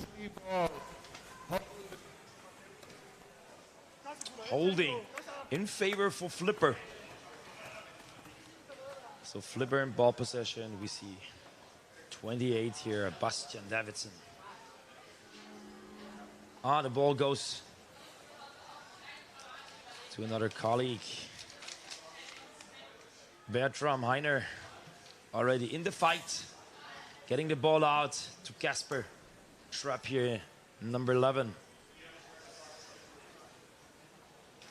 Well intercepted here. Andreas Bergenholz passing.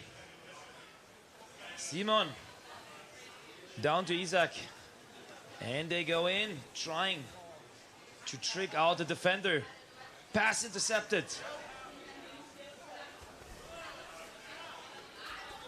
Rasmussen it is, number 14.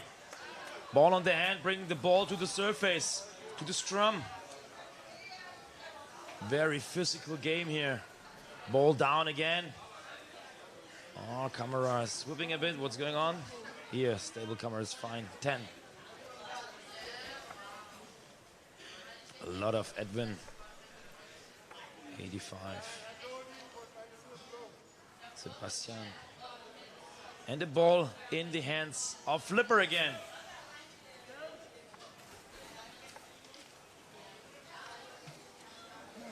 Here we go. It's a back and forth now. Simon Jobs here, passing the ball close to the basket to Edwin. Ball is rolling, looking for a team member here. He finds Joachim. He goes down. Left hand is free. He doesn't see his teammate. Attacking 1 against 3, a bit too late here. So the ball back in the hands. Flipper. But this was quite a close attack here from Malmö. Great pass to Heiner. But intercepted by Joachim. So Malmö back in the game. 95 Matthias. Swimming all the way, but here stopped from Martin Bach. And so it is, attacking the mask for free throw. Free ball. Malmö. And we can see here activities there. Malmö trying to steal the basket. 5 minutes left on the clock. White player Karl Falk here, having the ball, looking for the right pass. And executed here. Bergenholz. Left and right, left pass. Teammate Axel. Looking for his teammate. Next pass, Bergenholz. Jesper Larsen calmly playing the ball around. Again, Karl Falk is waiting for the pass, trying to block, but also covered by Rasmussen here. And so the ball is down, intercepted. Lars Wikström here. The goalkeeper saw the pass and went in between. And this is a heavy attack here, you can see them. Got the ball. Single combat here. Lars against Karl, and so it is Bergenholz now as the lucky winner, having the ball as a win.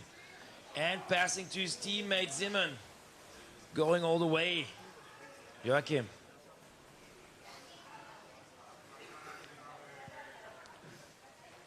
Edwin. Double pass here. Something of kind of. Sebastian in the middle, trying to help his teammate. Getting the ball. Edwin is still waiting. But not making it through the defender. All awake, waiting for this pass. And interfered. It's Frederik Borg-Anderberg. Clearing. Discarding option. Gasper Trapp here. Passing down. Rasmussen. Martin. We cannot see. But Rasmussen again. And again Frederik. Ball goes down. Casper sees his teammate. Attacking. Oh, this is a great opportunity here. Well defended by Simon Jobs here, the goalkeeper from Malmö. But it's not over yet. Second wave to attack. And Flipper here in a good spot to attack here. Malmö under pressure. Heavily under pressure. Charlie now on the basket here. But the first goal here. Again, Casper. Martin. This was a quite good chance for Flipper. Both teams here now with a first attempt to win the game. 2 minutes, 20 seconds left here. So far no winner. Oh, here too easy from Frederik. But he got the ball back, lost it first. Recovering then, but now losing against Isak Andersen. He got it, Bergenholz, passing to the middle. Now, counter-attack breakthrough from Malmö. All the way up. Again, Isak. Finding his teammate. Going up. And there's on the other side, the option to pass, but interfered here. Charlie, no chance to pass on the other side. Lars Wikström, he was awake. Seems to be playing as a forward. Not seeing me changing the goal. Number 8, Jonas here. in a single combat. 95 Matthias against Lars.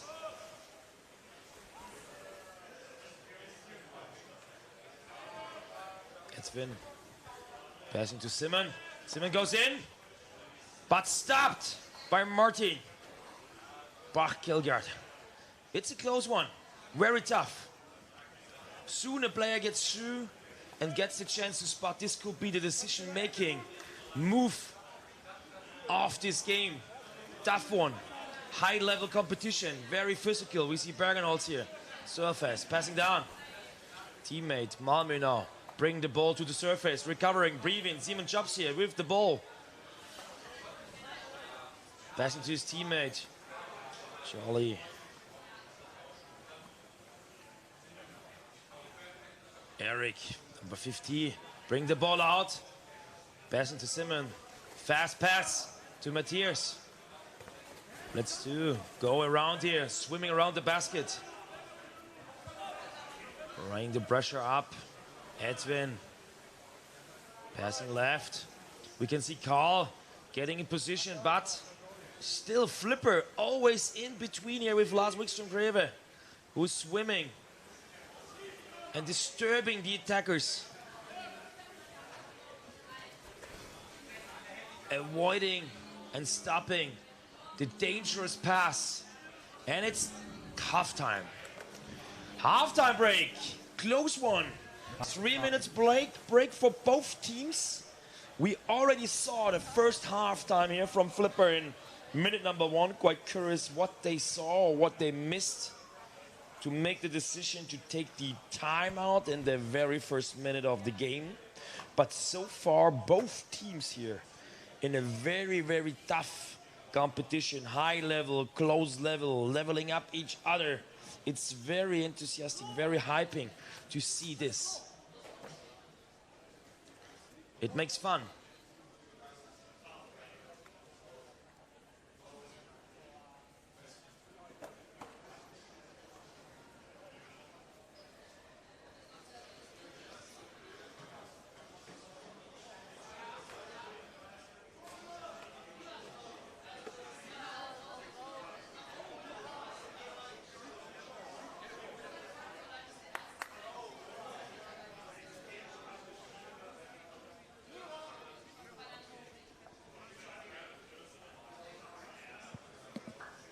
One minute, 40 seconds. We can see both teams here from this view angle.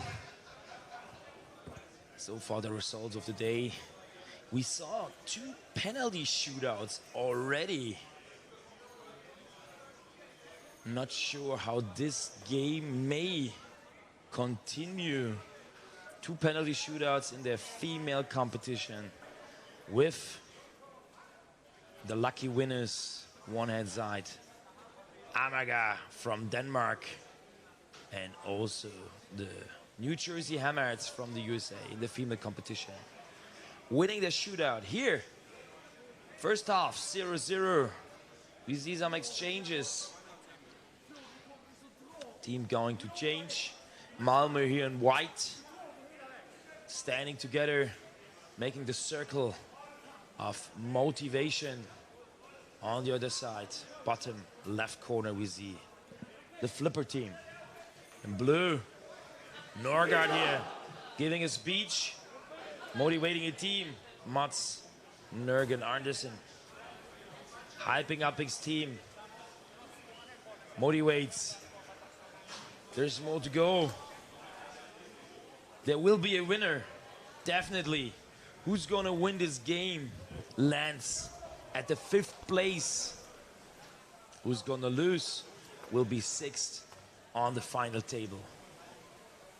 Both teams, I already mentioned it, have frequent trainings together. Malmö and Flipper from Denmark. It's just, there's a big bridge in between. So it offers them, they know them quite well. A lot of players from the national teams as well. And here we go, second half. Let's see what we can have here. Another 10 minutes of competition. And already Malmö here trying to do something a team game, a scripted attack.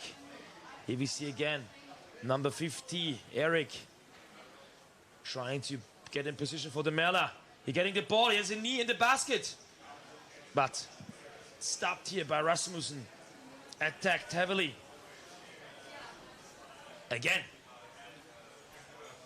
Now it's 96 in scoring position.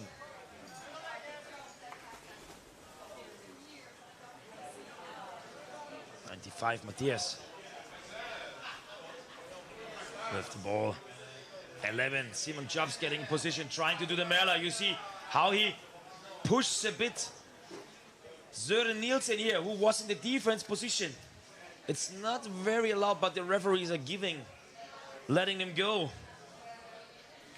So far, no real attacking chance, but it looks kind of dangerous here. Number 96.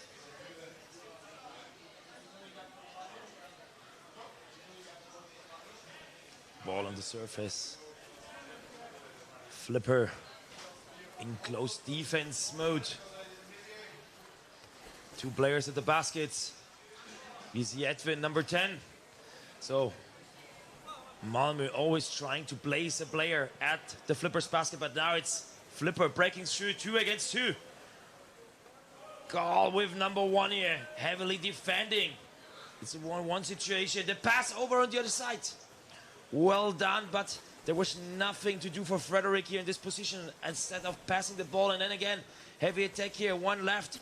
2 stops here, the ball is down. Oh my God, Jonas Lerningan had the ball left to him, didn't see it, but then passed to Rasmussen on the other side. Ball is bouncing around. It's heavily close one. The ball was really flipping. You saw it like a flummy going back and forth. No one could control it and catch it. And so it was now a very intense attack phase from the Flipper team. Close one, but also well defended by Malmö. Quick call. Holding. Blue. It's against the white team Malmö. So in favor of Flipper. Flipper's getting the ball back. Chance, forced free throw. We can see the players. Bergenholz on the left-hand side and Isak Andersen on the right-hand side. The forwards trying here to interrupt already the first pass or the first passes of the play. So we see Bergenholz going down, 32. Mats Norgan Andersen. And Malmö getting ball control here, but with a scrum, surface. 6 minutes, 40 seconds left. Tough game. Ball down, Malmö in ball position. Ball down here, intercepted. You see here Rasmussen for the ball, but then Edwin. Stealing, passing, Simon and Giacomo Rothford. Single fight here with Frederick. Very tough one. And again, we can see a player from Malmö, but he's covered already. So Jonas taking care of the free player who is pretended to get the ball and to execute the goal. So you see it here again. Chamionchip, now he has the Merla position. This isn't very good here, but you always see Jonas Lerningan here covering, lying in between, stopping the team for making an easy pass. This was well stolen ball. Gasper Trapp here, passing, getting the ball out. And again, forward is crazy. It's heavy, but there's his free throw. We can see Robert, the underwater referee, showing favor. He's giving favor, but then still the ball is now with Chamionchip. Attack. Bergenholz here on the left-hand side. They tried to score and it fell in Bergenholz's hands. And he was already close to score. Lars Wikström Kreve here, bringing the ball out. Opponent side, Bergenholz here, recovering.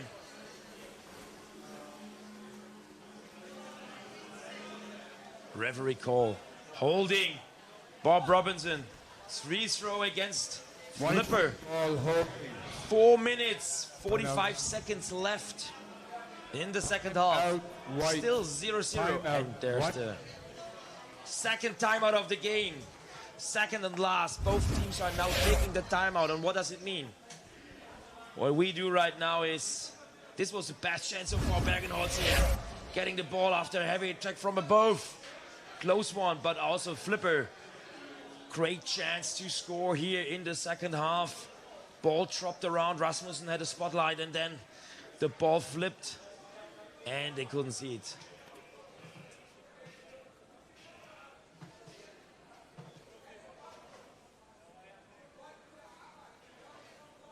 Timeout.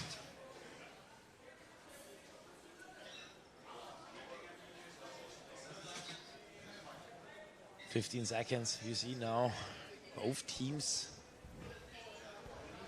quite excited, I would say. This is a very close game, but of course no team wants to lose such a close matchup. It's eye on eye, face on face. Ready? We continue. Both teams definitely deserve to win this, because it's a nice, very, very nice, interesting and attractive game to watch. Malmö in ball possession. Free throw. Ball back in the game. Clock is running. 4 minutes, 30 seconds. And again, Malmö trying to do something here. Making a block with Eric. Bergenholz. Eric, 50, waiting for the pass. But then, intercepted here. And it's Hendrik. Stopped here. In the middle of the field by Carl Falk, who was already down the basket. Nielsen, number 9, we saw. And ball possession for Flipper. Bergenholz here. Single combat with Mats Norgan Anderson. Ball is out. Bergenholz recovered. And passing to Edwin Martinsons. Ball in. 52 got it, Charlie. 51.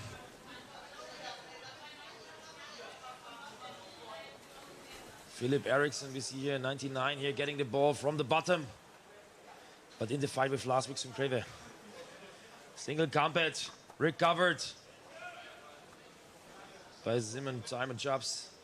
And the ball is now in possession.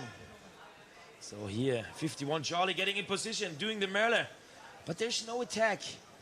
When he's stealing the spotlight, the player in the right time is kind of stopping. Carl Falk it was. He didn't see his teammate maybe in a good position to do something here.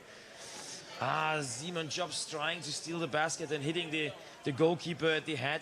Trying to make an exchange mistakes. 3 minutes left here.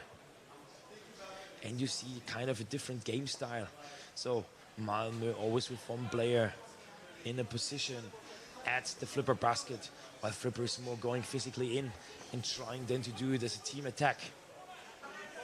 Again, ball possession here for Flipper. 2 minutes, 30 seconds. Lars here. Now the ball intercepted again. Simon Jobs. 31, Jesper Larsen here. In the 1-1 fight with Bastian. Bastian Davidson. Cannot recover on Edwin. Last Rickson from Flipper here in the 10. Trying to recover the ball. But it stays with Malmö. Going up. This is Carl Falk. Passing to Matthias Levenbersen. And on the left-hand side. You see Eriksson. Ball is rolling, ball is rolling. And again, Eric here is going to try the Mela. He's getting the ball now. He has the ball now, but he's stopped by Jonas. It's a close one, close attack. He has it, trying to pass the ball to Edwin, but it's cramped here. Well done, well saved here. This could have been a difficult situation, but Søren Nielsen here, with his experience, getting the fingers at the ball and covers it. So, no scoring chance here, but a close attempt from Malmö. 1 minute, 10 seconds left. Again, Bergenholz now on the left-hand side. The idea is to pass him the ball, but there's no way through. Edwin here now, trying to pull Rasmussen. Oh, Rasmussen didn't see Bergenholz stealing the ball and then recovered. So this is a back and forth, really, really exciting. This is a close matchup here. 11, Kasper Trappe, ball is down, Rasmussen recovers it, passes down to his teammate. Breaks through last minute, is there a chance?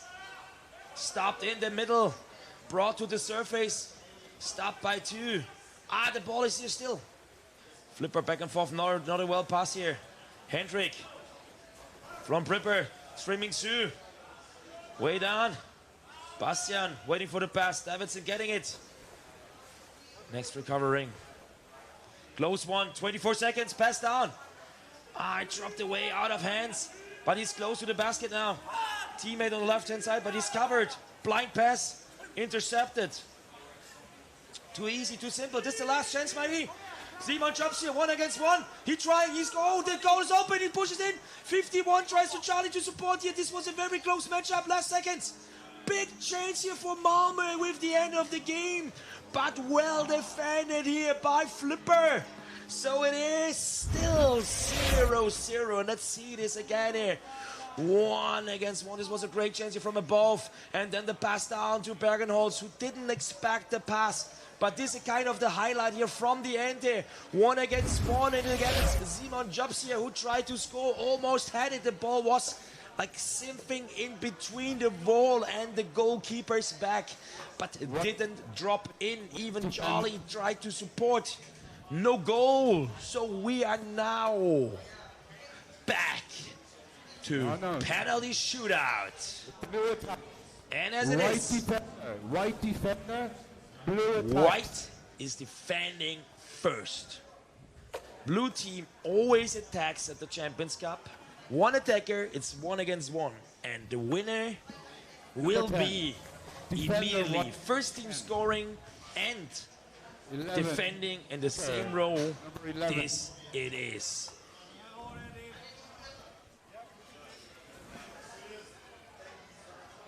And we see first matchup, Kasper Trapp attacking against Edwin Martinson.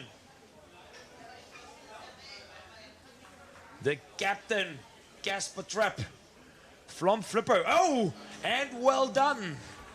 He pushed Edwin a bit up. You could see it here. He went under his body. So he tried to defend with his feet, but then the moment he pushed him to the surface, the distance was quite big and it was easy execution from Kasper Trapp. 1-0. Number 7. Back now. We see Bergenholz with number 4. And in defense, we see 17, Mikkel Claris. Oh, Mikkel Claris here. He got crapped at the head immediately by Bergenholz, but he's pulling. He's holding himself at the basket, and you see it. The referee is giving this call and saying, oh no, you cannot hold yourself at the basket. So this is a 2-minute, but still scored. Bergenholz, such a masterpiece here. So you see the goalkeeper holding himself, but still Bergenholz is scoring. Fouling doesn't stop him. The captain of Malmö. 1-1. Well done here. And I've never seen that before. He was heavily holding at the basket. Very heavily. And Lars Wikström Greve here in the matchup with Jesper Larsen. He's trying to pull again. Oh, yeah, very well. He tried to pull the goalkeeper away. He's attacked at the head. Let's see what the referee going to do with that.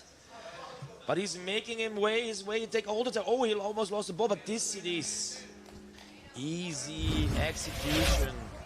It was Eric, number 50, who defended from Malmö. Not 31, I saw it because the number was on the fins.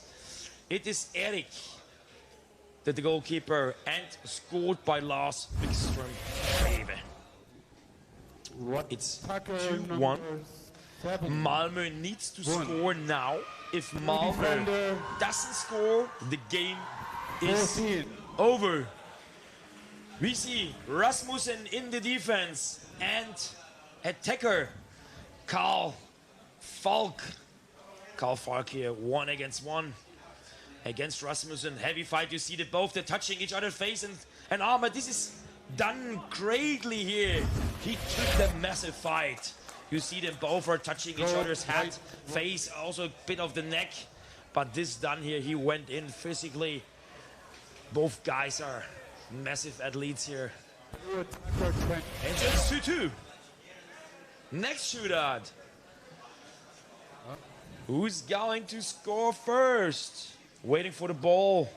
This is a nice move from Søren Nielsen. Of course, his own player. He shouldn't go to the surface and to the bottom and pick up the ball. He should recover. And this is Frederik Borge-Anderberg here attacking against Bergenholz, number 4, the captain. He scored already. Maybe now he tries to defend. If he's going to defend, this makes him to the game MVP. I would say, oh, great attack here. But this was well executed. Long legs from Bergenholz couldn't help him here. He tried to see the technique. But this was well executed. Grabbed the head. And so it is. Frederik Borge-Anderberg, who brings his team in the lead. Three throws from Flipper. All 3 executed and scored. Now they need to defend to win this game. Spotlight on. It is the next matchup. Edwin Martinsen in attack. Against, oh, the goal is already, it's already free. But Kasper Trapp here, the captain. Oh, 2 meters.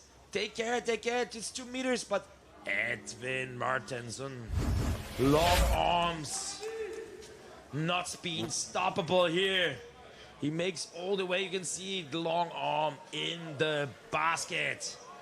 He had it, and he did all the way in. So Edwin Martinsen defended and attacked. Is out. Andreas Bergenholz attacked and defended from Malmö, also out. Who's gonna defend next? I see number 96. Unfortunately not on my team list, but for attacking we have Jonas Lerengard. And here we go. Jonas here attacking again. Very basic move, but oh, this is ball drop. This is scary from Jonas. He's attacking. Oh, he's out-tricked him. You saw him. He faked the pass underneath, and now he's all the way in. Well done, but close matchup. You saw he lost shortly the ball, and now there with this move he tricked the goalkeeper. The goalkeeper didn't know where the ball is. He faked it quickly under his bottom, so he was confused. He was giving the spot, and of course he tried the Malmö goalkeeper to stop the execution. 4-3. And again, Malmö needs to score. Number 31, no, number 50, Eric, who defended, is now scoring against Lars Wikström Greve. Oh, this looks good for Flipper. Ah, no! He outplayed him. Arshon Greve has the ball at the hand, but you see them also heavy, physically attack. He almost got the ball, but then he recovered it. And so Eric Sørstadius scored 4-4. And another round, shootout. Number 5, Rasmussen. Number 14 in attack. And defender 58, Sebastian Brännström. Another matchup. 58 here, Sebastian, the defender. The goalkeeper here. Oh, he attacked Rasmussen. Oh, he tried to attack, but there was still lag in between now. So he needs to recover the ball and start from begin, but he did. He executed him. Pulled him away from the ball. He tried it again in the first place, got the ball back. And then another attempt, and here it is. Oh, this was close, but also very exciting here. A chance for Sebastian to get in ball possession. Not recovered. Next row up. Number 2, Joachim Rufford. Rufford against 69. From Flipper, already got his head, and it's Heiner. Heiner against Rufford. Ah, this is the face in it. Oh, he got the ball, he got the ball! He got the ball, he got the ball. He brings it to the surface. The game is over, it is over! He recovered. Bertram Heiner Hendrickson saving this penalty and becoming the match winner. This is great. We try to get an interview with him.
Champions Cup 2025. I'm with Heiner from Flipper. A shootout, penalty shootout, very, very long. You scored the final penalty. What happened in the water? Explain. I saved it. Oh, you saved it. You saved it. I mean. I don't know. He came from above, and yeah, I was just laying in the basket. We were laying fighting, and at last I got it. So yeah, it was very good. Very exciting. The game was very tough. Did you expect it in being that close? Yes, we expected that. We have played against Malmö a lot of times, so yeah. Anything to add? No, it was a good game, and compared to other games against them, it was pretty clean actually, and not too many fouls, and so good game. It was a good game, yeah. You want to greet anyone? Last words? Yeah, I want to say hi to my daughter Andrea. She's 5, almost 5. Hello. Yeah, well, I'm gonna say hello to my family and to my girlfriend at home. Thank you, guys, and congrats. Thank you. All right. Flipper versus Malmö done, and we are going to move into the next game. Vienna versus Duisburg, the game for 3rd place. And those two teams have already met in the group stage. Duisburg took it away 1-0 from Vienna, had a really strong first half against Vienna, scored 10 seconds before the end of the first half. And then Vienna nearly came back in the second half. And will be surely interested to see how this game is going to go. And Duisburg coming away with the ball in the middle of the pool.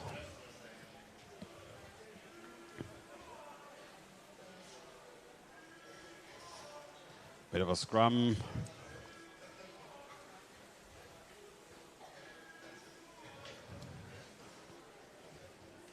Ball dropping down, and Vienna in ball possession. Trying to move over.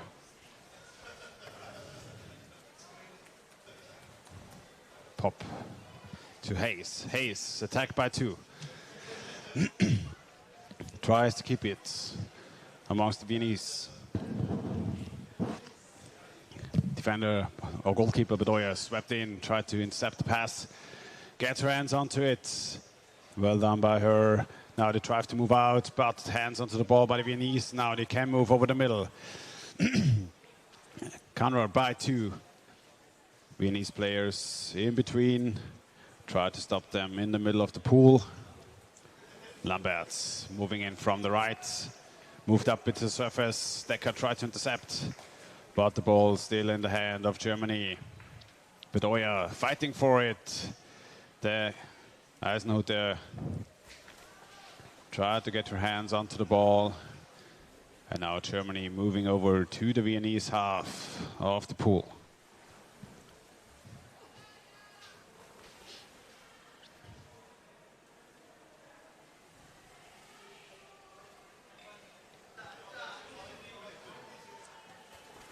Dragged up. Germany coming again from the corner. Viennese forwards and defenders. In between now, player placing themselves. Bedoya underneath. Oh, didn't see the ball. Got shot into her back. Picked up by Maracek. Maracek trying to move forward. Immediately attacked by Lamberts. Lamberts fighting on the surface. Has her hands on the ball. Good grip. Can she rip it out? Ball dropping down into the hands of Germany. May move forward immediately. Have an opening onto the goalkeeper from above. No forward there initially. Being now attacked by the forwards from Vienna. Pushed away from the basket. Defense now back in position. Ball being handled on the surface. And Janowski gets her hands onto the ball. Needs somebody to pass forward to. Bit of a risky pass into the hands of Eisenhut. And now Pop trying to move the ball over the middle. Steffi Pop playing against her teammates from the national team. Vogler on the left. Carolus tried to pass it underneath, but again the hands of Lamberts stop a play of Vienna in the tracks. Vienna tried to move in from underneath, had a good chance there, but now have to move back out. Ball back into the hands of Germany. Kenkenberg pushing over the middle, has to fight on the surface. Duisburg moving forward. 2-3 players. Try to go straight for the Viennese basket. Defender coming in late. That's a bit of an issue there. They might move in from the right. Though opt not to go straight for the goal. Gets her hands onto the goalkeeper for a bit. Oates. The Germans passing. Kenkenberg coming in from above. Straight onto the goalkeeper. Kenkenberg gets a hand onto the goalie, but being grabbed up now by the forward, though the ball being dropped down. Second forward coming in, still into the hands of Wefers. Wefers still playing. Rost back into the corner, and Germany coming in again. 2 players on the right side. Kenkenberg again waiting. Janowski tries to get the ball out into the hands. Eisenhut picking it up. Now Vienna pushing forward. Maracek with Roden. 3 Viennese players. Roden can keep going. Had somebody in the middle. Now played to the corner. Need to stabilize a bit. Janowski sees an opportunity to go in. Griebel though on defense. They move back out. Decker being immediately attacked by the forward. Spin move. Needs to keep the ball amongst their own. Needs some help in the corner.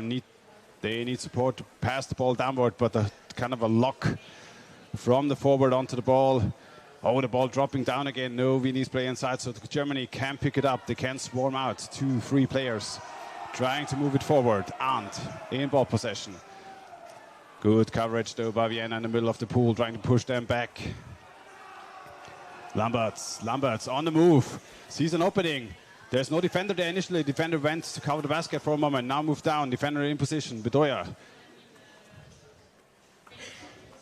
Ball still moving around the basket, potentially. Ball on the left. Hands on by the defender. And now Vienna trying to move out. Though held back. Decker needs somebody to pass on the right. Vogler trying to push forward. Vihan. Vogler again on the right. Need to continue the chains. Need somebody wants to pass forward. Vihan gets the reception, but opts to go into the corner. Needs the teammates now to come in and help out. And now Carolus is here. And there are 3 players under the German basket. Pop tries to shoot it under the bill, but it's picked up by the Germans. Trying to move out immediately. Forward still from Vienna, trying to stop it. Fast break still going for Germany. Ball is in the middle of the pool. But the Viennese forward still onto them, trying to stop them in the middle. 5 minutes only played here in the first half between Vienna and Duisburg.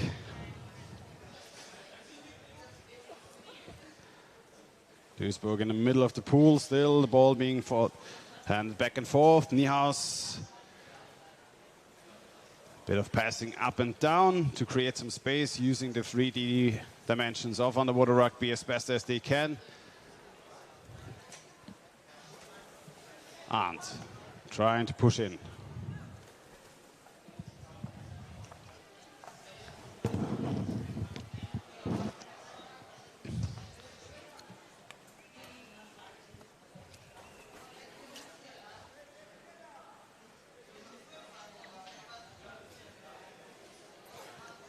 Germany still in ball possession, played a bit around the basket now. Might go for the goalkeeper. Coming in, they tried it again, they tried it before. Griebel wants to go in from half high, but the forwards got her off up to the surface. Griebel, the one who scored like this in the first match, but that's a call by the referee. Holding, and it's a free throw for Duisburg. Vienna has to be careful not to have the basket stolen away. White free throw. And Duisburg with the free throw.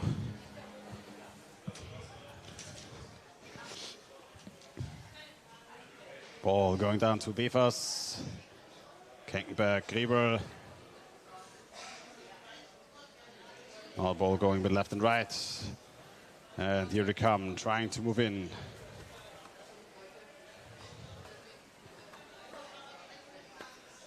Trying to move out Steffi Popp. Going immediately for the ball carrier, has some assists of the defenders. Ball still moving, no forward on it, go for the goalkeeper. He's moved up a bit, but Steffi Popp can clear this one for the time being. Kenkenberg still in control of the ball, they're still going. Janowski has to push out. Oh, a bit of a risky pass into Hans Weisenhut. Immediately he has to fight with Arndt. Now an empty basket for a moment, and Vienna has to move back on defense.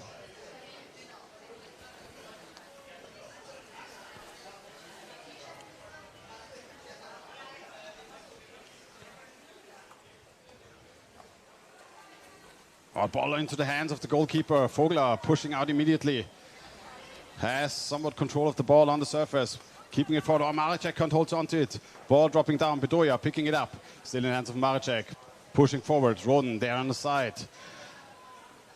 Sprint for the basket. Austrian basket is empty there for a moment. Stopped by the defender, but still momentum there for Germany. Too many players of them in front of the basket, but Austria can, for the moment, stop their attacks. Coming in again from half high onto the goalkeeper. Lamberts tried to go in on the goalie. Oh, no defender there. Defender moved up for a moment. Pop, though, trying to recover. Ball being passed down. Still no defender there for a moment initially. De Chameau has hands on the ball, fighting with Pop. Ball being passed down. Lamberts. Now a good stretch of attacks here for... Oh! Comes in from above and shoots it in. Just drags the goalkeeper off for a second. And shoots it into the basket. Blue. Timeout. Lisa Lamberts and Vienna taking a timeout immediately. Lamberts and Duisburg have been attacking the goalkeepers of Vienna over and over and over again. And it's the one move they have to stop the most.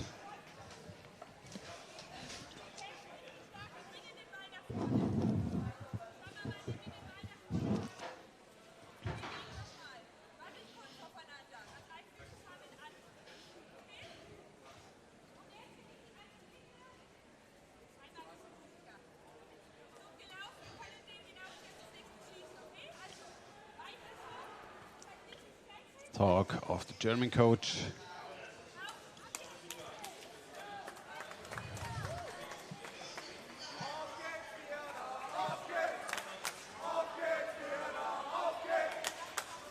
Six seconds in the timeout.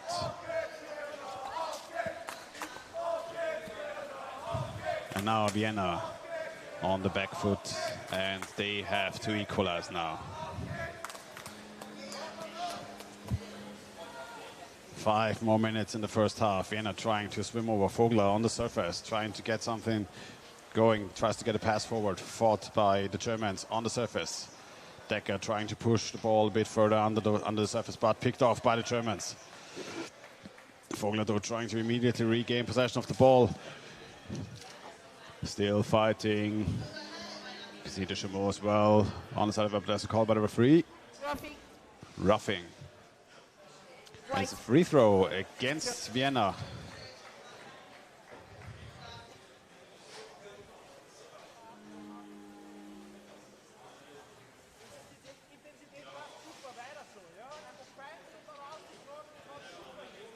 Coming in, the Chamot.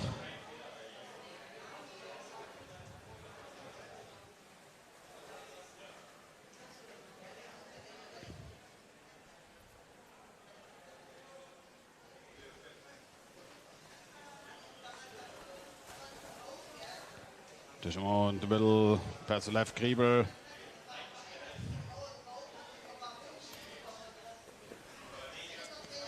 Moving back up. Germany now has time. Oh, good attempt from the Viennese forward, trying to get the ball. Has a bit of help from the other forward. Now Griebel coming in half high. Be held back a bit at the ankle. Coming in from the right, Bedoya wants to move the ball to either to the right or to the corner. Ripped away by defender, though other defender cannot get hands onto the ball. Moving up, Janowski trying to stop them. Scrum to the surface. Ball though back into the hands of Wefers. Able to put it forward. Ball back to the right. Not only coming in, pass to the left. Good attempt by the Germans. Oh, they took away the basket. Bedoya stole the basket away. Ball is being dragged up a bit into the hands of Vogler. Vogler moving up. Basket was the limit from one, just pushes it forward, but still back into the hands of Germany. A lot of chaos at the Viennese basket. 3 minutes before end of the halftime. Basket open there for a moment.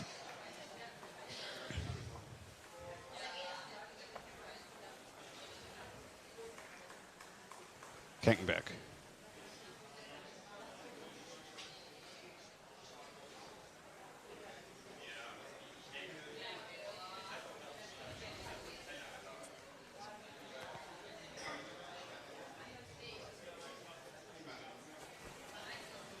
Arndt pushing in. Forwards of Vienna trying to lock the ball up, but Arndt still in full control. Gets Niehaus. No, Arndt still playing. Niehaus. Oh, tried to get the pass to Niehaus, but intercepted by Maracek. Immediately attack by Kenkenberg from the back. Gets her hands onto the ball. Bit of handoff back and forth. 2 minutes to go in the first half. Back on the surface, into the hands of Vienna. Vihan tries to push forward, has 3 players onto her.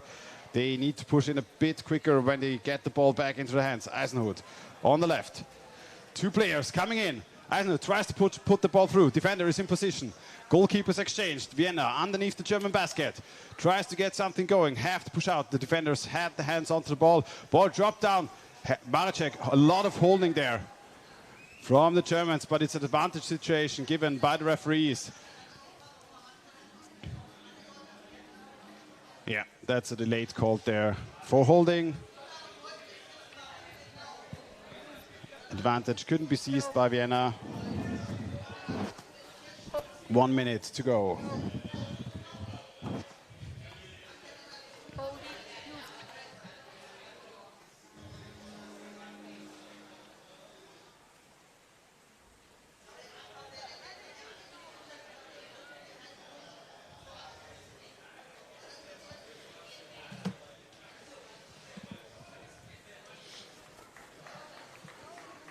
.46 seconds. Griebel with the ball, taking it away in the middle of the pool. Can pass down. Germany in ball possession. Might move forward. Vienna tries to lock them up as best as possible. Ball dropping down. Janowski has ball possession. Though needs somebody else. 2 players onto here.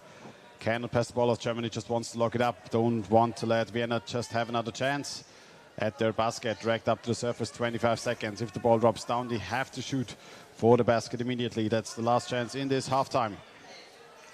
Bob waiting underneath, but the ball safe in German hands, moving into the corner. Now they have to be careful not to get one scored onto them at the end of the first half. 9 seconds to go, and I think Germany goes for one more attempt. Last 5 seconds. Niehaus, they played down the time, and we have first half time is up. Germany up by 1. Vienna now with a good stretch of attacks at the end. And we're moving into a 5-minute half-time break between those two teams. Germany a bit more dominant here over the first half, locked themselves onto the Viennese side. Vienna had to defend for very long stretches, but then pushed forward onto the German side, had a good attempt to attacks, but the second and the third wave not able to punish them enough. And we'll see what they can bring in the second half.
right, we're moving into the second half between Vienna and Duisburg, playing for third place.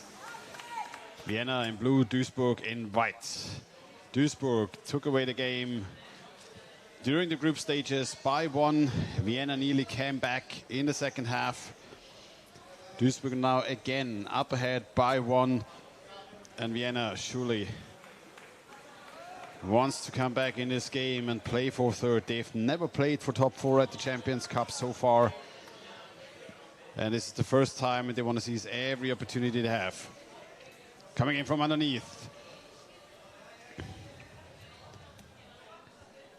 Ball still in possession for Germany, played above the basket. Back to Griebel. Griebel, second wave coming in. Pass to the right, Keckenberg. Griebel still positioned on the other side of the basket.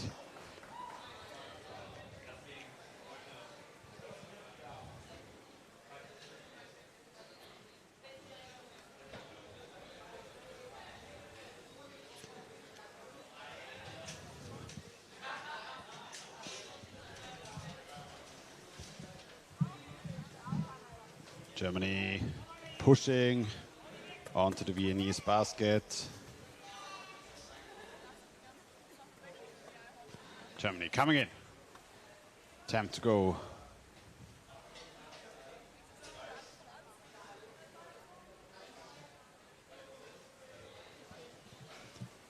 Griebel coming in half high. Wants to go for the goalkeeper. Pass down, Roth. Back to the bottom, the Chamot.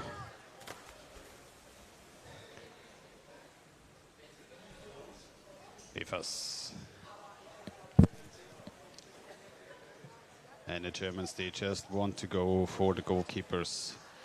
Coming in again, half high.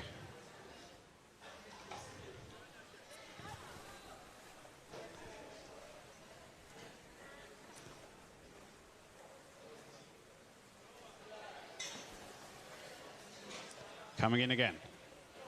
Oh, good effort by the defender, just dragging her back up, not letting her enter the space around the basket. Bedoya taking up space at the basket. Oh, they come in from above again. Lamberts, she did it once before. Bedoya underneath the basket. There's a call for holding, and it's against Germany, so the relief for Vienna. Good attempt by Duisburg here to push in.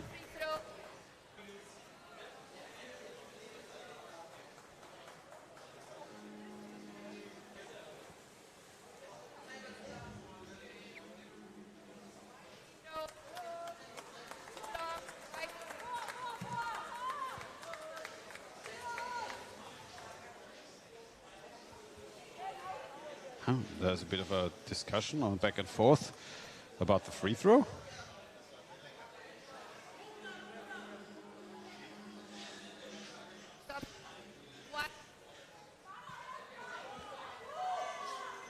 There was a holding called against Germany, but now they get a free throw. That is a weird turn of events.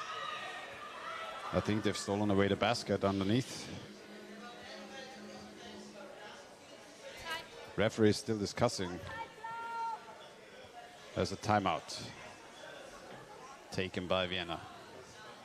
Good choice since the basket was stolen away. That is an interesting turn of events. The holding call initially against Vienna. But now the free throw for Duisburg. So 1 minute of timeout taken by Vienna. It's the timeout for this halftime.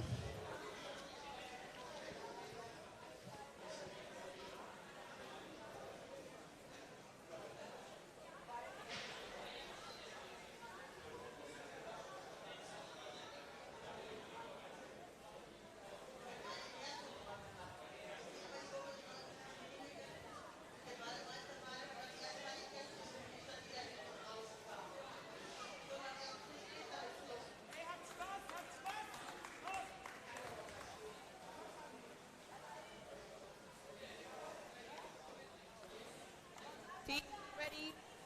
What? Free throw. All right. Free throw for Duisburg.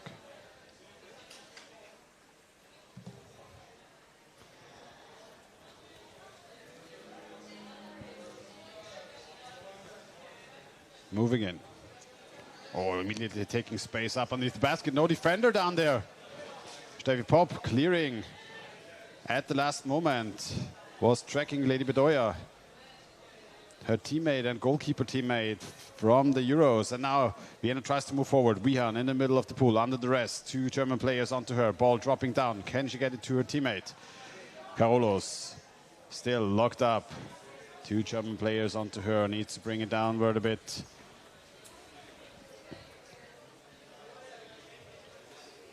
Vienna still tries to keep it moving forward. The Shimodo onto the players. Vogler moves it up to the surface. Has to fight and wrestle for the ball on the surface. Now Lamberts is onto her. Still fighting on the top. Pop picking the ball up. Wants to bring it down to the Carolus. The Carolus cannot get it into her hands fast enough. A lot of scrumming on the surface between the 2 teams. Vienna just wants to move the ball forward to the other side, and now Wihan moves it to the corner. No forward in initially. This moment they should have taken, actually. The forwards had to exchange. Pop being attacked, and now the forwards are back in for Germany.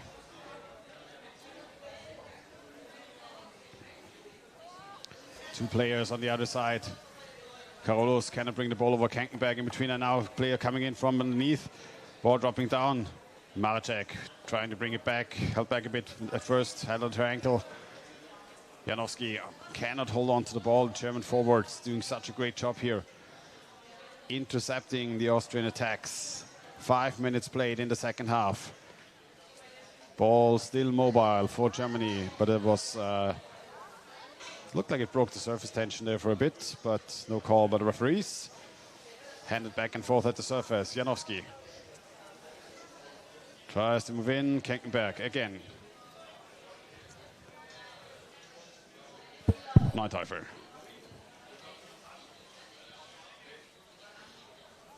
Maracek. And it's those moments where no forward is down there. They have to seize it immediately.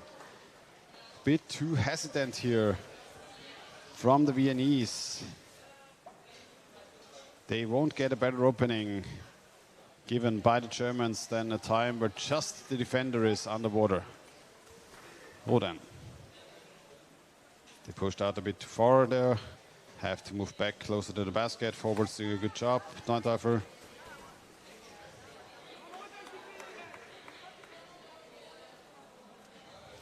And now, Werner trying to move in, trying to get in close to the side. Eisenhut tried to break through. Pass. Oh, into the hands of the goalkeeper. Tried to toss it into the middle, but now Germany is again in ball possession, surface scrumming. Nadolny tries to push the ball just onto the Viennese side. 7 minutes played in the second half, and Viennese intelligently tried to push them out of bounds. Oh, she shoved the ball back in. Pick up by Vogler. Tries to move the ball, needs somebody in her field of vision.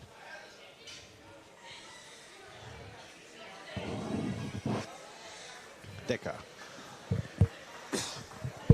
A bit of time. Decker tries to move forward. Defenders and forwards for Germany. There. Oh, Hayes doesn't see the forward incoming from above. Can hold her onto the ball though. For now, Carolos. It's a sloppy pass, a slow sloppy pass. That is leading to an immediate counterattack for the Germans. And they are trying to push through to the Viennese side.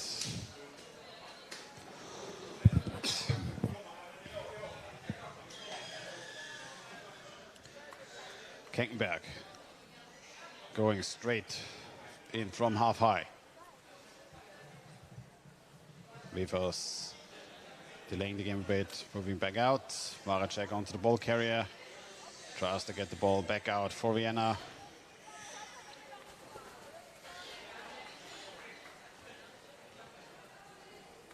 Strong attack by Kankenberg. Moving Steffi Popp. Coming in again from half high onto the goalkeeper. It's again Lamberts. need to clear.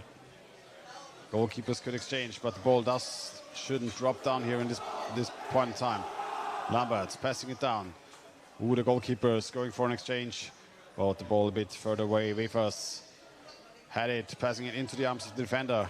But again, Kenkenberg picks it up on the way up. 6 minutes to go. Kenkenberg coming in. Oh, the ball broken up a bit, but it's roughing, and I think it's a free throw for Vienna. Yeah, it was a punch. Results should be up now as well on the website. You just have to refresh. So free throw for Vienna for roughing.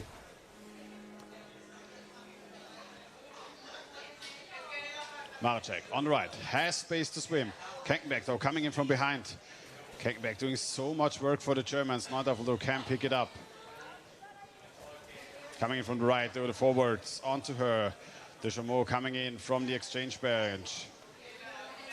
Going straight onto the Viennese. Decker tries to keep the ball moving. They try to stay in the corner. Deschamaux still holding on to the ball. Trying to get it out. Deschamaux still in ball control. Tries to push it through to the middle. Only held by the ankle. Bedoya tries to pick up the ball coming from behind. And now the chain will open up. Deschamaux has space to swim in the middle. Can push it to the left probably. The Viennese try to stop them a bit further away from the basket, but now the Germans back over in the Viennese half. No forward here for a moment. Coming in again from above. Lamberts, but the ball dropping down on the other side. Dangerous situation here for the Viennese. All the forwards exchanged at once. But the ball in the hands of the defender. Carolus trying to push forward. Held onto by Duisburg players. Vienna has to fight for every centimeter in this pool, but so does Duisburg. Though Duisburg with the more pressing chances going for the goalkeepers of Vienna. Can play the ball downward. Maracek has a bit of space to swim, pass. Through the other side. No defender there at the moment. But the ball dropping down and into the hands of the forward from Duisburg. Vienna tries to regain possession. Over at the Duisburg side. 4 more minutes to play. Pushing them up to the surface.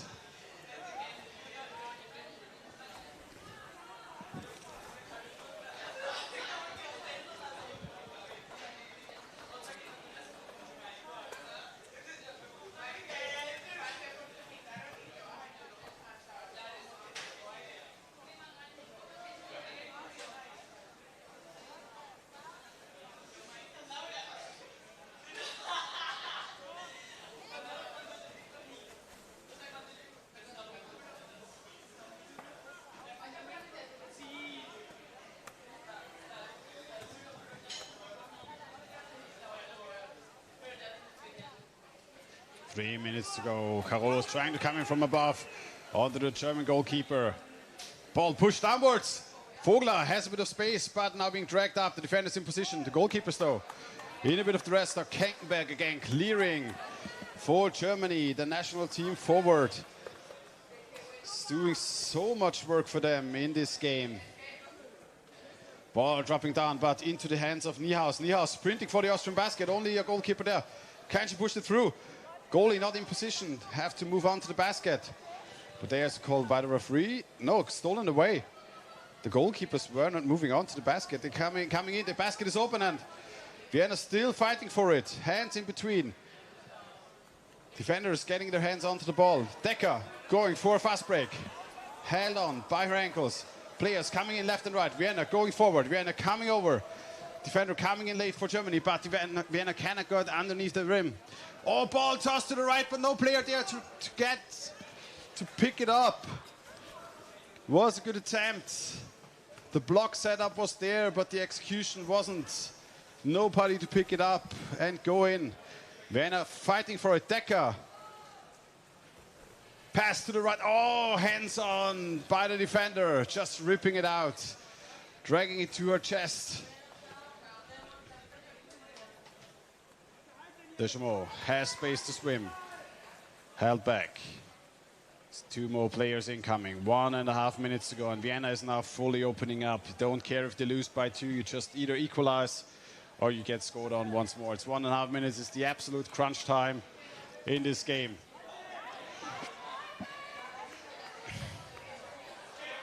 Send everybody forward, regain possession of this ball and play forward. Germany just wants to lock the ball up on the surface. 1 more minute to go. And this game again is a nail biter between the 2 teams. As a call by the ref, 50 seconds before the end of the half, and it's against Germany, so Vienna has to execute super quick on this one. Did anybody pick up the ball? Yeah. Show the balls. They might have taken a bit too much time on this free throw setup here at the end of game. Send everybody forward, and they are locking it up on the surface. Vienna trying to push forward, but Germany just holding on to the ball on the surface. And the hopes of Vienna here dwindling away over the last 15 seconds, and I think this might not be enough time left. Yeah, there's a call by the referee, and this is the end of the game, basically, for Vienna and Germany in a hard-fought match, picking up 3rd place against Vienna. The rematch from the group phase. And sadly for Vienna, as I'm a Viennese player, they couldn't turn it around, but well played by both of those teams. Tightly fought match. They know each other very well, and hopefully they will meet again.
Champions Cup 2025. Ich bin hier mit Lisa vom FS Duisburg. Lisa, gestern schon so eine Rakete von oben, heute auch wieder. Wie machst du das? Was ist das für ein Move? Ja, ich habe ein geiles Team, mit dem möchte ich gewinnen, und heute wollten wir mit einem Sieg rausgehen. Ja. Und meine Tochter hat mir gesagt, ich soll 100 von 1000 Toren machen. Der Maßstab war hoch, und ja. Das ist sehr schön. Habe ich jetzt auf dem Konto, genau. Es war ja trotzdem irgendwie auch ein toughes Spiel. Habt ihr das so erwartet, oder habt ihr das ein bisschen vom taktischen her das 1-0 über die Zeit gespielt? Nee, wir wussten schon, dass die Wienerinnen richtig stark sind, und ist natürlich immer so eine Sache, wenn man zweimal aufeinander trifft. Ja, wir konnten uns ein bisschen weiter einspielen, die konnten sich ein bisschen weiter einspielen, aber wir haben den Flow aus dem gestrigen Spiel einfach mitgenommen. Das hat gestern so viel Bock gemacht, wir haben so geil gespielt, und ja, jetzt wollten wir uns heute mit einem Sieg ja, das Turnier versüßen, genau. Ja. Willst du jemanden grüßen? Ja, ich grüße meine Tochter Frieda und meinen Sohn Henry und meinen Mann natürlich auch. Sehr schön, danke dir. Glückwunsch.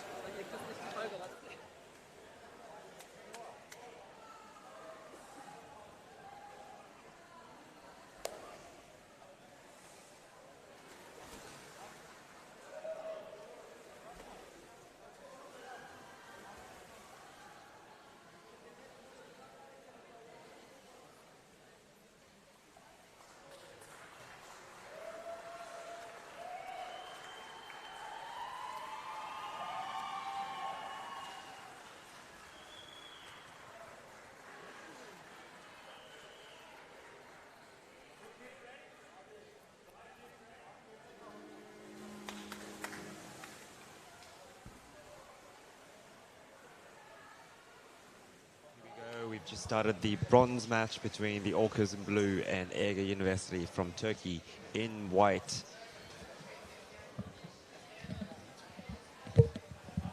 And Torte is going to join me here in the commentator's booth. Very highly skilled, both teams. Excellent ball handling. You really don't know where they're going to pass it to next. They move their bodies in such a fluid way, and there's always 3, 4 of them underwater. The threat is always around the corner. Very intense game here, very good. And Bobby, I'm happy to be here with you. It's our first game together, right? It is. Oh, wow. It feels like a first date. And here we go. Another attack from the Orcas. Orcas need to be on the guard here. Some very strong and fast players from the Turkish side. But, of course, they are used to playing at this high level. And both teams had very tough games yesterday as well. They made us exciting, seeing 2 exciting semi-finals. Ege already in the lead against Alesund, and Orcas just dropped out in penalty shooting. Now here we enter the question, who's going to take away place number 3rd? And this is the first time in a long time that the Orcas have not managed to make it to the finals. And it's also having a long time that they play against a team from Izmir, because the Turkish team hasn't participated in the last couple of years as well. So it's good to see them again on the big stage here. I think this could be the first time Ege has ended up in the bronze. Also, match. like in the top 4 games, like especially if they would have won yesterday, it would be the first time that the Turkish team would have been in the final. Yep. And maybe we need to go into data, but I guess also 4th place will be the best result the Turkish team ever achieved here on the Champions Cup. And what a roller coaster that was yesterday. It was. And we see here the Orcas now attacking and trying to find their spot. Oh, Orcas player manages to get under the defender, goes to the free side. Daniel Arias it is now trying to pass his competitor, but very well read. Here. Ekin saw the pass and intercepted. Ball drops down, scramble. Turkey gets hold of it. Referee call possibly for holding. Yes. And 3-throw against the Orcas. Do you know who's refereeing this match? Not really, but we see. On land, that is, we should have the name of the referees here. Yeah, it will be spotted later. Possibly Julia in the water. We see Ekin here passing the ball down. Fatih. It's a back and forth single combat here between Great interception. Orcas just. Hakan here recovering the ball. Passing to Fatih.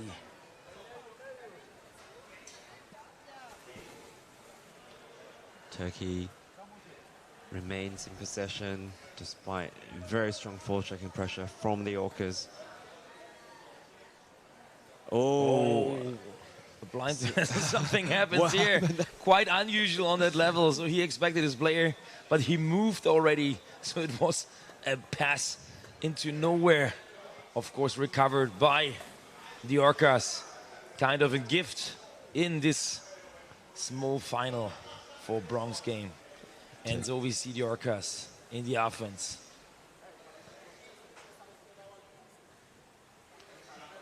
Orcas in the corner, but never too far from the goal. Looking for his player to pass to through the legs. Pass. And holding. They could have given also advantage for it, but they're showing. Attacking on the equipment. So 3-throw, we see number 4 here, Daniel Arias. Orcas waste no time. Passing to Daniel. Referee call. No, it's 3-throw against White. Incorrectly executed, or what was the call here? Maybe he started the free throw before the ball. The referee called it. And so Izmir is now on ball possession. Bring the ball in. Straight up to the surface. Back down again. Nice triangle. covered. And it's crazy how often the ball is changing. Oh yeah. The owning team, right? We see Yunus here, number 88. It's such quick hands. It's hard for them to get. Oh, nice. Berkan here tried to attempt and recovering the ball, lost and get it back. This is a dangerous situation here. You see the team, but Arda running out of breath here. Oh, that pass just didn't quite make its mark. And now Orcas have it back. What was that? Very nice here. Diego swimming all the way. Finds refuge in the corner, waits for his teammates to catch up. They're there now, just outside the goal, but under heavy forechecking. Sebastian here waiting. Oh, and the pass right above. on the goalie. Good one, Manuel Zeles here is waiting. He's still there. But his teammate Miguel doesn't see him. Now the pass is down. Quit too late. George Franke. Franke goes in for the goalie again. He's still got the ball free. Quickly locked up. Taking the head. But it's close, isn't it? So I see it, and this is very nice to see that both teams here really try to win. Of course, they're not investing everything in the offense, but you see now from both teams here a good mood into going in, right? So the attack from above, from the Orcas kind of, and what we saw like from Berkan, from the Turkish side, like going in, losing the ball, recovering it, and immediately there's a big spot. I mean, you see them passing in the corner just a little bit for 5 to 10 seconds, but they're never kind of holding back from going to the goal. And even when you're defending and it looks like they're relaxing and not coming in, they can switch up that pace right away. Here we go, the timeout taken by the Orcas in the first half. Every team here with breakout. We see Samuel here, you see him in the water, he's not playing in this game. He's coaching. He's coaching, and also remembering that we saw or seeing a couple of new faces also at the Orcas. So they're getting younger, they're getting new players on the spot. And also, of course, using then most probably this opportunity here in the bronze, to give them advantage, to give them experience, and not let them hide behind other players. So take really responsibility here. I think if this was the gold medal match, Samuel would definitely be playing. Most probably, but I'm also wondering that somebody does not also see to prepare himself in terms of maybe getting in, because he's not really wearing like gear at all, but might change. Maybe we see him in the second half. But so far, Samuel, as a coach, he's also involved in some German coach licensing stuff. So what we do with him next week, he invited some coaches from Germany to extend your license. You need gain hours, and he offered a coaching session, so telling about how they're gonna do interpret coaching and preparing for championships in Colombia. All right, so which is definitely interesting. A two-time world champion he is, no? Yeah, you have a coaching license in Germany. Yeah, you need to be coach. You need to make a proper education, of course, at everything, and then you get a certificate. And every 4 years you need to refresh it. That sounds quite familiarly German. That it is, like a car. You don't trust it, it's running if it's not checked frequently. And of course, we're happy we can do it to get experienced people from abroad to sharing some insights. And this is also what we love here at the Champions Cup, to see all these different mindsets, strategies, attitudes here. It's crazy. And now again, Orcas in ball possession after the timeout. Frantic action here. Daniel lost the ball against Hakan. Hakan number 10 here trying to pass, but here. Oh, here we go. Interfered. This could be dangerous, but already Turkish players in between attacker and defender. We see here Fatih 13 lifted a bit up. So Daniel Arias here waiting for the pass behind the bottom, but here pointing and pushing. What was he pushing? Orcas getting a lot of calls during their attack right now, right? It's holding, it's like attacking. Oh, that was strange, because the indication was clearly pushing at first, but then the referee indicated towards his mask as well. So kind of equipment things then. But yeah, so we see the calls mainly on the Orcas side, so when they do something in the offense. 6 minutes, 50 seconds. Let's say first quarter gone, first half of the first half. Exciting so far, right? Yeah, very similar play styles from both teams. I wonder it's out of bounds. If the Turkish teams have they seem to adapt their playing style, in recent years to play a lot more like the Orcas and the Norwegians as well. And I really like, to be honest, to see how these two teams, which is to highlight, they are quite isolated in what they're doing. Like the Orcas in Colombia, they're not a lot of other like strong nations they can just compete with, just But there's inland. a lot of strong teams. Just inland, that it is, but they're all Colombians playing similar styles. It's the similar with first, Turkish. it's the only nation in the world where they have 3 Correct. divisions in their Correct. It's league. amazing. And you see right now, you see also the Turkish people, since they're not competing so much on international there we go. level. We have another attack on the Referee head call against the Colombians. No, it's it's again. Again. They need to take care, I would say, because with all the calls, it could turn also into time penalties. It could right? escalate into a 2-minute time penalty, yeah. Berkan. 99, taken from the right-hand side, trying to pass. And you see also, this is also quite interesting to see Turkish guys waiting in front of the basket to receiving the ball. But then it's lost. Erkin here. In a single combat then. Pass. Manuel Zelis. 1-on-1 single combat. Berkan. So they're breaking through Daniel. Against Ugur. Well, there's a lot of 1-1 situation, isn't it? It's very exciting here. Daniel again. Arias. And so it's also good to see how they look to each other, you know, trying to make eye contact to see something. There's a guy on the left hiding now, going down, trying to sneak in. Isn't it Samuel again? Have they moved in Samuel? It looks like, eh? Someone else has his mask. Someone else looks like similar. I think having his mask. So this is super confusing. Pablo. Number 8. Ega gets the ball. Can they hold it? Can he pass it? 2-on-1. 2-on-2. Pass down into the hands of the Orcas. They had the ball. They lost the ball. It's crazy. Ping pong. Or pin ball. Pin ball. There we go. Oh, 1 against Alejandro. 2. Alejandro. Crazy. He tries to pull the pass defender up. There's a free spotlight. Can he pass it? Oh my God, Sebastian is free. But referee call. What is it? Referees, no? No, they're still playing. They're still playing. It looks like everyone stopped because Sebastian, he was free, 78. He was there already waiting for the pass. Ball comes free. Hakan here between two Orca players. Sebastian got the a ball. pass. He might be free. Oh, look at that acrobatics from the Orcas. Amazing. That was breakdancing.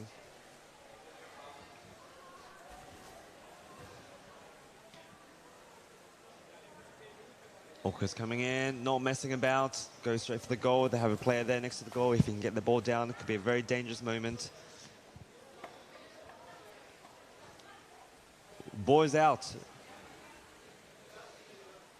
And locked up again. 3 minutes, 20 seconds left here in this game. Referee call first time for the Orcas instead of against them. Didn't happen a lot. Here we go, Orcas trying to steal the basket, taking up positions around, coming in. Another pushing call. Another pushing. This is crazy.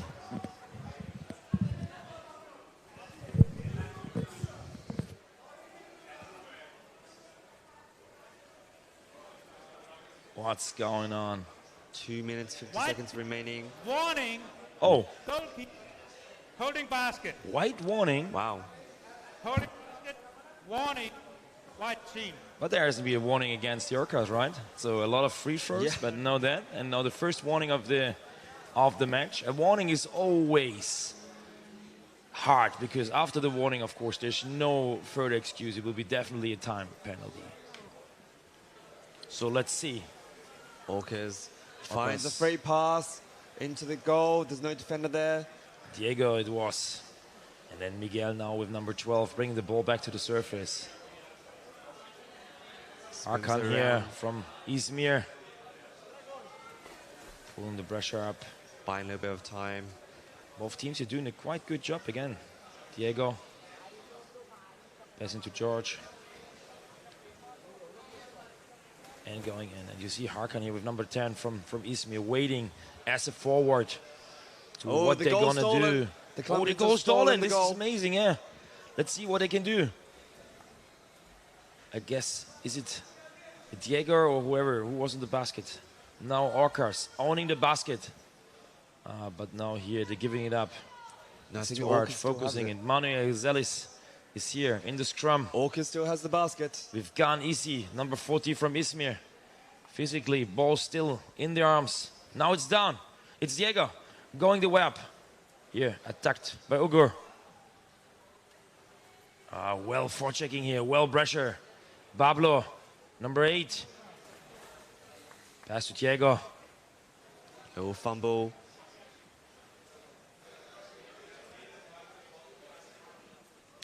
Shankador waiting. Coming in again, he saw a gap in the goalie exchange. He's still there. 14 now. He doesn't see his Zelis. teammate below. Ball drops down. Daniel, the ball, hey, it's going down and it's attacking. It's his free throw against Ege. Last 40 seconds. Still we see Orca players getting in position at the basket. So Ekin here as a defender in the defender position now. Together with Miguel. Oh, not well executed. 20 seconds left in this first Daniel half. Arias recovering the ball. Alejandro. Best anticipation. Again, Daniel. One last big push. 9 Goes straight seconds. for the goalie. Daniel. Can he find a gap? Daniel. There's a pass. Oh, it stopped here. Well done here. This 2, was close. 1. That was This the closest wasn't too moment. bad, wasn't it? Yeah. Daniele almost from half pass. It looked like there was a small gap because he was throwing the balls somewhere. He must have seen something or pulled something up or felt there was a gap or anything. So it seems like it dropped between body and ring and then dropped down, so at least it landed in the hands of the Turkish defender. And the forwards weren't there either, so if the pass was a clean one, it could have been a very dangerous moment. Amazing situation. 4 minutes, 30 seconds, halftime break. And you can see the Orcas still looking quite happy, but it's an intense game. Yeah, it's a nice final here, like a small final, we call it, because at the end, the winner will be third placed. But they're not breathing too heavily, are they? If we were playing like that, I don't know. Oh, it's insane, it's insane. But they're doing a great job, like the time underwater, what they span, what they do, how they swim. It's really insane, and I'm also curious to understand, like if Samuel will bring himself into the squad line. I think we'll find out. There's not a lot of options on the Turkish side to change, I guess. But then on the other side, it might be like, will he still coach or will he come in and try also have an impact on the game? Because we know also Samuel back from his stay at Molde, he was winning the Champions Cup several times. Like with this kind of experience, he will be an asset and a win for every time. We can see him here now. Like the coach Samuel Gaviria, if he's going to put the cap on or not, we were going to find out in the next couple of seconds. It might be they have an exchange. At least one player's go out. So it could be.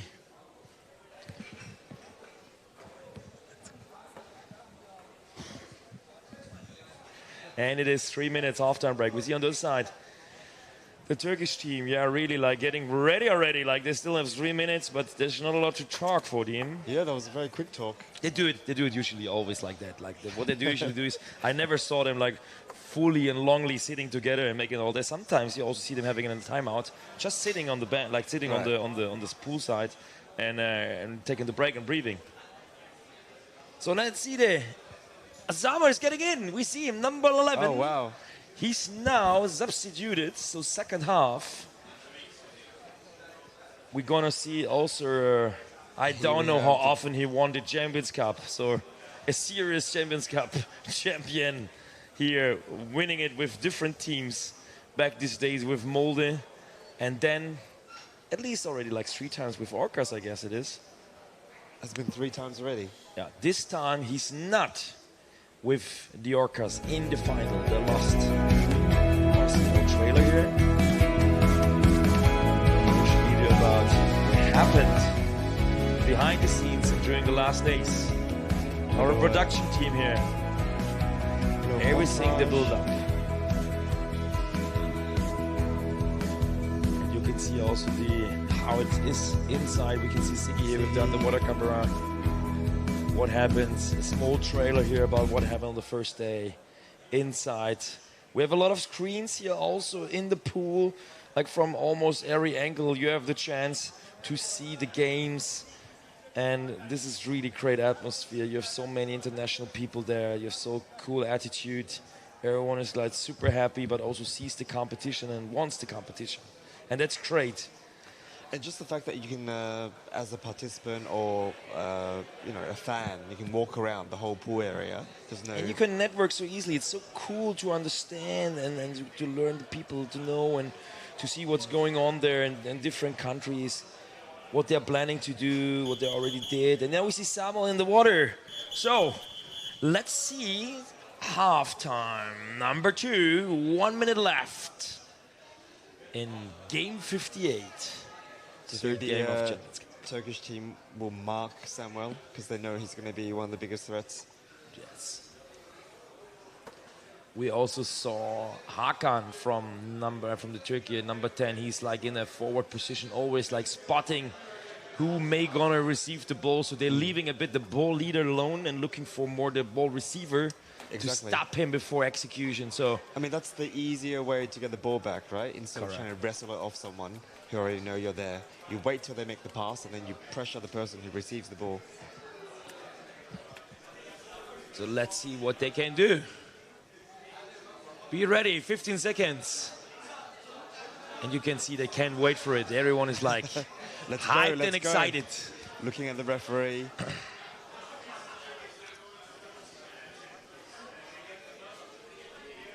Referee gives the signal. Players ready. Boom! Here we go. Nice ankle here. Orcas winning. That was literally pinball there. The start, the swim off. Daniel here, Arias, passing to Samuel. First ball attempting here. And he's in the game. Let's see if there will be an impact or if the Turkish can bring one of their attacks, making it land. Here now, already like the Orcas, making a position and stealing the defender position. This is quite tough also. Akin here in defending position together with Federico. But now Federico needs to go to the surface. It's over. We see Fatih now also being exchanged here as a defender position. Samuel goes in. First attempt. Ball got lost. Oh, this. Yeah, Alejandro here trying to recover the ball, but it is with Ismir. And so it is Fatih now against Samuel.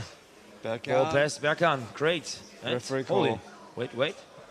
Attacking the head. But you saw, the Orcas player thought he's getting the ball for holding, but now it's taking the head and against him.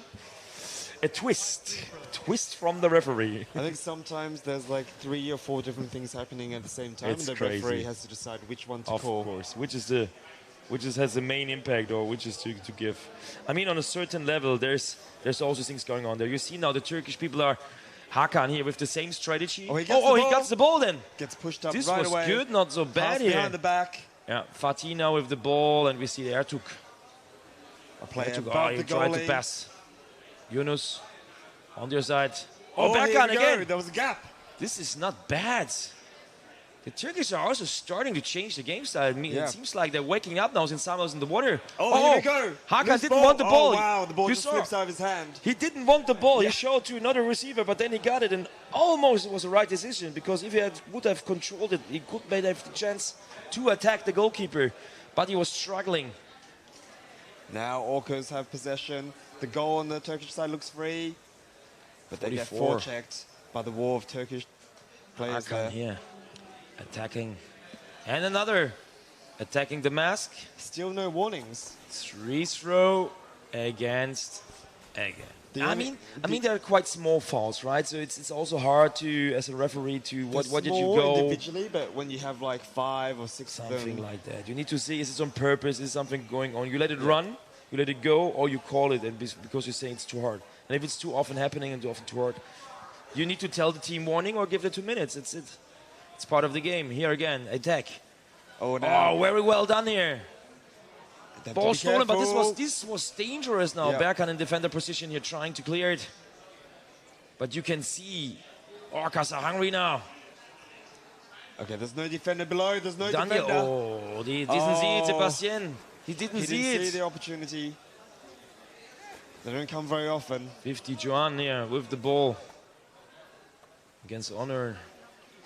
3 George Caucus Franco. players going in right now. They're going We to try see behind the back Daniel. pass.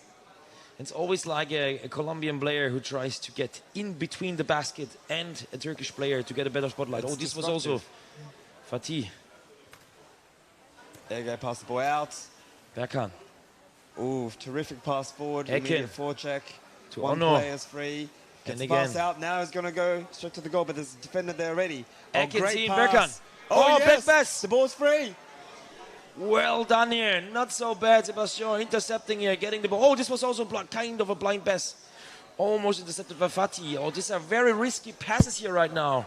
Two teams both very Not even. too boring. And there's a referee. Oh, no, there's no referee call. They're just not being attacked and waiting, stopping it from themselves.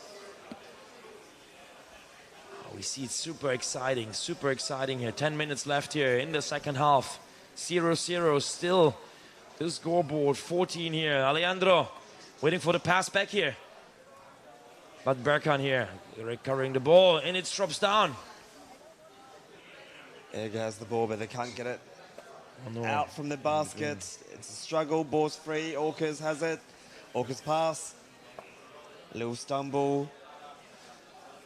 Now they've backed off. Take a few breaths of fresh air. Allow some players to exchange from the bench maybe. Now they're on the surface. I haven't seen the Colombians on the surface like that long. They have like the label to be underwater forever. Now they're recovering and really planning their attack. It's pushing against Colombia. Dani Arias, he wanted to start attack, but one of the players from Orcas, he was hiding between the defender, of course, getting the spot here, but he was pushing the other without the ball. So this is called by the referee here with a free throw for Izmir in white. And they're waiting to execute this free throw. 9 minutes, 30 seconds left. You remember, Orcas already have taken their timeout in the first half. There's no further timeout on Orcas side. The Izmir team, Ege University, they still have the timeout. So whenever they need it, they're going to make a break of a minute. But now we see a fast attempt here. Ogur, number 6, waiting here. Oh, pass. Flummy ball.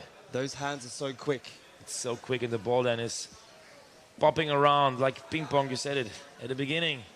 Again, Khan, number 5. Ege player above the goalie. They go in. Hakan is waiting here. He gets the he gets ball. it.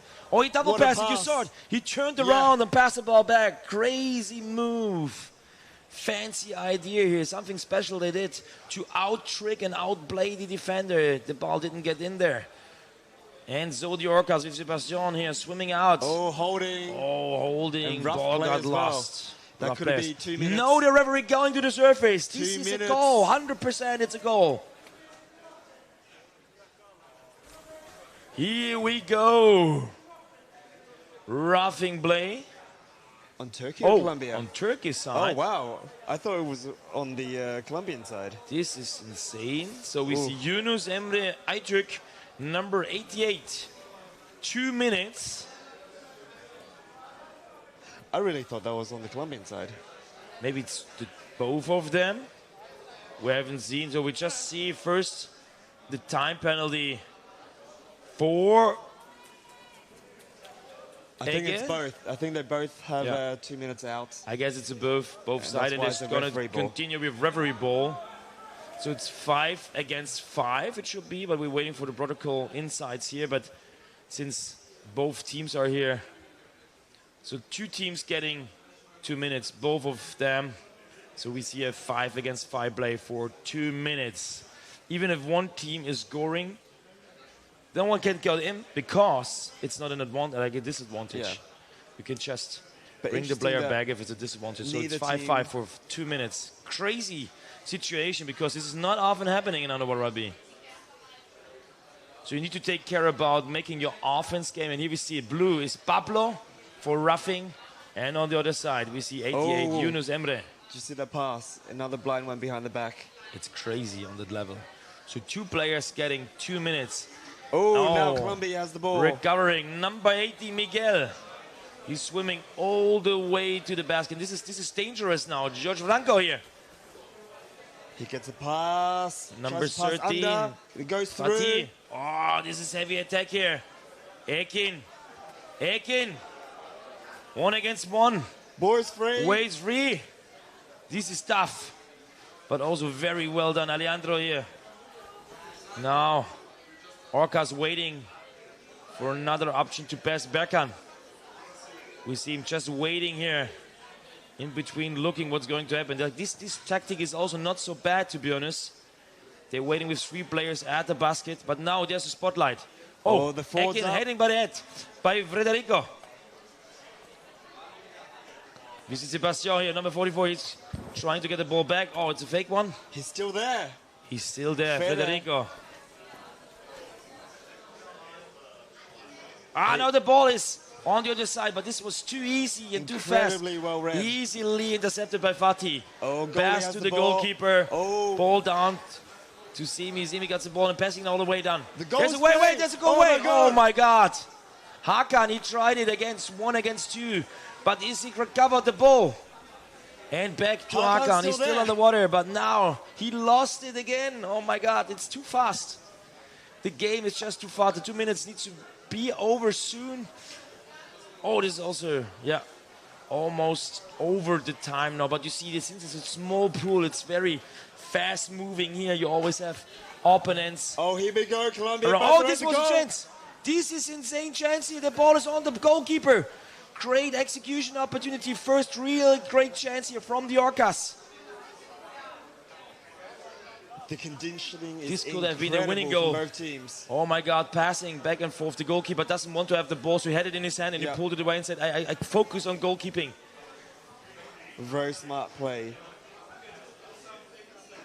This is crazy.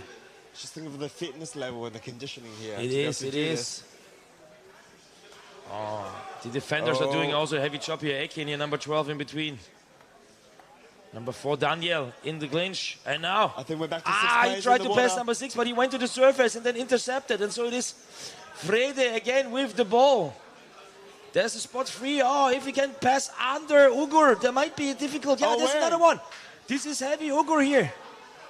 Defend. The way is free. Sebastian, Oh my he God. tipped the ball at the crown, so Ugur Incredible could get the defense. hand between. But the Fucking pressure crazy. is 4 minutes left. intense. 4 minutes left. Heavy.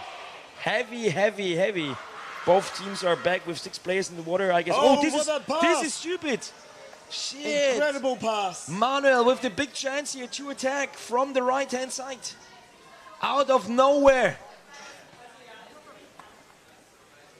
And here we see Khan, easy, passing the ball down. Teammate, Simi. These guys are Jedis on the water. Simi Özer here, pass the ball down. Oh man, look how they're heavily fighting with the ball, how agile there is, how athletic. Wherever they get the ball in their area, it's Samuel now, they get the hand on it. Again, Frede. Okay, swimming to the basket, passing to Sebastian again. He tries to do this by his own. Intercepted by Ono. 34, Okay, Sebastian. coming from above. No Samuel goal. passing down. Frede. Franco. It's Franco, number 2. But now the momentum is a bit more with the Orcas, right? 3 minutes and 20 seconds left here. They really want to go for the victory goal here. And Hakan here throwing the ball out. Orcas still grinding. They lose Amazing. the ball. Samuel here. Samuel. Oh, this is well Oh, stolen the ball amazing. here. Holding the ball. It is. Holding the ball. Yeah, well done by Hakan. You saw him. He was Yeah. waiting for Samuel getting the ball, and Samuel felt too secure here. He didn't expect Hakan to follow him, and he just came from under him. He came like an blindside. Bam! Stealing the ball, and then he was holding him as a tactical foul, so it's free throw. And a timeout white. Yep. So why? Because they have the ball and they want to breathe beforehand. So maybe this is a momentum. So what we can expect now is, and as mentioned it before, they're not talking a lot. Yeah. Maybe they're just bringing the top 6 in the water and trying to finish it. Trying to do some magic. But these players have been playing there, especially when it was 5 against 5. It was like they were all Jedis. All Jedis. It's insane, isn't it? But this was a really tough, very cool, tough, close game so far. Orcas, they had a certain momentum. We saw the chance from Hakan when he did this blind back pass to his teammate and almost he received it. And then he had this counter-attack where it was quite close to execute. But on the other hand, like in the last 2-3 minutes, Orcas, they did more, right? They did more, but I think at this level, the only way you can score isn't just through building pressure. You need to kind of do some of the unexpected things, like those blind passes behind the back. The unexpected things here. So what can we expect here in the last 3 minutes? Will it be another penalty shooting? Or are we going to expect here a regular winner? 2 minutes 50 or 49 seconds left. Score 0-0 still. And ball possession. Both teams, no timeouts left. Running time 2 minutes 45 seconds. Let's do this. And we go with Fatih, number 13. Oh, a great Sebastian almost recovered the ball here. Out pass. and in. Fatih again. Oh, pass to Hakan. Ah, no, he's not waiting. He's going in. He's going in. He's going in. And he recovers the ball to Ekin. Ekin attacked. Ah, ball lost by Sebastian. Sebastian's really good here. And Manuel Zelis. It's advantage. So, but he comes to the surface. Attack on Free the mask. throw. Could be 2 minutes. No, pushing. warning. He really gives the warning here. Should have been an advantage. Yeah, so if you don't give it 2 minutes, why don't let it go? And again, free throw for pushing. Tough game, tough game. This goes hands on the goalie. Sebastian. No one to pass to yet. Manuel Celis with the number Now 7 the here. Orcas are swarming around Samuel the goal. waiting. All the big guys are now in the water. All of them already played finals from Orca side here, but they lost the ball, and so it is ball possession. Yunus here in the fight. Single combat here. 11. Ertug. And now number 14, Khan, easy. 1 against 3. And He'll he's get the waiting. pass. Goes to the Ertug. close side. Passing. Ugo. Again, And back. remains Ugo again retains with the possession. ball. Swimming left, passing back. Simi. Yunus. Simi. Now they're playing the ball around. It's the last minute of the game. They feel comfortable with penalty shooting, or what's going on here? No, I think they need to catch the breath back and then going to put in one last big attack. Berkan. Oh, wow. Oh, Ooh. ball lost here. It's recovered. And what's going on here? Gone easy. 35 seconds left. Ertug. Yunus. Passing to Ogur. Clock is ticking down. 20 And seconds. Semi. Last 20 seconds. They still try to attempt. We see Again, here goes another in chance one here, more maybe. time. Bringing the ball in Oh. to Khan. Khan trying. And it's Berkan. Berkan, right hand 10 side of 3 seconds. spots. Khan. Ugo. Khan again. Semi. The ball dropped away and game is over. Penalty shootout What's going on again. here? Game is over. third or 2-2. Defend. Blue team. So what's this is the option again, like the attack. We see some of the highlights of the game. This was the 1-1 from Hakan where he tried to get in. And then on the other side, we also saw some highlights, of course, from the Orcas that we don't have now on the stream. So what's going to happen right now is we're having a penalty shootout. And white team is always defending first. Here are the referees, by the way. Tommy, and you are right, Julia Underwater, as well as Peter from Sweden. Peter Sørgaard. 3 referees. We see Tommy from Denmark, the deck referee. And what we're gonna do right now, also here on the top, we saw like assistant referees with Kai and Bob. So every side of the field are going to have additional referees to support the players by coming back to the surface. It's very intense. It's 45 seconds per penalty throw. So it's just 2 players in the water, 1 attacker, 1 defender. And we already saw it yesterday that people might black out. Manuel Zelis is attacking. And we see the goalkeeper, Semi Özer from Izmir, defending. A very big guy. It's speed and agility against mess, I would say, right? So we know Manuel, he's very speedy, he's very flexible, and I trust him that he's also impactful. But Semi, on the other hand, a massive goalkeeper, a long tradition in the Turkish team, national team and club teams, played also several Champions Cups already. And here we go. He's holding the ball out, quite Oh! open. Oh! This is what they saw. Mane tried to pull him away, and now we go. 30 seconds, 15 seconds played. He go back to the surface. Quite dangerous to hold the ball out so openly. 20 seconds. Semi, can he manage it? He just came out of the water. He played. So he didn't have really time to recover. This could be a disadvantage here. So, Mane Elliott attacking from the bottom, trying to pull him away. There it is. He's scoring. Wow. He is scoring, but you can see him, he attacking, and then next to the hat. Insane. But you see him, it was really blacking out. He was really at the end. Yeah. Look. Oh, this wow. is crazy. It's crazy. Yeah, he was blacking out because he did a lot. He did a big fight there. And they didn't have a big break between. He didn't have a break at all. Like, I saw him in the water in the last seconds of the game. And then he been underwater. And the toughest situation is when you're goalkeeper and your attacker goes back to the surface. This is pure nightmare. Yeah. Especially when they've stressed you out first in those first 10, 15 seconds. They're stealing you the breath and the energy, and then they go to the surface breathing, and you see still the time clocking. The only thing that can rescue you is the machine telling you time's over. But it's not. So, now Izmir needs to score.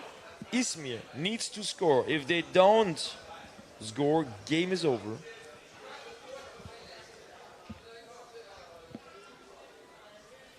Unclear right it's now. It's 1-0 Who the players are.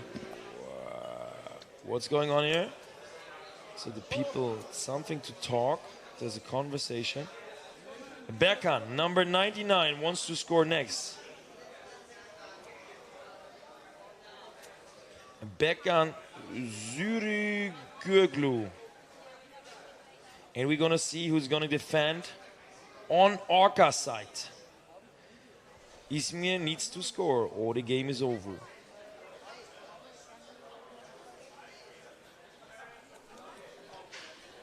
Defender will be Alejandro Oviedo. Let's see. Again, we have a massive player against a very flexible, athletic one. I think Oviedo's... oh. It's already down there. And here we go. Bush. He's pulling the leg. You know, you see him attacking. Just be careful on the head. Yeah. But Alejandro, the captain, hit in the face. But this is what he wants. He wants to get under him.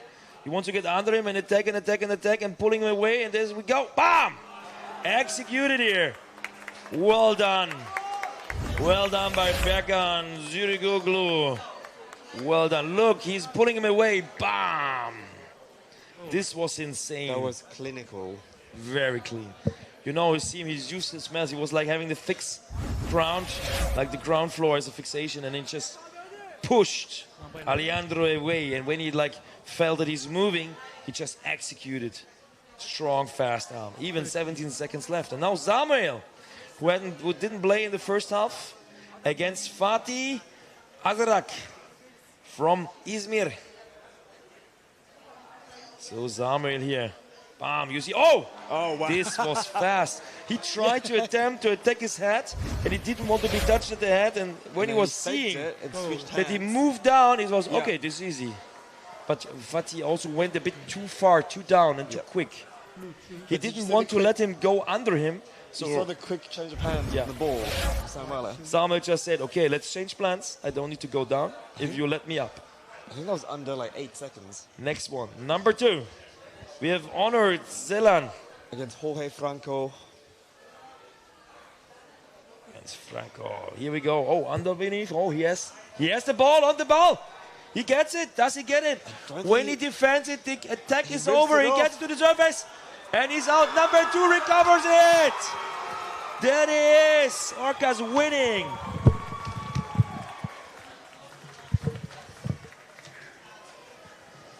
Referees are just checking. It doesn't seem to be any issue here. That was a clean defense, which seals the victory for Colombia, the Orcas from Medellin.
Again? Champions Cup 2025. I'm Mimi Franco from the Orcas. You defended and kept the final penalty. Tell us what happened in the water. Ah, no, él se me mandó de una como a cogerme cerquita y me le pegué una al balón. Y ya ahí nos giramos y le gané el balón. Afuera sin careta y todo, pero bueno. It Muy was bueno. a very tough game. Did you expect it? It did tough. It was very close. ¿El partido? Very close, yeah. El partido sí, estuvo muy cerrado, muy apretado, un partido muy fuerte, pero bueno. Any greetings? You want to say hello? Colombia, saludos a todos, a mi familia en especial. Saludos a todos los de Orcas y a todo Colombia. Thank you.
It looks like we've just started the bronze match.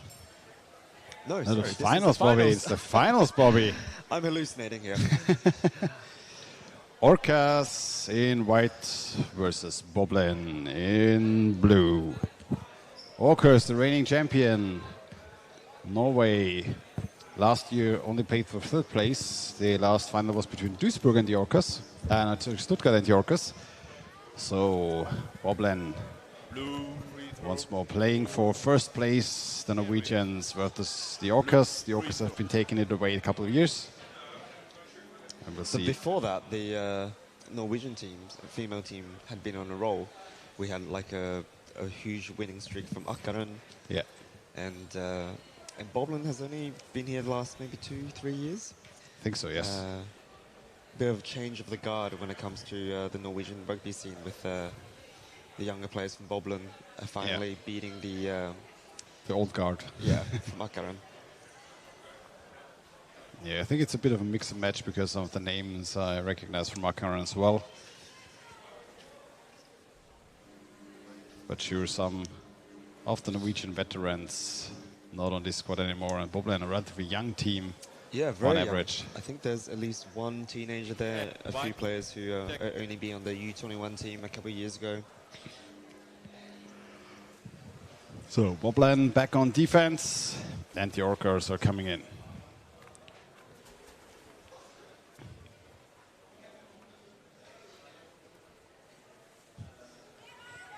Orcas again already coming in from the side, having those players around the basket. And I think the Norwegian defenders, oh, that's a good attack onto the goalkeeper, ball dropping down the other side. Misses the ball. And I think this could be quite interesting how the Norwegian defenders approach this game, but they usually also like to drift away from basketball. Oh, again coming in for the goalkeeper. And once more.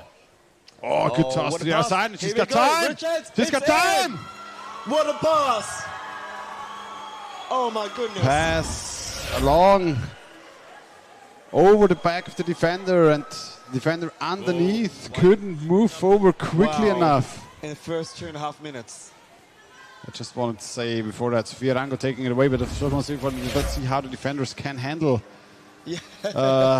those attempts from the Orcas to steal away the Muller position. But and I was talking with Torta in the last match about how, you know, when you have two very high tier teams, very even, the only difference is, you know, which team is a little bit more creative. They can do some of these unexpected passes. And the Orcas have been connecting. Yeah. Called by the referee. Let's see if Blue basket stolen away by Norway. Blue free throw, trying to execute as fast as possible. The Orcas will probably send everybody forward. Yeah, they just try to regain the ball. And this is something very particular to the Orcas, that they usually do not play a lot of defense. They have a defender, but the defender just quickly pushes off the basket. And with the amount of underwater time that they have, about 30 to 40 seconds per player, and staying this long down, they usually have 3 to 4 players underwater. And they trust themselves that they're fast enough to get back into defense if they need it.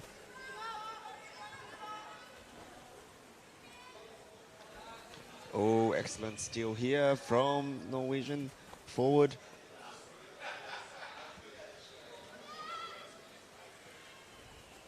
I think it was number 7. Moyo, 17. Oh, yeah, 17? No, Norway coming in from the left. Immediately being swarmed by the Orcas. They move a bit to the right.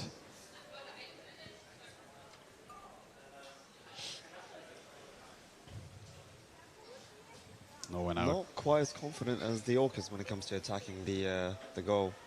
Nah, the biggest issue for all the teams so far facing the Orca women is, I mean, look at how far they move back, is that you've always faced at least 2, most likely 3 players underwater at all times. And usually you try to find one of those edges in a 1-on-1, 2-on-1 maybe, where you can outpass somebody, but there's always 3 players. How you want to do that?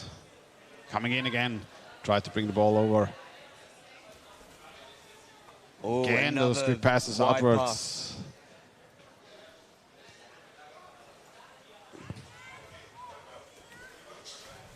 Working the goal, and the defenders. Yet again, pass to the left. And those crossing passes so far proved very effective for the Orcas, moving the ball from left to the right. And to be able to do that when there are, you know, defenders and forwards all around the basket, it takes an incredible amount of skill and practice.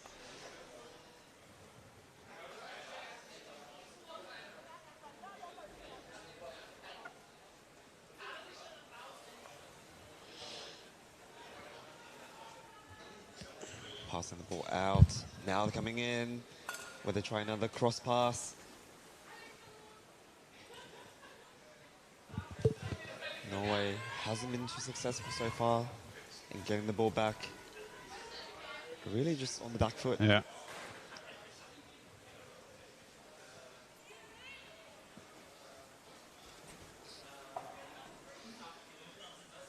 Just the amount of time they spend on the ball, like here when if Diaz has stolen away defender's position, even gets exchanged at that spot. Yep, here we go, there was the coming in again from behind, trying to bring the ball back to the other side. Norwegian defender though can clear for now. Hope got the ball forward to Erlandsen, but immediately two Orca players fighting her on the surface. Big wrestle there. Still fighting on the surface.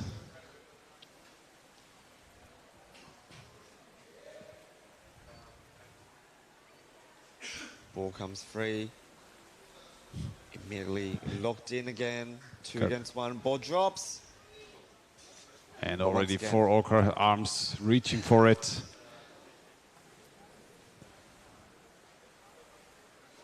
Amazing agility here from the Orcas team. The way they can just change direction on a flip of a dime. Norwegian defense in place.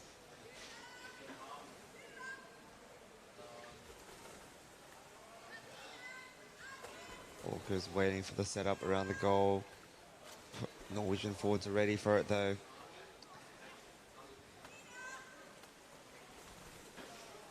Pass out wide. Pass back to the corner. In the center again. And as soon as the forwards have to chase the Orcas, that's when their game plan starts to really come together. Yep. Big off for Norway, Sabi, but immediately. Oh, wow. Good recovery from Gallego. But to Castano, and Castano going in. Oh, she passed it out, but that was an opportunity there. Garcia. Just went up. Oh, sloppy pass from the Orcas. One of very few. Little de Beau.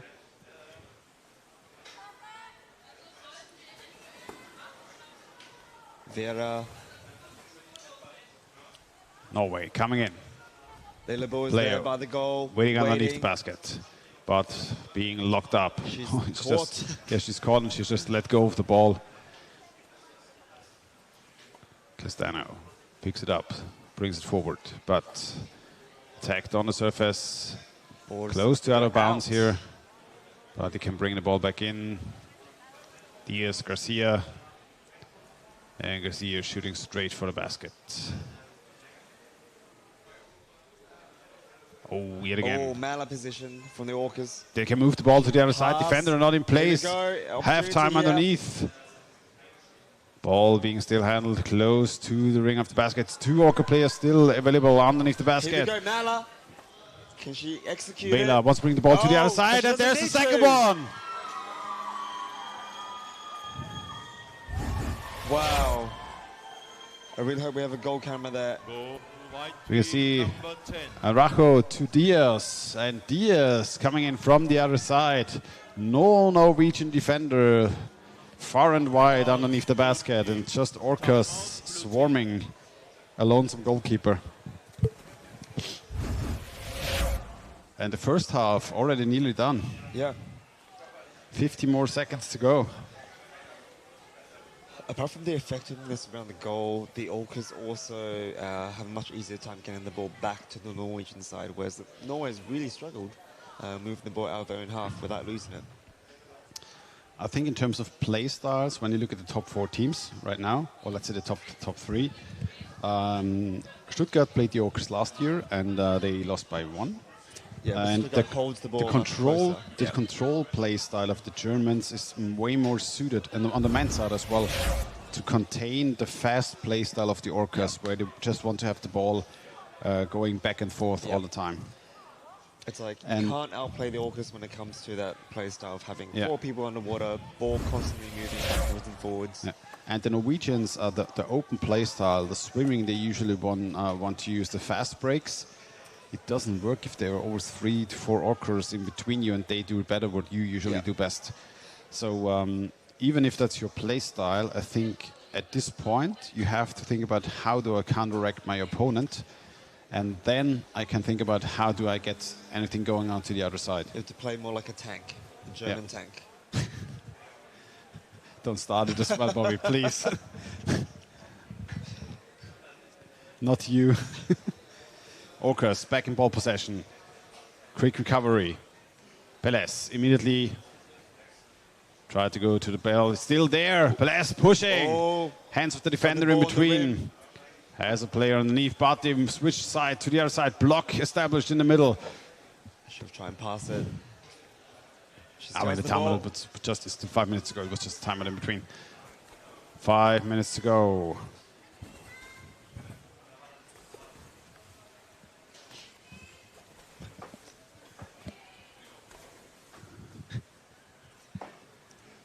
We're going to refuel. Play it left and right in the middle. Very comfortable passing from the Orcas. They probably did this against most of the teams so far. Yet again, to the right. Ooh, little fumble there. Norwegian forwards waiting on the surface, trying to identify who is the real threat.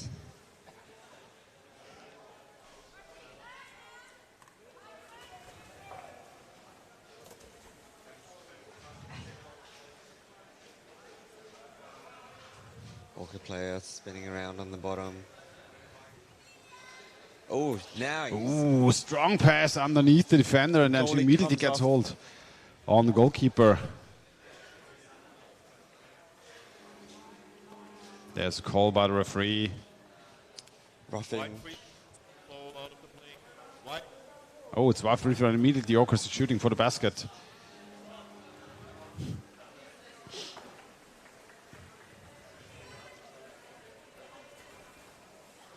Four cosplayer there, two of them around the basket.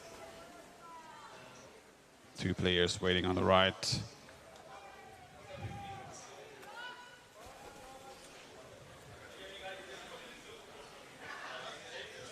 Norwegian forwards really having a hard time trying to find those opportunities to get the ball back. They can't stay too far away from the goal because a dangerous attack can happen anytime. Yeah. But in order to have any chance to get the ball back, they kind of need to come from behind the Orcas, not in front of them. I think it's a bit of a... Either situation is bad for them at the moment. If they're not in front of them, they can't stop them from passing. Yep. But the movement is so quick that coming in from behind often leaves you attacking a player without a ball at some point. But now, Hope coming over. Immediately, three Orcas in the middle of the pool. Oh, but they've done well to get the ball back. Oh, back in the last hands. Pass. I think that's when being a little bit German could have helped. Yeah.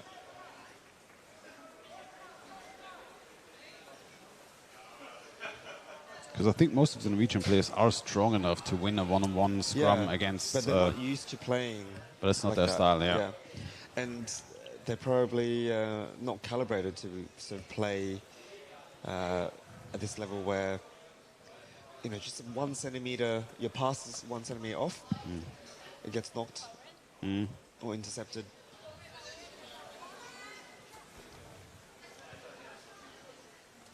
Oh, good interception though by the forward. Immediate pressure. Orcas want the ball back and they get it. Correa. Ball being played on the left side again. Probably not for long. Coming in straight for the goalkeeper. Coming in from above. Has a player on the other side. Hands of the forward in between. No defender there for a moment. Orca still pushing.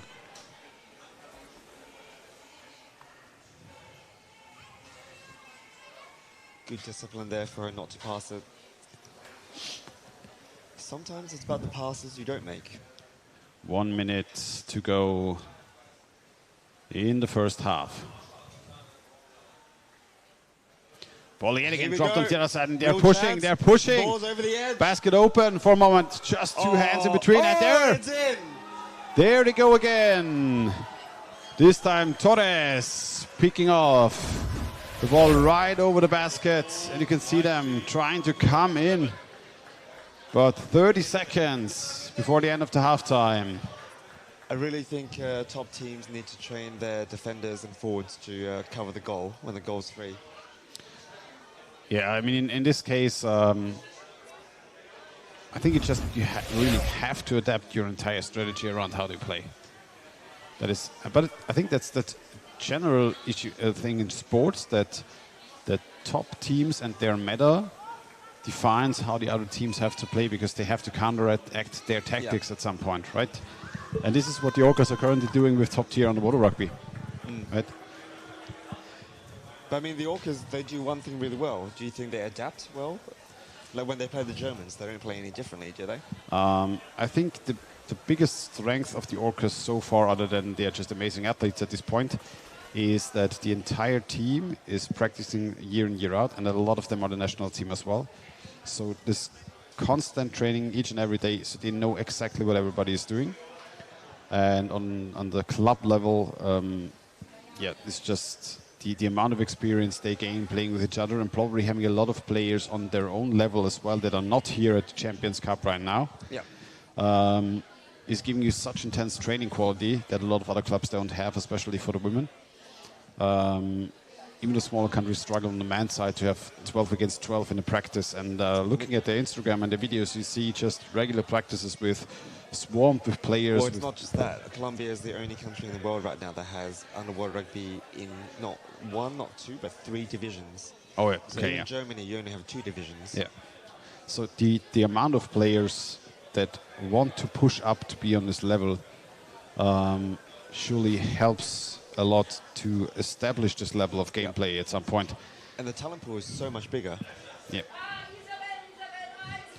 Yeah, but I think one of the biggest things that teams have to do is think of ideas how to adapt to this playstyle.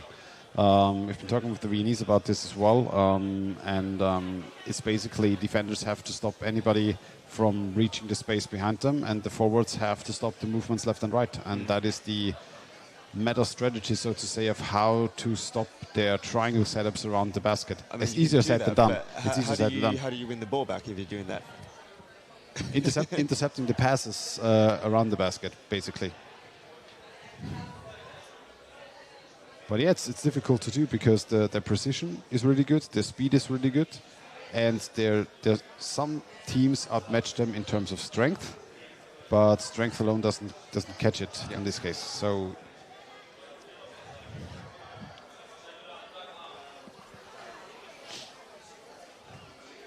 yeah, we'll see if any teams can catch up over the next years. So far, Orcas seem to be the team to beat at any level on the women's division.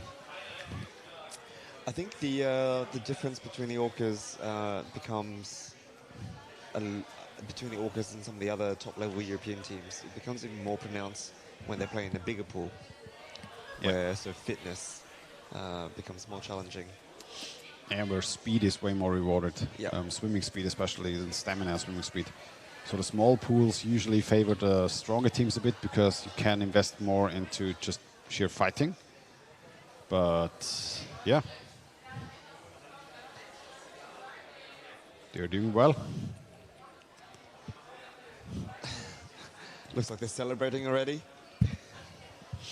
I mean, at this point, to catch up onto a 3-0 lead in the finals, when the other team's been so dominant as well, that is a tough thing to do.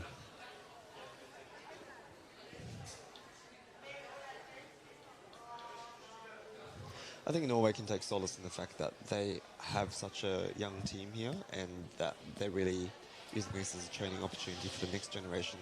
We have Bettina, who's I think only 18, and I think Emily Sabo and Elisabeth Use, I remember seeing them in the U21 just a couple of years ago. They can't be older than 22, 23.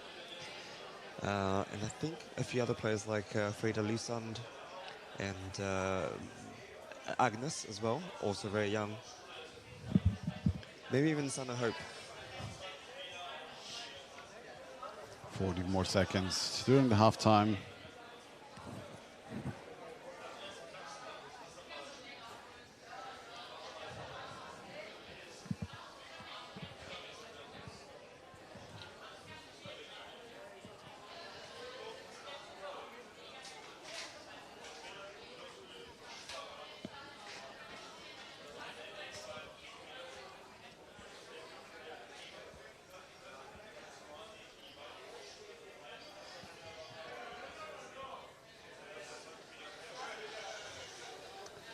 Time is ticking down.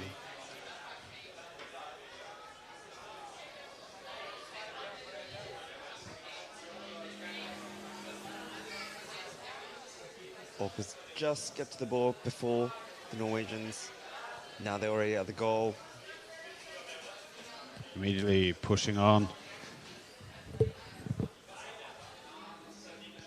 Called by the referee, out of bounds. It's a free throw for Norway.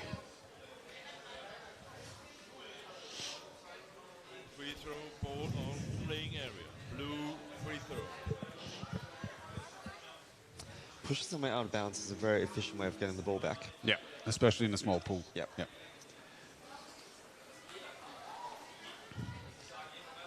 Usa gets the ball off. Ooh, good opportunity underneath the basket of the Orcas. Ball being handled on the bottom for a moment, but now being back. And we can see 4 Orcas just swarming the ball carrier of Norway. And as soon as they get the ball, they try to speed away. Gonzalez has someone in the backfield, has somebody up front. And what the Orcas are doing really well is using the lateral movements in the pool, where others just try to go straight through. They're just using the space so well at the moment with their speed and their agility that they have. On the right, waiting to go in. Just wants to go for the goalkeeper. Picked off. It was Galejo. Miranda coming in. Again, trying to go for the goalkeeper from above. Ball dropped down, and the player still waiting on the other side, and yet to go again. The Norwegians try to get a hold onto the ball, but it's always at least 2 to 3 hands. Just if they can't reach it, they just toss it away, and they run the quickness. It does seem the Orcas a little bit better at wrestling as well. Even though I suspect the Norwegian players there's a the little bit triangle bigger. setup, left, right, left. The ball doesn't quite find a gap in the goal. Arm around the neck, just then not called. Ball floats out down. into the arms, try to get it to a defender. Push them out. Oh, Edvardsen. There's 2 Edvardsens in the Norwegian team. Yeah. Oh, coming in.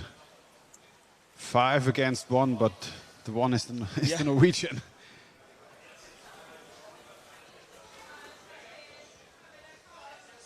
That was a sliver of opportunity there for Norway. Yeah, I think it's what Norway is setting on. They just want to have one really fast initiative onto the basket. Yet they know that the Orcas are open as soon as they reach the basket because they play so aggressively forward. So it is their opportunity to just crash in as fast as possible and get one of those opportunities, find the hole and just swim through. They needed at least 2 more players there, though, for the pass, even if they came 2 seconds behind.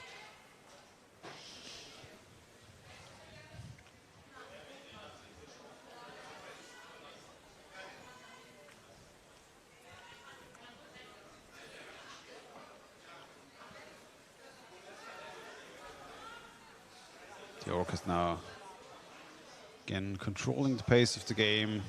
Edvardsen gets her hand on the ball. Now it's Moyo.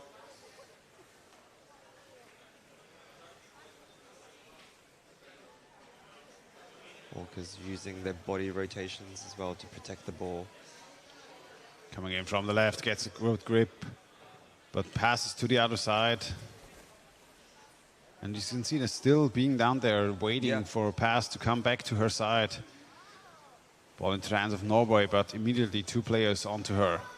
Have to play on the surface. Is being dragged up. Two Norwegians try to get it forward, but the Orcas intercepted immediately.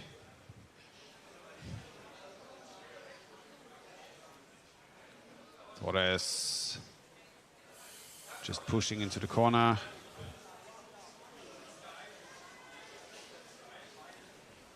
Oh, missing defender. Oh, no defender. Dangerous moment. Now defender's floated up.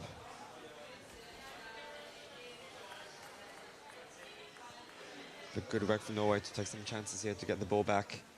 And she has the ball free, but she needs someone to pass to right away. Oh, dangerous pass. They just get away with it. Had to pass back to her goalkeeper, but you can see the Norwegians want to pass forward, but no they cannot get anything through the wall, actually, of Orcas. And I think they're not used to just having to pass backwards and having to go lateral.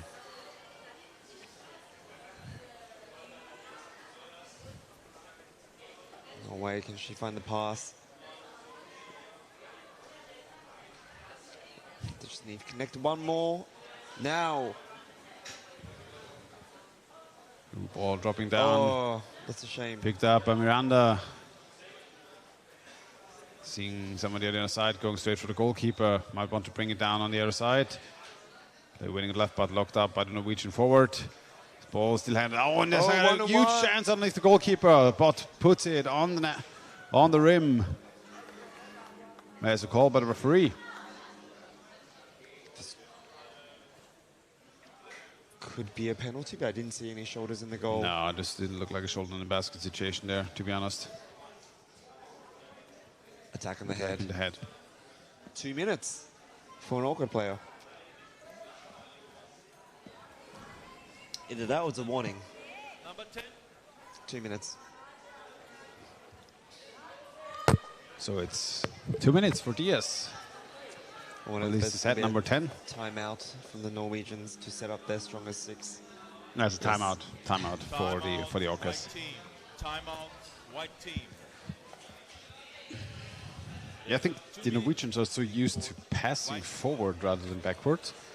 And the Orcas are very adaptive when it comes to how they bring the ball forward. They have a station forward, they have a station backwards, and they don't wait for 2-3 seconds to see if they get a forward pass. They don't see the way forward, pass backwards, and then they use lateral movements left and right to bring the ball a bit further forward, and then they again have the decision, can I go forward? So they're able to pass the ball before it gets locked up because they only have the ball for half a second in the hand.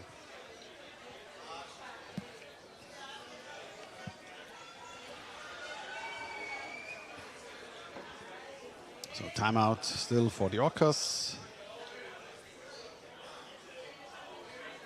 I think it was 95 being sent to the bench.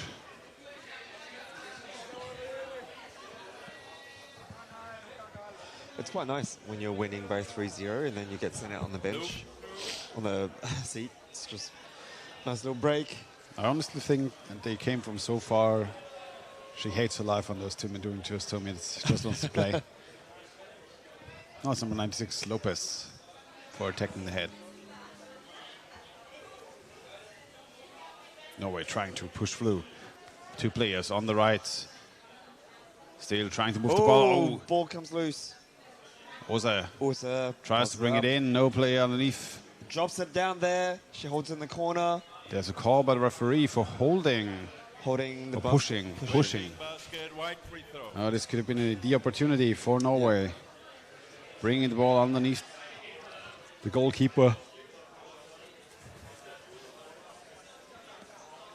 I wonder if the Orcas would just try and hold on to the ball, or if they'll bring it forward and straight into the goal and try and score with 5 in the water.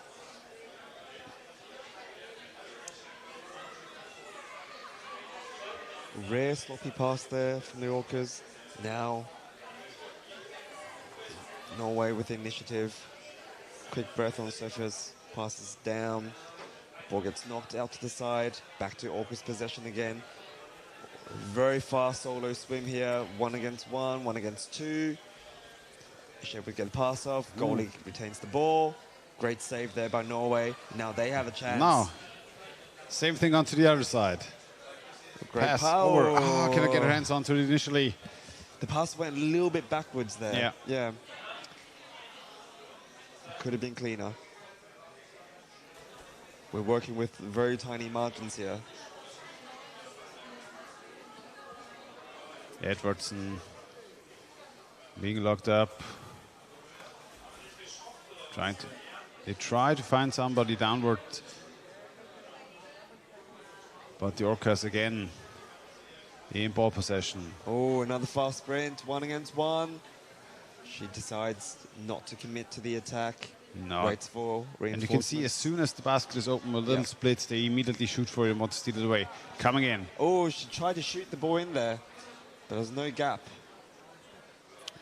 6.5 minutes to go. Orca still playing with 5 players. Oh, there's Möller positions taken up. Oh, now she's Diaz pass to the right. Two players pushing the goalkeeper up. Goalie holding fast. Oh, that could have been a great chance for the Orcas. Oh, but they're back. Loses her position. Vela stealing away the defender's position, and they're coming in. And now there's a quick chain to the right again. But the defender gets her hands onto the ball. Cannot let it drop down. No defender underneath. She's gonna go just for the goalkeeper. Oh. Good movements by the goalie, stretching a hand out to block her from fully pushing through. Norway has the ball, but there's no support. And Colombia steals the ball again.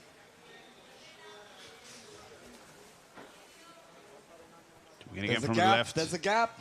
Garcia saw the opportunity, but the forwards don't let her swim out.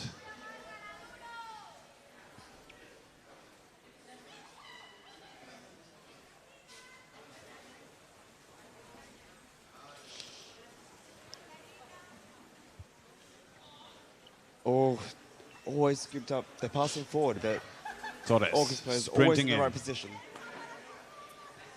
Coming in from the left. There should be 6 players of the Orcas back in the water now.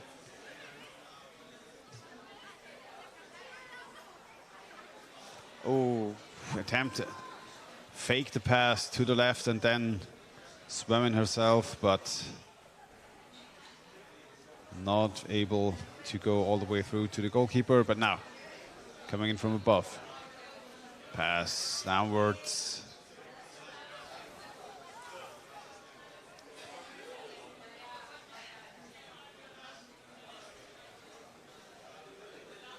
She drops the ball down. Miranda swimming the ball. Want to handle it along the basket. And something that I've noticed for as well, most of them are ambidextrous when playing underwater rugby. Mala position. Ooh, 3 Orcas underneath, they get another chance.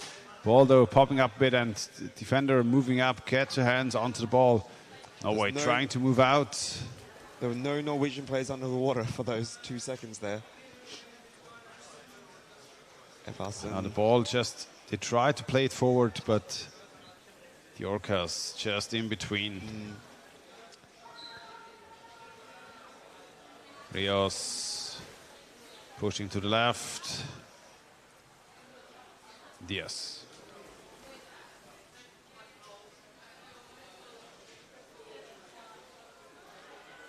Aranco. Space immediately being picked up, and there's another one. Möller from one side. Attack onto the goalkeeper from the other, and both players pushing in together.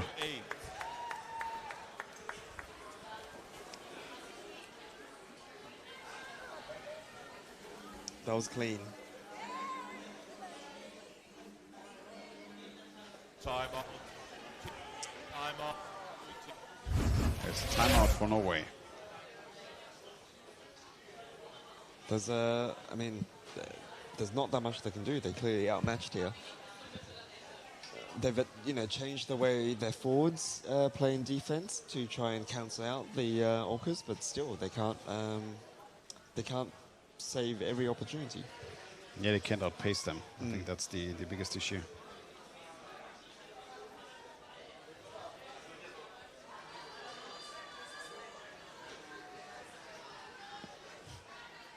Travel back in time. Refresh.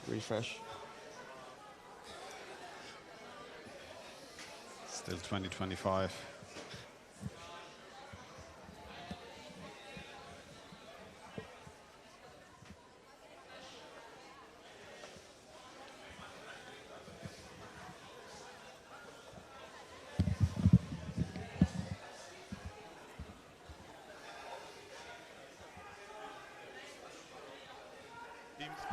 All right, let's see what Norway is going to do for the last 3 minutes remaining of this finals.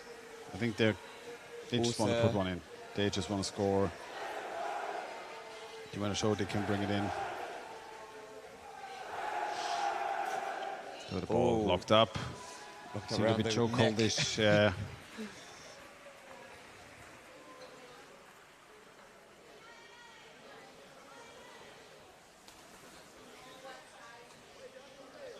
Also coming down again, attacks the goalie straight from above, but she gets pushed off by the forwards. Ball ends up in the corner, but instantly retrieved by the Orcas. Now the Orcas have a... Lopez pushing forward, Garcia coming with her on the other side. It's basically 2-2. Norway. I'm not sure if there was a pass attempt behind her back through the Norwegian defender or this was the ball slipping out. Oh. Erlandsen, but intercepted again by the Orcas. There's a bit of entanglement here with the wires, but ball back again in the middle. Lopez. Oh, the red basket empty, and she's immediately shooting in. Pass underneath the goalie from the right side. Well done from the forward to read that. Torres with a good attempt. Garcia. Not to forget that we had a 2-minute power play for Norway here in between. Didn't feel like it, to be really honest. The Orcas just kept playing the same style. Yes. And the last minute of the game approaching. Coming in, Möller position, taking up the ball, played to the left. Picked up though by Edwardson. Edwardson trying to put the ball a bit further out, find somebody to pass to, but immediate lockup. Now Norway trying to push ball on the surface, 38 seconds to go.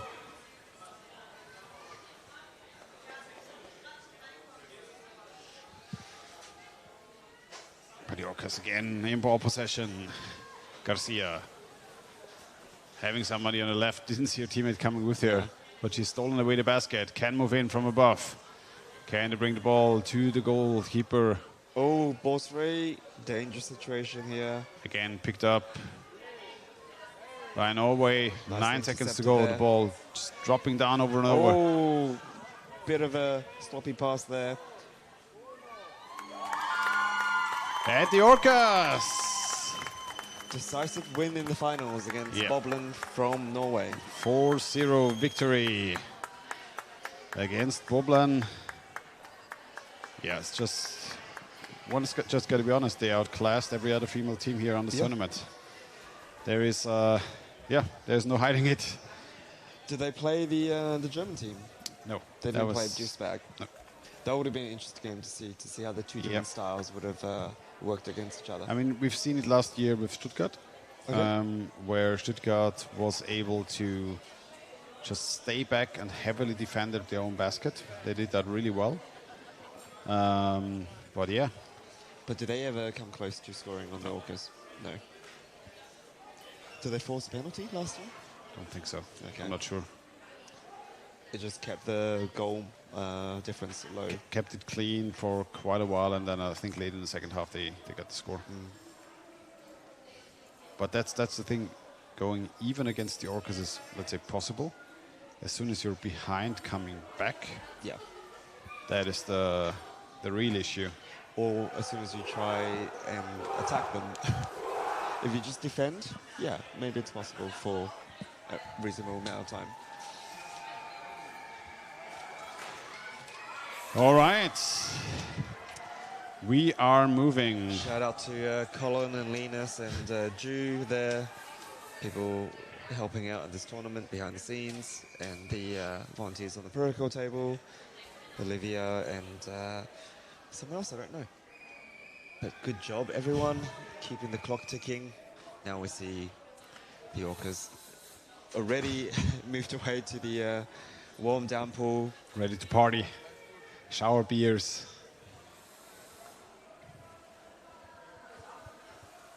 And our man on site, Torsten, there, ready to give them an interview.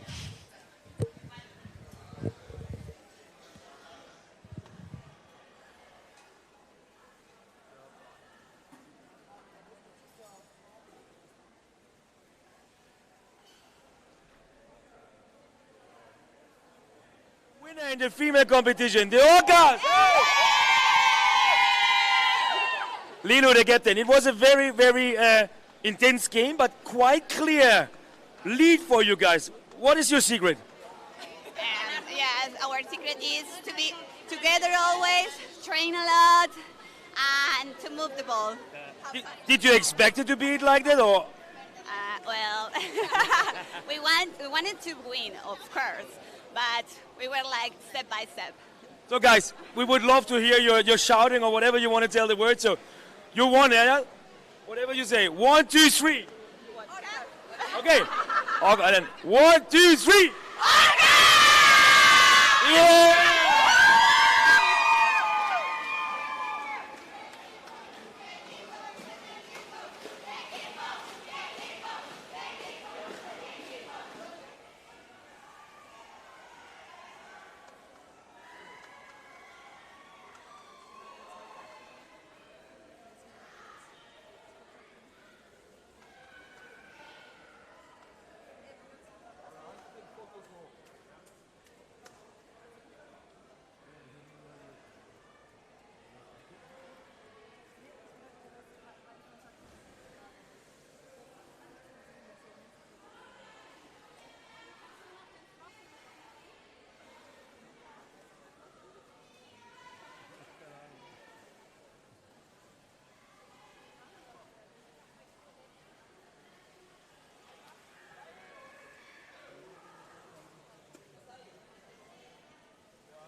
one. We've just seen him celebrating outside, but... Or not. Did we miss something? What? Was it just a replay? I think it was just a replay. We've been faked out by our production crew. Yeah. Hello. Hello. Hello. 6 players, please. Thank you. 6 players.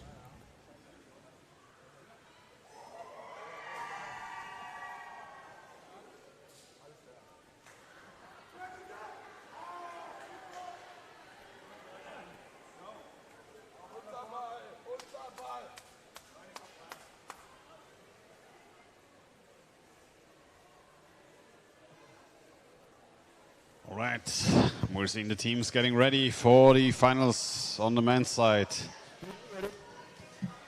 Alisson from Norway versus Krefeld from Germany. Krefeld beat the Orcas in the semifinals, removed them from their throne. Alisson beat Ege, who also went toe-to-toe in the game for 3rd place. And now we're going to see Krefeld with a very controlled style of gameplay versus Alisson, who's got usually a very open play style. And those teams surely will go neck to neck this afternoon.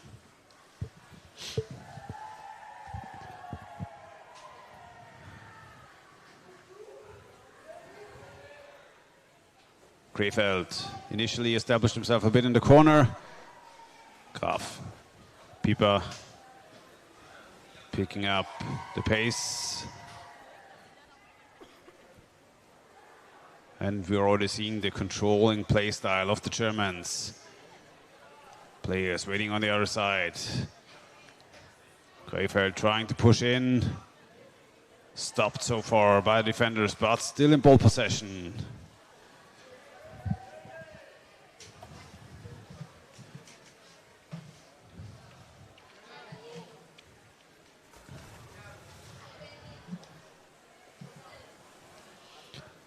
Oh, good attempt here behind the back. Put David Kreisig to Philipp Kreisig. Tried to outsmart the defense of Norway, but no, Norway pushing through.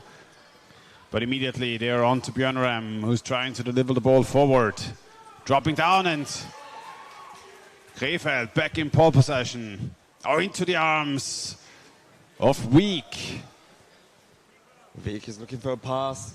His teammate's a little bit slow to get there. Now it's stuck on the surface. Norwegians playing a little bit more carefully when it comes to the defense than they normally do. Norway pushing through.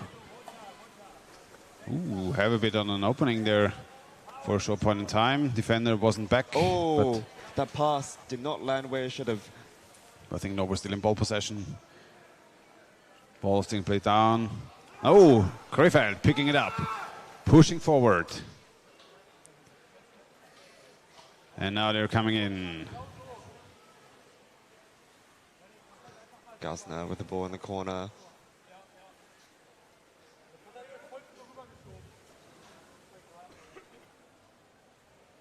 Looks like Krefeld's trying to draw out the forwards.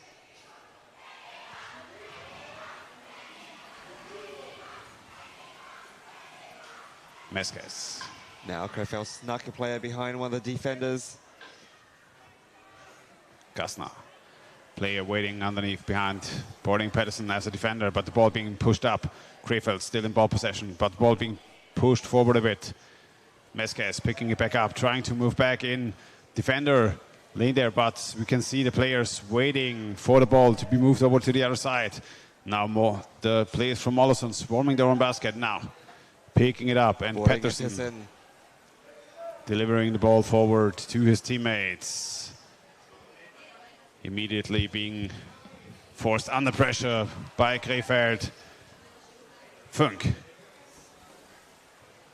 No defender there, he has to move back.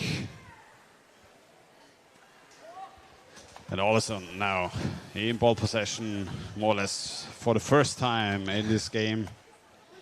It's strange to think of Olsson as the potential underdogs here.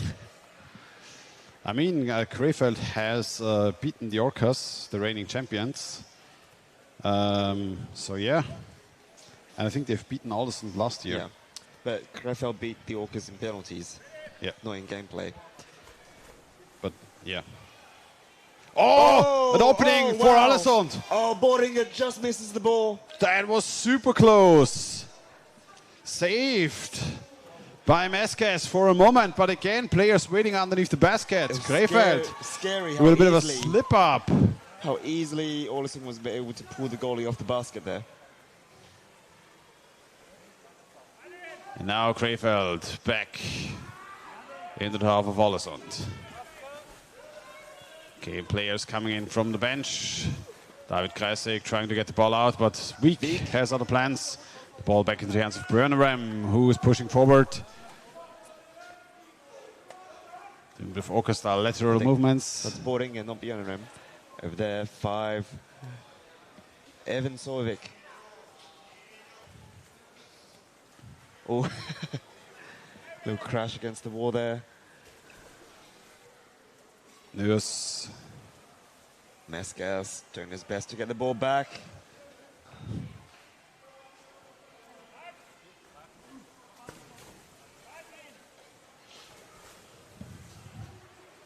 Oh, the ball dropped down a bit, but no, Olsson can keep control. Nice save there from Mikkelsen. Evan Servik. Player waiting on the other side. Defenders. Oh, the pass did not connect. Trying to push forward. Good lock up in the middle by Alessand. Gasnado has the ball for a moment. Immediately, Björneram just trying to slow them down as much as possible. Kreisig.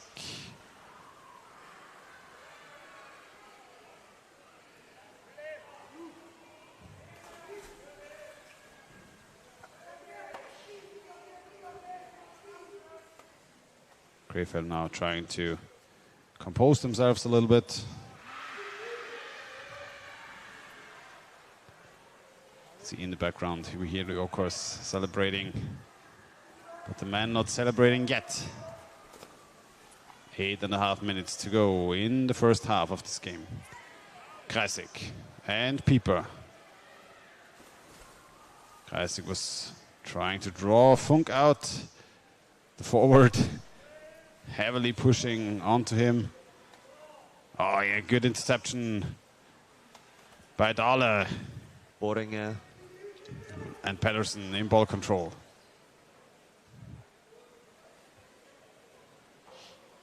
Oh, and now an opening for Olsson to push through. Do they have a defender back? Is it just a goalkeeper? No. Player waiting on the left. The ball into the feet of the defender. Björneram. Oh, wanted to go for the behind the back pass. But the Germans should know about this. They have seen it so many times from the Norwegians. And Meskes pushing forward. Attack on the head there. 7 against 7. Meskes versus Björneram. And I think there's a call by the referee for attacking the head. And Krefeld stays in ball possession.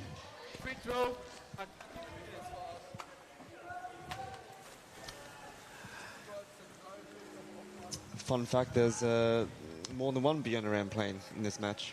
Brothers, yes, there are a couple of brothers in this match. The Björneram brothers, the Weeks, the Kreisigs. Yeah. It's a game of brothers. And they're all brothers in mind at some point. After the match. The Meskes brothers as well. All right. But there's only one in this game. No. Lucas is playing as well. Oh, Lucas. Yeah.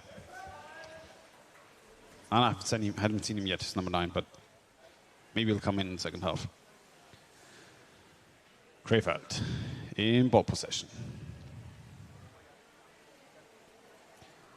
Graf, good attempt from News. News is probably the oldest player in this game. I think News, Sporting, and Marius are on pretty much on a level. Oh, really? They're all above 50. Meskes. There he is. Number 9. All right. The brothers. 7 and 9. Graf trying to push in. And Olesen so far doing a really good job just preventing them from setting up their game plan. Making it really hard for the forwards to steal the ball. I think that's the classic difference between Germany and the Norwegians. The Norwegians are somewhat content to lose the ball. To lose the ball and for the opponents to have the ball. Yeah, if they create opportunities. As long as they can just counter through and punch one quickly through and then defend again for another 10 minutes. That's a call by the referee. Punching. And it's in favor for Krefeld.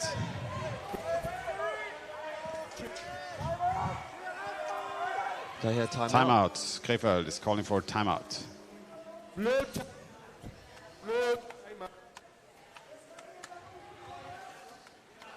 Yeah, and it's a very physical game so far in this match between Krefeld and Ålesund.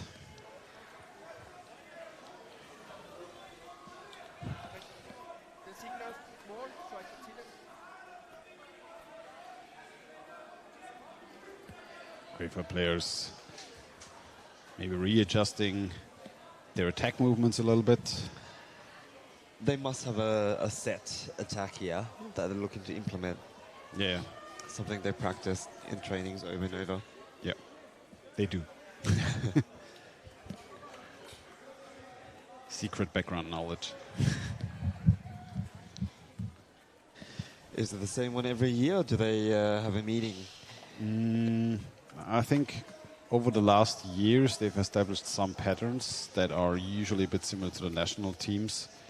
How they want to approach the goal, how they want to outplay the forwards especially. Oh, I mean, patterns is one thing. That's how you play throughout the whole game. But no, I mean specific attack patterns. How you want to like outplay the forward, move in. Who wants to be at what position? Yeah. How do you want to move the ball along under the defender? Something I see them doing a lot is they try and sneak in someone like on one side of the defender when the defender doesn't notice. Yeah. Get on the call by the referee. Where's in the Intercepting sphere? the free throw, yep. Still ball possession for Krefeld. And here they come. Oh yeah, and he tried to move to the left and put the ball in onto the right. Ooh. Classic. Off pass there from Björnarem. Pieper keeping the ball mobile. Temeskes. And again, coming in.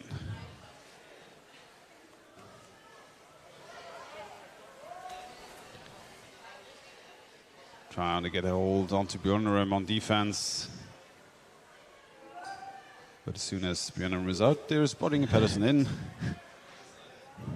Yeah, but the Germans trying to set up, have a player on the other side and somehow bring the ball to the other side to have a quick execution. Oh, good takeover by Wieck.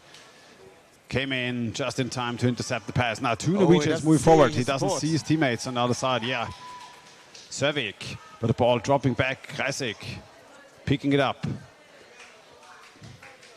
And Krefeld moving forward again.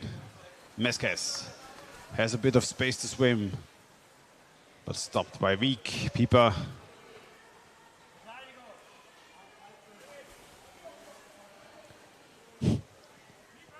People eating a couple of fins when they want to come close to the defender.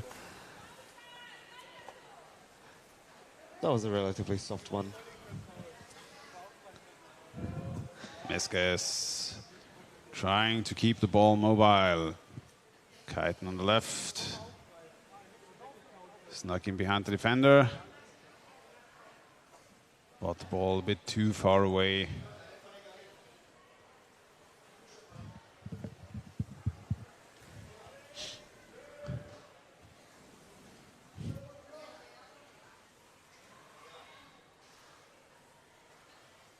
Yeah, we can see the Norwegian defenders like Björnarem. Oh, good attempt. Caught on tape. Yeah, tried to hold on to the pants of Björnarem. Yeah.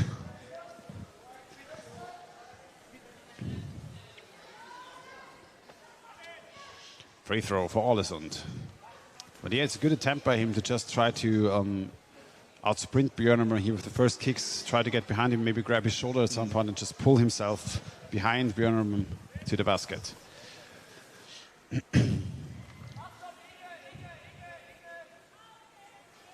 2.5 minutes to go in the first half. Oh, the basket stolen away by the Norwegians for a bit.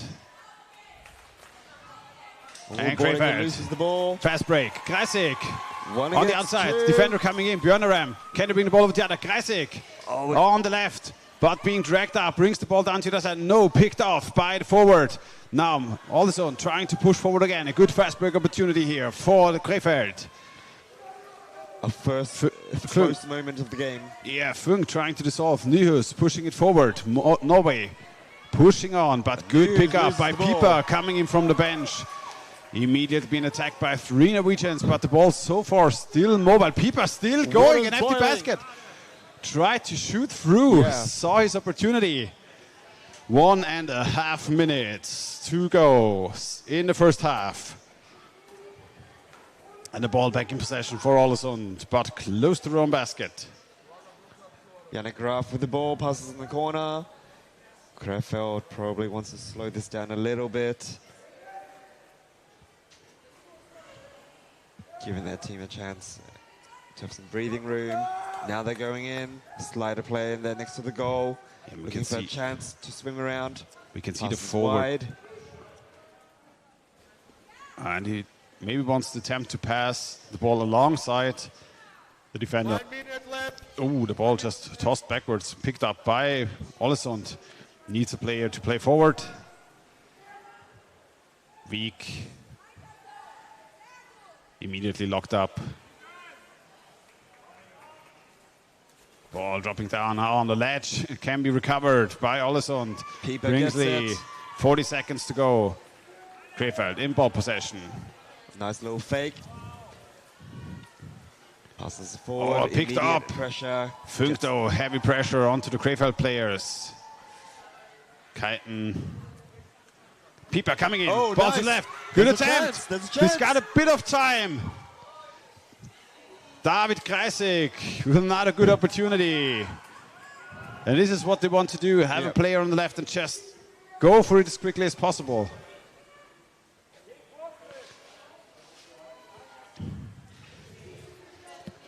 Ball's drummed up on the surface, and we're moving into the halftime break between Ålesund and Krefeld. And Krefeld with 2 good opportunities now in the last minutes. But Ålesund also with one very dangerous situation above the Krefeld basket where the ball was just snatched away. Once again, last 2 minutes of the first half, we see the action pick up another notch. Good opportunities on both sides, but I would say at this point that Krefeld has had the best ones so far. Yeah, Krefeld, the more controlling team. Ålesund, more of the quickster aggressor, so to say. Trying to speed over to the other side and have 3-4 players available immediately. And then they usually have to move back into their own half, as Krefeld is very good so far at recovering the balls as soon as Ålesund is trying to attempt to break through the Krefeld defense.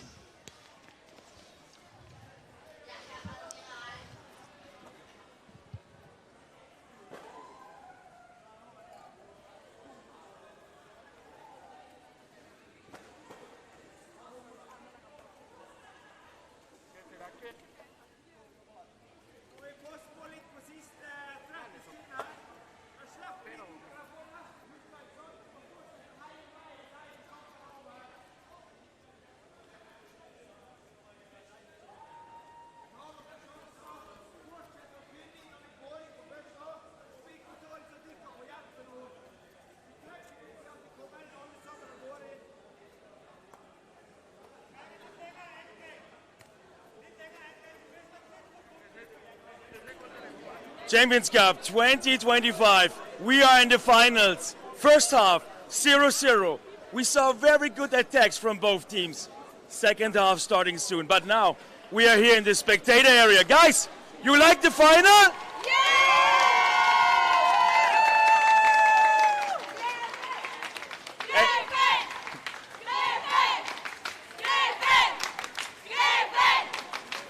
There's some German supporters in the majority, I would say, but still also, of course, the Norwegian brought a fan base with them. Let's continue and see who's going to win this match. Champions Cup 2025.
All right, 15 more seconds during the halftime break between Krefeld, the German champion in blue, and Ålesund, the Norwegian champion in white. Both teams had pressing chances during the first half. Krefeld one more, or 1.5 more than Ålesund. Krefeld the more controlling team. And now, ball possession. Get to the ball first, but ball goes back and Krefeld has it in the hands. Ball heavily fought for, and Krefeld tries to push through. Classic. Pieper. And I think the ball handling from Krefeld is just on another level in general. Once they have it in, like against the chest, you almost can't take it out of them. Yeah, and what amazes me is to just hold and strap a ball to your chest. It's one thing, but then being able to bring it out again, that is the real beauty of what they are doing in terms of ball control. Coming in from above, passed back. Kreisig waiting, coming in. Kreisig underneath the goalie. Oh, wanted to pass it behind his legs, behind the defender, coming in from above, pushing the goalie up, but the goal is exchanged. And the ball being into the hands of Nuers, who's trying to push out a bit, opening up some space for his team, being pushed into the corner. Nuers having trouble finding a pass. Literally cornered.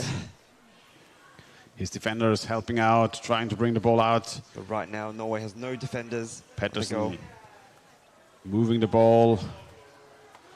Bjørnarem. Nuers again, and Norway now.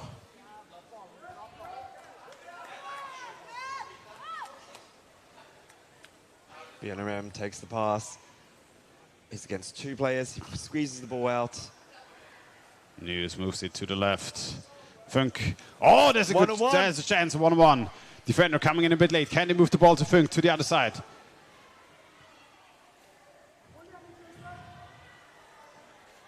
Good opportunity for Ålesund, pushing through, but well defended by Krefeld. You can see how quickly Gassner snatches the ball and puts it into his armpit. Nuers coming in from behind. Gassner still in ball control. Wants to move. Meskes. Funk though. Meskes still moving the ball. Forwards coming in left and right.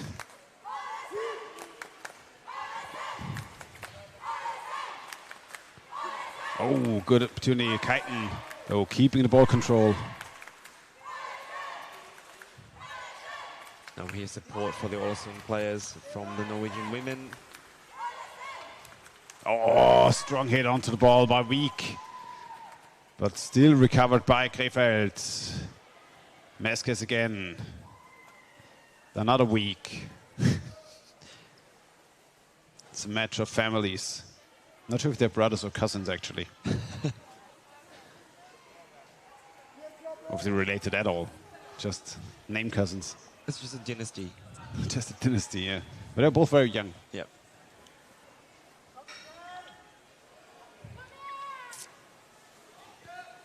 Ålesund back in ball controls. Was it called by the referee? Yeah. Called by the deck referee.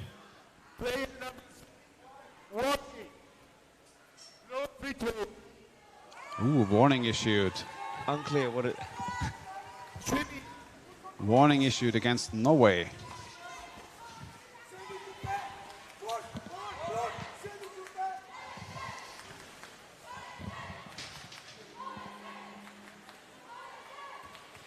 Unclear what the warning was for. It appeared for holding or roughing. I didn't see the movement of the referee fully. The microphone stopped. I think the roughing. Dale for roughing.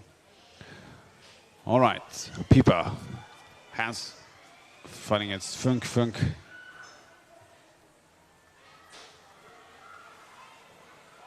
Werner.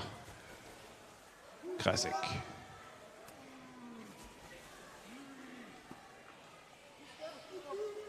Coming. Oh, Pieper trying to go for the goalkeeper from above. Pass back down to Kreisig. I know it was. Oh, around the neck there. Oh, good attempt now to break through. Evan Björneram sprinting forward, pass over to Wieck. Wieck though held back. And there's a call by the referee.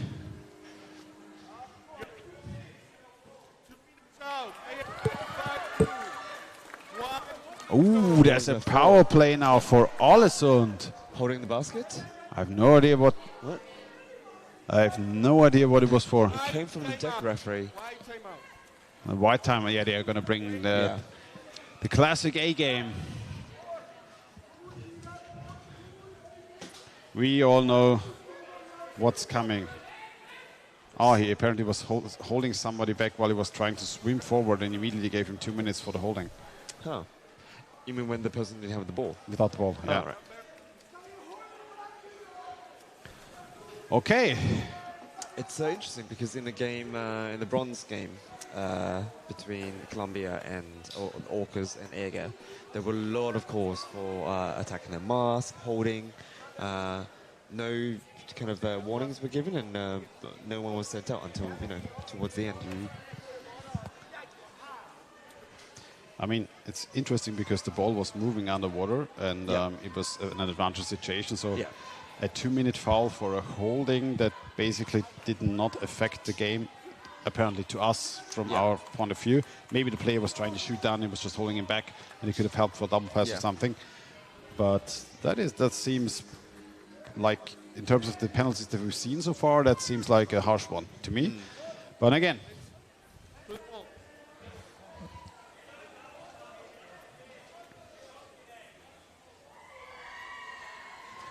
Ålesund with their A-game free throw lineup. And I hope Krefeld is not going to make the same mistake that the German national team did. What was that? Putting too many players forward. Right. But that was a large pool as well. And they opted not to go for the immediate sprint, but now Björn coming in. I was in, Bodinger on the left already. Always the sneaky ones. Meskes trying to get the ball out. The ball. But Funk still in ball control. News. How does Krefeld make 5 players look like 7? Bodinger close to the basket. Wants to push it to the other side. Can push it down to Funk to the other side. Funk has a bit of pressure onto goalkeeper. But the ball being played back to the right and Pieper trying to lock it up. I think what those top teams are doing, we've seen with Norway during the World Championship as well, is they have one forward who basically spends 1 minute on the water. Yeah. He exchanges immediately, sprints out, then the next one is shooting in. Yeah. So they have as little time as possible of intervals in between the forwards.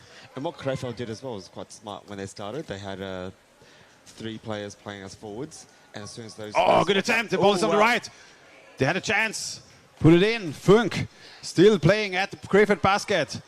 Ball being back out a bit, but that was a good opportunity for them. 38 locked into the ball. He's not going to let go of it. 38 seconds to go until Krefeld is full again. But Björneram is fighting for the ball with Gassner, and they're pushing him underwater. Gassner, though, How still is he holding the ball from 3 Norwegians? Captain Biceps. He gets the ball free. Manuel Gassner is 95% arms. Krefeld doesn't see his support below him.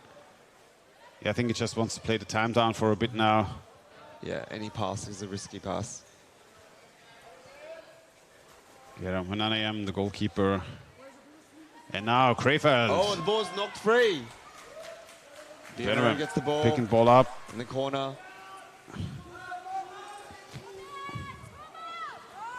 And Krefeld didn't know yet that they are full again. Yeah. That's why they held back with the recovery of the ball, not sprinting forward, but opting to go back a bit.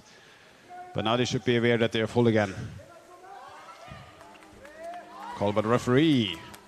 Another surprise. Drop in, 2 minutes out. You're kicking with your left. Wow. Ooh. And the power play onto the others, in the other direction. How the turns have tabled. How on the turntables, yeah.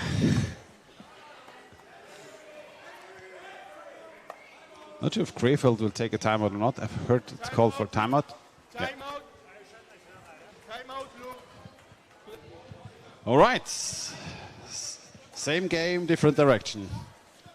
Ålesund now losing a player. Have you seen who it was? I think I saw 47, Torluke Funk, being sent out, but I'm not entirely sure. There's something about kicking. Yeah, with the knee, he's like kneeing down.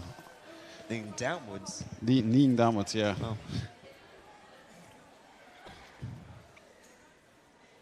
They seem to have come from the deck ref, not like both calls, both sent outs seem to have come from the deck ref, not the underwater refs, which is usually what happens.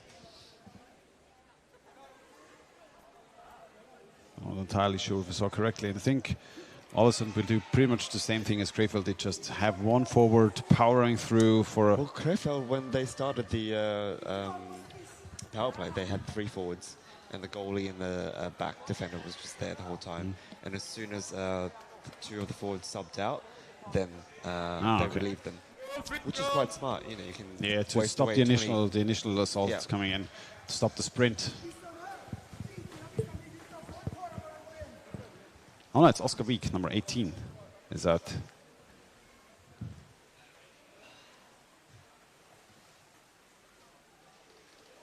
Seven minutes on the clock. Krefeld moving in.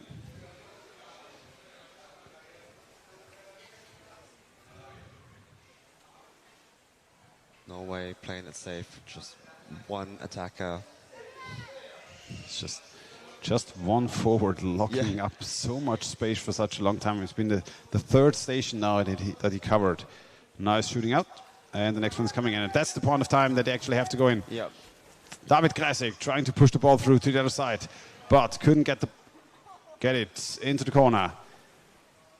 Björnrem trying to bring the ball further away from the basket, but Krefeld. Scorer. Oh, long pass, dangerous. Picked off by Krasik. Oh, into the hands of Scorer. Oh, just tossing it backwards. He just wants space for a moment. Just let the clock run down. 1 minute of power plays over. Hunanheim, the basket was stolen away for a moment there. Hunanheim is moving in. Had some space for a moment, but doesn't have anybody else helping him out. Can bring the ball over to the other side. And coming in from above, Krasik trying to power through. Goal is out. Goal stolen. I think there's an attack on the head called against Krasik. I think that might have been actually a bit of an advantage situation since the goal was stolen away. Yeah, that's a rough call for Krefeld. Good positioning.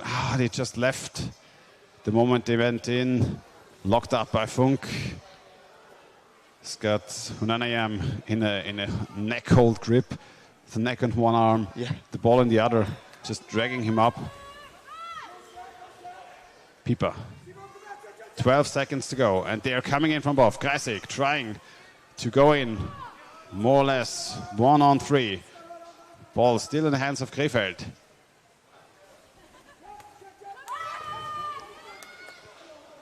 And Norway is back in the water with 6, and that's the attacker that's coming in right away. Gassner recovers. Now Krefeld, they know that. They just want to score during regular game time. That's coming in from above, being dragged up already. Players waiting on the other side. Taken away by the defender, moving up. Mask is trying to recover. Wieck, though, has his hands on the ball. Locked up. He is moving up to the surface. Gassner inserts his bicep in there. Could just push him out, but don't want to risk a free throw here. Just want the ball, but Wieck also locking the ball up, and Krefeld moving back forward. Werner. It's so tough to just break one of those defenses.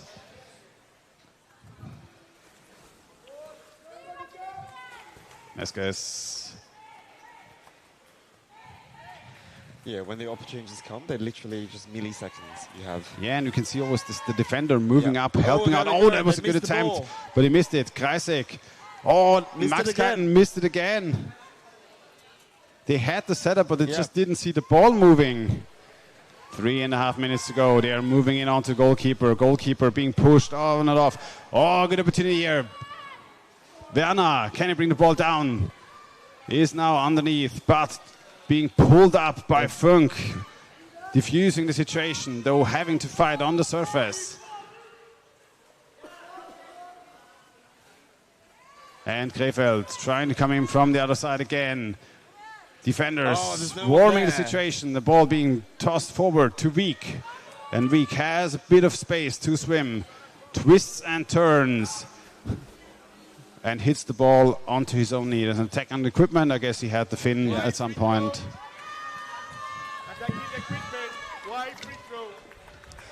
2.5 minutes left. And both teams should be absolutely exhausted by now, you know. They've both had power play opportunities, and, you know, whether you're defending a power play or you're the one with the advantage in the power play, you're going to go hard.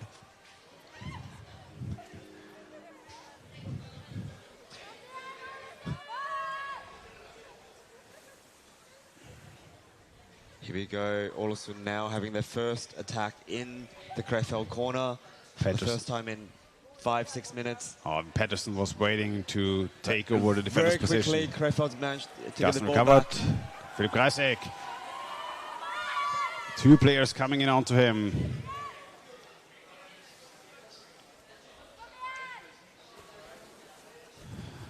Wieck managed to get the ball out. Holding called against Wieck. 2 minutes to go. Yeah, it's difficult to call out the proper Kreisek because the game is so fast and the ball is moving so fast that one word for the name is already difficult to sneak in the commentary. And there's 12 players on each team. Krefeld pushing in. Vananian. Sing up, upwards to Meskes. Back down. You can already see the forwards in between and the defender coming in from behind. Very sneaky. Oh, fantastic steal there, but... Yeah, that is a call against Krefeld. And Olsson with 1 minute to go. There's no timeout on their side left. So they have to set it up on the fly.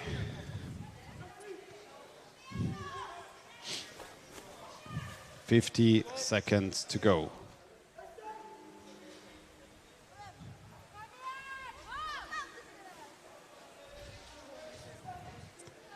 Björner waiting. He wants to toss the ball behind his back onto the other side. Yes, there we go. But was not there. But. There was another defender in between. Moves immediately for the goalkeeper. 30 seconds to go. Can they move the ball along underneath the ring? Nyhus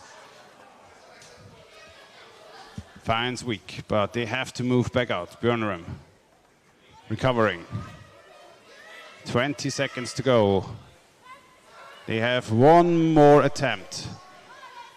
Coming in. Oh. Björnerum picked off. 8 seconds to go. It's fast break or nothing. 6 seconds, and this is going to go to penalties. Penalty bingo. Oh. Wow. And don't forget, it's 1 by 1. If a team holds and scores, it's over. We just got some an update in the chat saying that Nyhus, obviously legend status in the game, is born in 1969. Which, that puts him at 56. It's about 50. Yeah. Late 50s. Late 50s, yeah. Playing at this level. Approaching 60. Yeah. Can you imagine being like someone, you know, in your mid-20s, you know, at the peak of your athletic career, getting absolutely destroyed by a 56-year-old? I don't have to imagine it. I've lived it.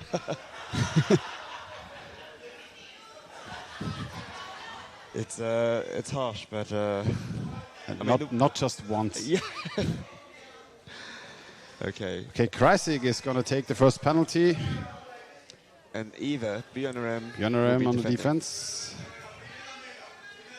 And we have another one of those nail-biter penalties, and it's 50-50 all over again. Power play means that one team is 1 player down due to a time penalty. Kreisig tried to come in from above, from front. Oh, Björnerum again. Oh, that chokehold with the legs. That's a call by the referee. Yeah. That's just choking with the legs instead of the arms. And Kreisig. Yep. Yeah, correct. Yeah, he correctly claims. Yeah. I mean, that is literally underwater jiu-jitsu. We've been talking about it the whole tournament, and now we see the best example of it. Yeah.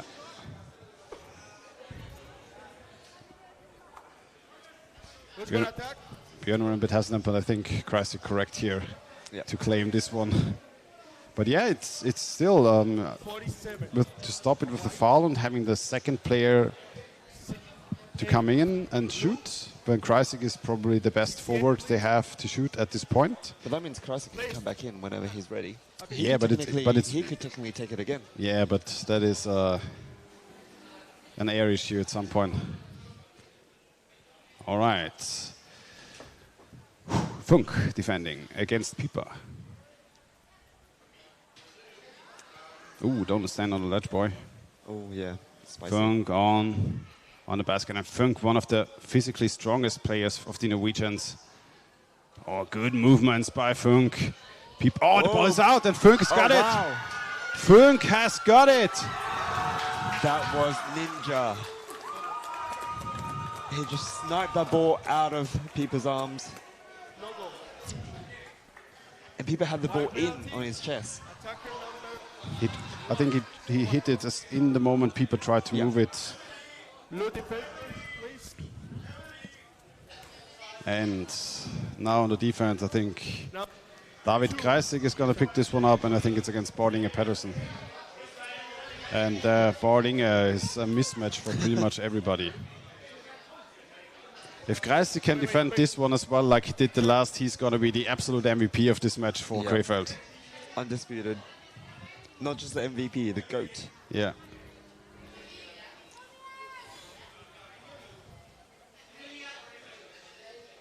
Taking his time. Bardinger likes to grab the neck and then control the player from the neck because he's got such long reach. And he can even just, you can see the legs around. Yeah. Just reach over the forward, and Norway picks up the title again. Oh, this is a little bit spicy. That's a little bit on the head. The referees called it. Norway picking up the title. Ålesund fighting through the entirety of 30 minutes against the Krefeld chokehold, and in the end, the penalties again decided this match, as the penalties have so often over those last years.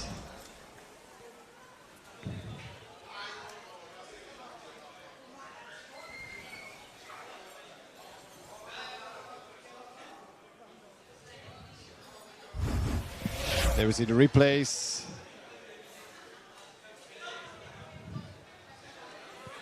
And it's a tough loss for Krefeld after they've kicked out the Orcas in the semifinals in penalties. To lose in the finals in penalties against Ålesund, that is surely a tough loss for them. And you could say they also dominated most of the attacks during the ordinary game time. Yeah, at the end of the day, you just have to shoot one in. Yeah.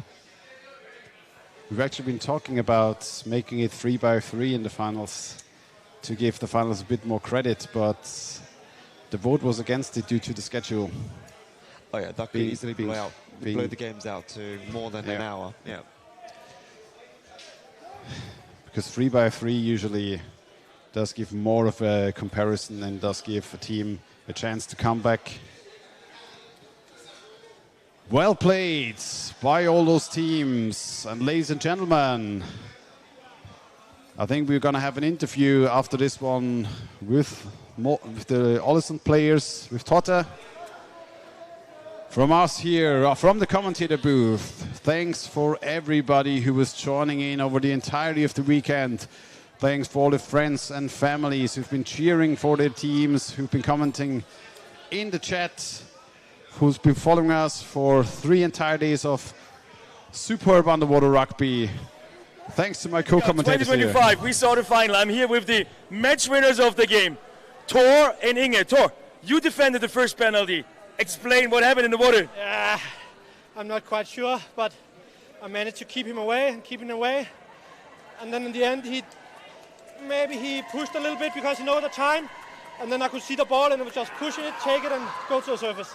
Go to the surface, congrats. And Inge, again, Euros, you're scoring the final goal. Now the next final with the final goal. How did you score and what is your secret? It's the long limbs, you know. I overreach him actually. So when he goes down to the bottom, I know I have the upper hand with the long hand. So I use that once again. Congratulations, guys. You want to greet anyone? Last words. I can't say anything right now. My boys and my girlfriend and her kids. Thank you very much and congratulations, guys. Well done, well done. Yeah, so boarding with his absolute honesty about his body being one of his biggest advantages, other than he's been an incredible athlete really on the entirety of his life. Elite beach volleyball player and now underwater rugby player. And proud chicken farmer apparently, yeah. Proud chicken parent. Yeah, we want to say thanks to all my co-commentators here at the booth. Thanks to everybody on the crew who's made this live stream available to winne. Absolutely. Big round of applause for anybody here. Guys, Champions Cup 2025 is coming to an end. It was amazing, it was insane. We saw tough games and we saw great finals. For the female team, we want to congratulate the female team from the Orcas managing the championship and the back-to-back championship. And in the male competition, Alesund from Norway winning again after a break in the last 2 or 3 years, I do not really remember. All the teams, thanks for having us, thanks for being here, it was amazing. Guys, see you next year for Champions Cup 2026.